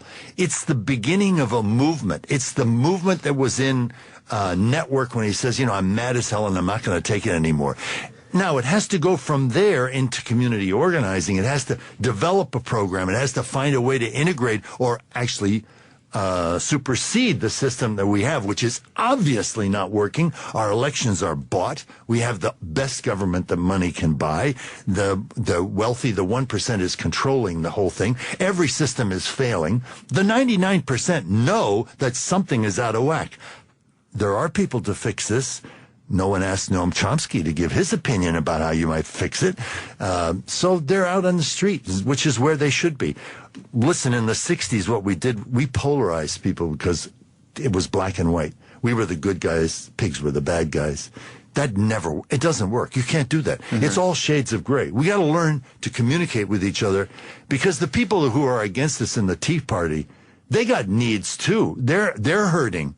And all you have to do is be educated to know, all right, so who's responsible and how do I fix this? How do you think the focus, though, of that movement compares to the focus of some of the 60s movements? Well, we were focused. Of course, we had Trotskyites that caused a lot of damage to the movement. And, we were infiltrated like nobody's business. I love that this movement is anti-hierarchy. And that they don't have a form yet. They don't know what it's going to look like. That they're trying to find a platform, something that they can communicate to people. This is the same as what's happening to the Greeks. Or you look at the bailout, the housing bailout, which is a farce when you consider that 1 in 5 houses is underwater, and that you have most people are $50,000 in arrears, and it's $700 million undervalued, and people are going to get $2,000 for this, and not everybody, only 1 million out of the many, many millions who need it. So I think that these issues are complex, but at the same time, it's quite simple. The 1% is sticking it to the 99%, and they're not doing their fair share, and they're not taking responsibility for getting it right. We actually have to wrap. I don't know if you want to ask one more. Yeah, no, it's interesting to hear. Really interesting. Yeah, we'd love. I wish we had more time with you today. Yeah, because a lot of guys won't talk about, or they'll go, it's nice to at least hear a real opinion. Especially in your line of work. You'd be surprised how many are afraid to publicists take a stance. Shut the actors up. How many actors don't want to talk? It's awful. That's why I don't have a publicist. It's probably a good move. Yeah, they can be the worst people alive. But I guess James is here. Jamie. Yeah. Jamie's a pal. For the artist. For the artist, which is nominated, I think, for 11 Oscars. 10 Oscars. Yeah. And she's still good. The lead, I know. The lead is, I don't remember his name, but he's nominated for Best Actor. It's Best Picture, Best Director. Yeah. The cinematography was amazing. Like, some cinematography is good when you notice it. Yeah. And it was brilliantly shot. And like we said, it looks like it's shot the way a silent film would be shot. The aspect ratio is different from traditional films. The shots are longer. It really was. It's sped up. It's 22 frames. Is it? 24 frames, yeah. It was really, I noticed that's one reason I think it was harder for them to talk back then, too, because their lips would have moved in the film differently than spoken word is. They would have probably moved a little faster. I'm just babbling at this point. And you were great in the movie, and he played Clifton, who was the kind of the chauffeur and the assistant, the very loyal assistant to George Valentin, and you were great. Eric, do you have the William Shatner talking about Patrice? Yes, I do. We had Shatner. Okay, yeah, we had Shatner in earlier, so just for a minute, we'll play William Shatner telling the Patrice story while we say goodbye to James. Okay. Thank you so much for coming on. Pleasure. After O&A Live. Talking about characters, on the Charlie Sheen roast, which I was on briefly, to see Patrice. Yep. Yeah. I don't know whether you know this, and forgive me as I tell it to you, Patrice O'Neill was, in my opinion, sensational on the Charlie Sheen roast because, first of all, he lay across the dais in fatigue. We didn't understand that. And he just laid out in absolutely realistic terms, which were so funny, the idiocy of doing a roast. Okay, so that was funny. And then he talked to me personally on the air, what are you doing? And I answered him back by saying, what you're doing right now is it's incredibly funny because it's so real, because nobody else is going there, okay? When we went to get our cars, he was there. And my wife Elizabeth and I and he engaged in a very serious conversation about his diabetes and about his sort of giving up. And she put her arms around him and urged him not to. And sobbing, Patrice, sobbing, three of us, tears, we parted. In that instant, we had become so close for a second. Wow. Yeah. And then we left, and then... He told us that story. It did affect him a lot. Yeah, we were very close to him. That did affect him a lot. He made fun of it a little bit, but you could tell. He joked about it, but he was touched really by it. Well, that's interesting. By the story. I didn't know that. There you are, the comic's instinct to joke about this incredible moment when we urged him to take care of himself. Yeah. You said his body was going to quit on him or something, or break down. And it affected him, and he really thought about it, and he heard it. He listened to his body, and he realized, some instinct in him realized that he was going to go. If you could, would you shoot him in a photon torpedo case down onto the Genesis planet? And then perhaps we could take the him instinct back. Is there. Get away from the death. The people don't want to hear about that. No, he doesn't you've like always it. cheated He gets death, uncomfortable. is what I'm saying. You've always cheated death. And I was just wondering if you would send him down to the Genesis planet if you had the power. See. No, yes. I would resurrect him into a... Out of all the comics I've known, he is the most human... You're so bad. But I tell you, a laugh line, and he would have them. A laugh line is a work of art, isn't it? I mean, a good joke is everything. Yeah. I mean, it's like a fine painting, a good joke. After O&A, live. We're back. That was awesome, by the way, to hear William Shatner bring up the Patrice story, like without us even asking him about it, because that did make a big impact on Patrice, and it's very cool. That Shatner brought that up, but we just had James Cromwell in here. He was a great guest. He was really fun, and on the prep sheet, it said that he had been involved with it. And he's a radical leftist guy. That's his politics, and immediately when someone mentions it, I immediately get mad. I'm like, why am I getting I ask myself, why do I feel any type of a feeling about the guy expressing his opinion? He was fun. I would love to hear him and Ant, because Ant would get so annoyed. Yeah. But he was a great guest, and he was really open. And you know that him and Ant would argue, because, as soon as you brought it up, he brought up the Wall Street thing, and he was ready to go. He's ready to fire on this stuff 24 hours a day. This is what he enjoys discussing. And he's an old school liberal. He's not what I see as one of these guys today. He's not a PC guy. No. He likes All in the Family. Right. He's not a language cop who goes, don't make the gay joke. He is like a fuck the government. Yeah. Liberal, and that he's like a 60s guy. He actually has a purpose, not I'm just looking for something to be offended by. Yeah. He's not a guy who gets offended. He's a guy who actually he sees a problem and wants to fix the problem. Yeah, I wouldn't agree with him about a lot of politics, but it's refreshing from our side to have an actor come in and not be a baby and just come right out and talk and be fun and be loose and not, I don't want to go into the path. Just an open guy, and he knew we would plug his thing. He didn't whore plugs, and what a fucking great guest, man. Yeah, really. I mean, and we were talking about publicists. We had Kareem Abdul-Jabbar in earlier this week. His publicist didn't want us to talk about basketball. And then you got this guy in who's got great plugs for the movie. I'm sure based on that interview, at least some people will consider seeing the artist, and they should. Well, it's Entertainment Weekly's #1 pick. Yeah, that magazine to me is irrelevant. They stink, but they don't always get it wrong either. And I think they're right with this one. But he was also, we could talk to him about All in the Family, and we could talk to him about Wall Street, whatever. Yeah. And people, whether you agreed with what he was saying or not, on some level, just respect that he was open enough to have an opinion in a public forum. Yeah, he was a very enjoyable man, and in a good sense of humor, and he was fucking... It was fun. He was a very fun actor. I'm really, really happy we spoke to James Cromwell. And hopefully he'll come back, because I would love him to come back just to say, promote this, whenever it goes on DVD or whatever, in 6 months, because he'd be fun to come earlier, though. Jim and I me think were he's talking. like 3 months is out. Yeah. What's on DVD already? 2-3 months, yeah. I'll bring him back, because he's a very pleasing individual. And I got a couple of tweets about it, and one guy said, oh, babe, yeah, you pulled that off nicely.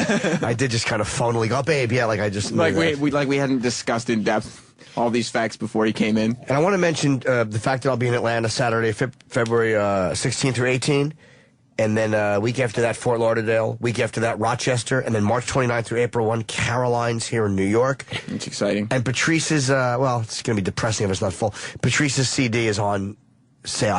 We've been plugging the shit out of it, but when Shatner mentioned that, I forgot to say it. But yeah, Mr. P is on iTunes. It's doing really well. So keep it going, because the longer it stays in, the top 10 area, the more other people who wouldn't have seen it will see it. Yeah. Like, people like William Shatner, who was in here, and people who didn't really know Patrice, but knew him enough that if they saw the CD when they opened up iTunes, they'd be like, oh, I'll give this a listen. I'm going to that play, too. I really want to see that. He's a fucking fascinating guy. Like, he can literally just talk about anything, and I want to hear it. His voice is incredible. He's the only guest who could come in here and get away with just plug after plug after plug for his project, and we were all like, yeah. Because he fits it in. He's a genius at sliding. And Ant is so funny, because I don't know the Star Trek references, and yet everything Shatner says, fucking Ant can pull out a Star Trek reference for it. Ant may be the only guy who can pull out that many Star Trek references and still have William Shatner going like, okay, he's a funny guy. William laughed out loud at the last one. Yeah. It was cool to see William laughing at Ant, because Ant is a queer. I mean, it's about time we address that. He knows he's a queer. He says he's a queer off the air. Yeah, I mean, it's documented behind the scenes. He's been fighting, all right, we'll say it, for a long time. He's like, look, I wanted to say Opie and queer. I'm not happy with it. Yeah, so we are working on that name. We're working on it for you. With the channel and everything. But I wish Cromwell was in the old, I wish he was in the old Star Trek, the old Twilight Zone. Because we have the Twilight Zone, so I was like, fuck, that'd be great to talk about Rod Serling again. Yeah. I don't know, I'm fascinated with him today. Monday, Nicolas Cage. Yeah. I wouldn't know about that. Are you not here Monday? No, I'm not. So you're going to miss Nicolas Cage. Have you met him before? No. You don't have a picture with him? No, I don't. And you're not going to see him? No, I won't. Do you have anything for us Eric to will get have a signed for picture, an autograph. I'll have one thing. Yeah, no, Eric will have 40 things. No, but I will leave one thing.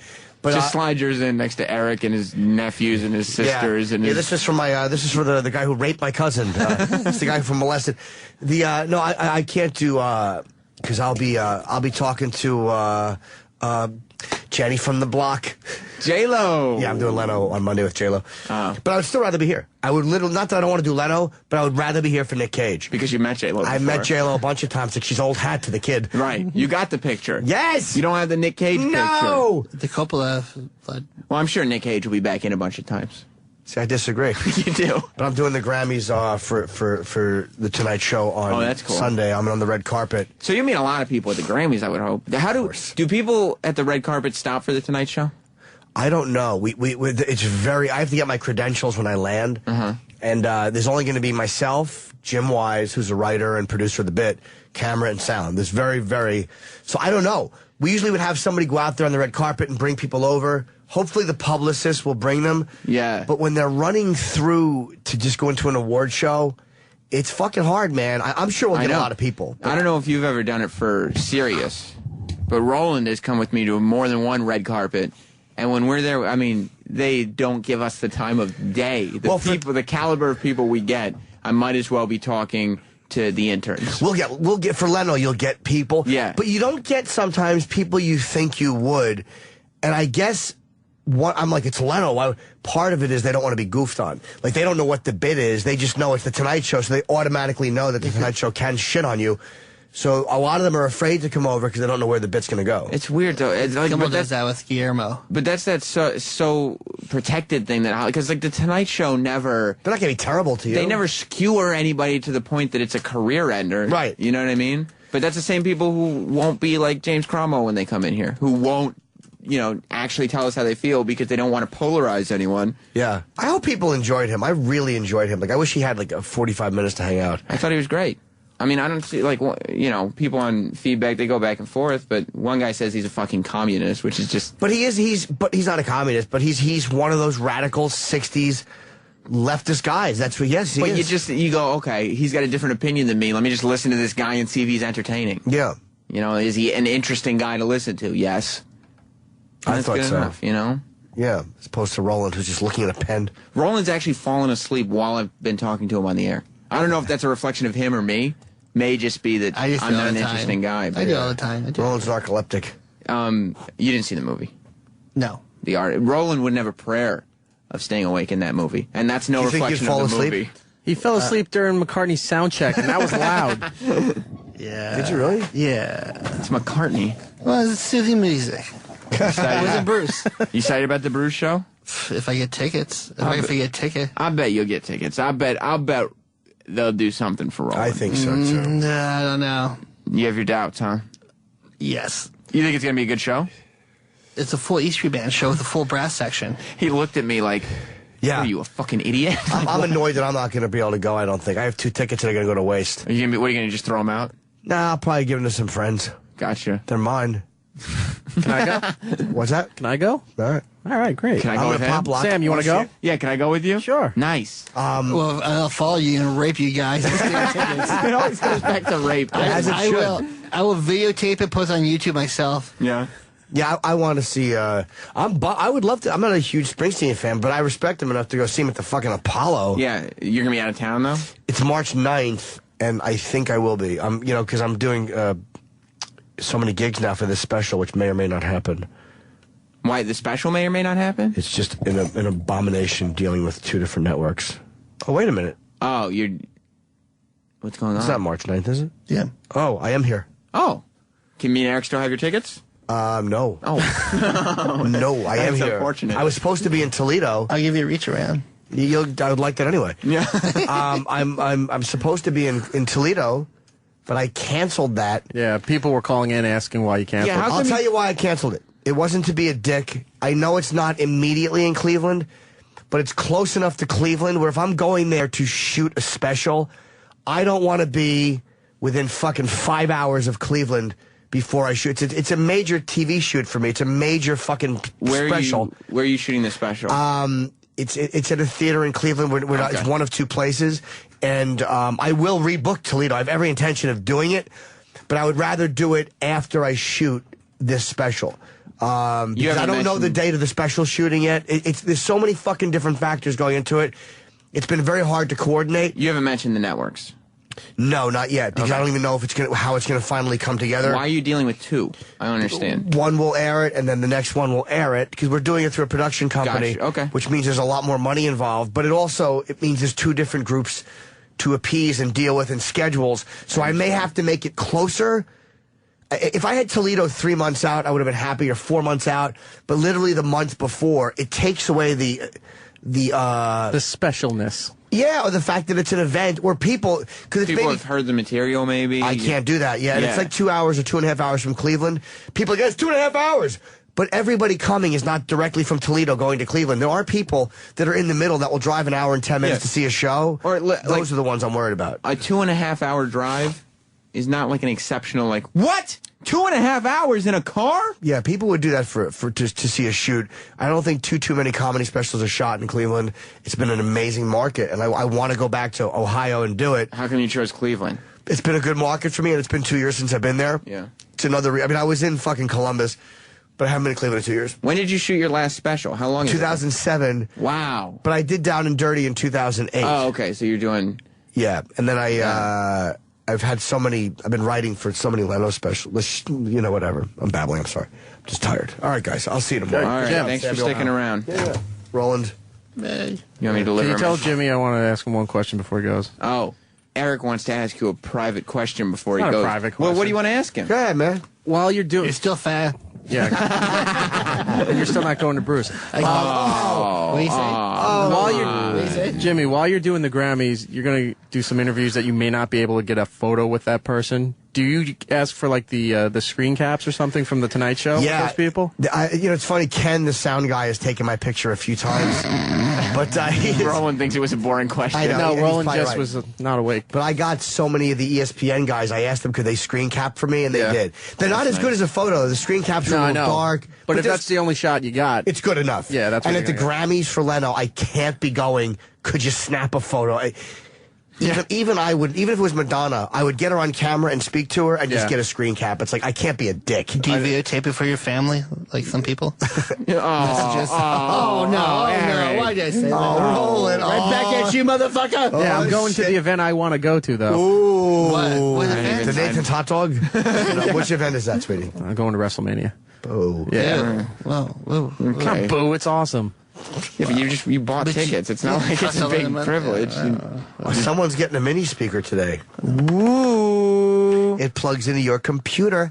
Ooh. I got it from the Zach Wild Roast. It's swag, but I already have a mini speaker, so. Who's going to get it? I don't know. Whoever wants it. Raise your hands. I got the headphones, so I feel like I can't ask for something more. Rock, Roland. I'll take it. Roland gets. Oh, sorry, buddy. Sorry. Yay, Roland. I'm glad you dropped it. Look at that underwear. Rolls on his hands and knees. Yeah, it's going to take him a long time. I wanted to tickle him because to hear, but the idea of him banging his head was scary and glorious. All Yeah, exactly. Yeah. By the way, to smash your head. A fatal concussion would have been worth it. I'd have laughed though. You would have. That would have. I don't give a shit. I got health insurance. I paid for it. Oh, you had to pay for it? Oh yeah, of course. Nothing's free. Oh boy. We just got Coca-Cola here, which was exciting. That is true. Did you hear that? Yeah, Coca-Cola and Diet Coke. We have in the kitchen I thought you meant as sponsors. No. This is the life that we lead at Sirius XM. Everybody that works here is in a tizzy. Everybody's very excited and talking about it because, like, on Wednesday, they started adding Coca-Cola and Diet Coca-Cola. Why wouldn't they? To the fridges. Pepsi is shit. Because they had a contract with Pepsi. I fucking hate those contracts. Well, we're the only hotels do that. Why don't you stop? I think it's because they give them free sodas. So they're like, all right. No, they pay for them. They pay less for them, probably. Oh. How about Choice? Choice is worth something to you. Well, who's that girl? I want to fuck her in the ass, mouth, and cunt. Well, I'm not going to say who she is now because she said ass, mouth, and cunt. That seems like an HR issue. When I used to work at Pergament, there was a security guard who was eventually fired for exposing his penis to the cashiers. and he had a huge gut, and he would smoke like unfiltered cigarettes, and his teeth literally looked like fucking boots after you run through the mud. They were filthy, and he had greasy Bob's Big Boy hair. And he was disgusting, but he was such a pervert. And we would always look at the black girls on cashier, and he would go, yeah, I want to fuck her in the ass, mouth, and cunt. And he would laugh. That's his goof. Yeah, but he eventually got drunk and pulled his cock outside and showed them through the window his dick.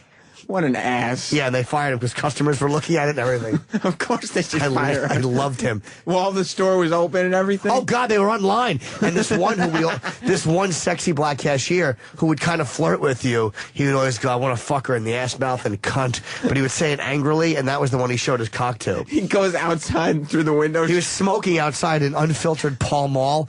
And I'm like, what happened to Bob? That was his name. And like, I get fired. He exposed himself to the cashier. I thought that was the greatest. Of course it is. Ass, mouth, and cunt. I love the people you meet in your life. Fucking Bob ruled. They're the greatest. You know what else is the greatest? And listen up. This is very important. I'm not sure. No, not this time. Today is the last day to get free shipping for Valentine's Day. I don't know if you guys knew that. I did not. At Steven Singer Jewelers. You've heard for weeks to go to IHateStevenSinger.com and get the perfect Valentine's Day gift. Did you listen? Well, stop what you're doing. Have a nice weekend, Jim. Hey, buddy. Stop what you're doing and order yours right now. Order by 5 p.m. today. That's today. And your rose will ship in time for Valentine's Day. That's very quick. Go online to IHateStevenSinger.com and pick your 24-karat gold dip rose. Then choose your very own personalized message of love for the included card. Order now, and shipping is still free. This is your last chance to receive it before Valentine's Day. You're going to get a real gold dip rose in 24-karat pure gold, enclosed in a beautiful gift box with your own personalized message of love, and they're guaranteed to last forever. You heard that right. Forever. Steven's making your Valentine's Day shopping so easy. Get your gold dip rose today. It's only $69. This is the #1 Valentine's Day gift. Call 1-888-I-HATE-STEVEN-SINGER or go to IHateStevenSinger.com. I don't like how you interns disrespect me. Fact of the matter is, just because Jim Norton isn't here anymore doesn't mean there's not still professional broadcasting going on. For some reason, all these interns can't come in and change the studio over when Jim Norton is in the room, but when Sam Roberts is in the room, all bets are off. Let's cling and clang all over the place. Yeah, but fact of the Play matter with is, wires. you're also, done with the show here. I'm not done with the show. This is still the show. No, you got to wrap up. You have to go. I don't have to do shit. I'm on the air. All right, I'll go tell Ron. Don't tell Ron. I was kidding. He's waiting outside. I just want to sound tough sometimes. Will you give me an inch, E-Rock? Will you give me an inch? That's what you get for Shatner. That's what you should get for Shatner. You wrote William Shatner on the pad data. It's Shatner. Shatner. Typo, it happens. I guess so. And it was corrected. This Sunday, Sam Roberts show will be on from 4 p.m. to 6 p.m. Eastern on this channel. Good for you. Yeah, good for you. Where's your show? I didn't ask for one. Yeah. You. I'll get paid the same either way. Remember the days when? You'll be overpaid regardless. Remember the days when E-Rock used to say he wanted to do a ska show? What happened to your dreams? When did I say that? Shatnet. Saturday at 7 p.m. will be Eastside Davy Mac's sports show, and 11 a.m. Saturday morning, all Eastern times, will be Voss and Bonnie Didn't doing. You have one more plug? Doing that. What? For a certain band? Oh shit! Opie didn't do it. That's right. Let me find it here. Coke Logic's band. You know Coke Logic. We always talk about him. Oh, I didn't think you'd actually do it. No, I'm going to do it. Coke Logic's my friend. Do you have it? I have it His here. band Rebel Music is playing Goose Island Wrigleyville. It's like Wrigley Stadium, but not. Rebel Music is playing Goose Island Wrigleyville in Chicago, Illinois. It's 21 and over, which is good because Coke Logic touches kids anyway, so you shouldn't bring them. Show starts at 9 p.m. and the cover is $7. Coke Logic is the guy playing bass. You'll know him. He's the intoxicated bass player. Go there to see Rebel Music and get yourself as drunk as Coke Logic does. That's Goose Island Wrigleyville in Chicago. If you're from Chicago, you probably know what I'm talking about. Just drive around, you'll find it. Coke Logic. Danny Cakes. No, Danny's got a plug. Can I get a plug in real quick? Yeah, of course. Bobby Kelly had a great live podcast the other day, the You Know What Dude podcast live over at Gotham. I remember him talking about it. Yeah, and he had these cool posters printed up. They're still available if you want some. You can head over to Goodnight Sweet Prince. That's PRINTS.com. Goodnight Sweet I get it. You get it? And then you can get your Bobby Kelly You Know What Dude podcast posted. It's not Prince, it's Print. Get it? It's a play on words. Ron and Fez are coming up next. We'll be back with more of this on Monday. Goodbye, everybody. The Opie and Anthony Show is now over. For real this time. Check out the O&A Show on Facebook at facebook.com/Opie and Anthony. And catch Opie and Anthony live Monday through Friday from 6 to 10 a.m. Eastern. Ron and Fez are next. Hey.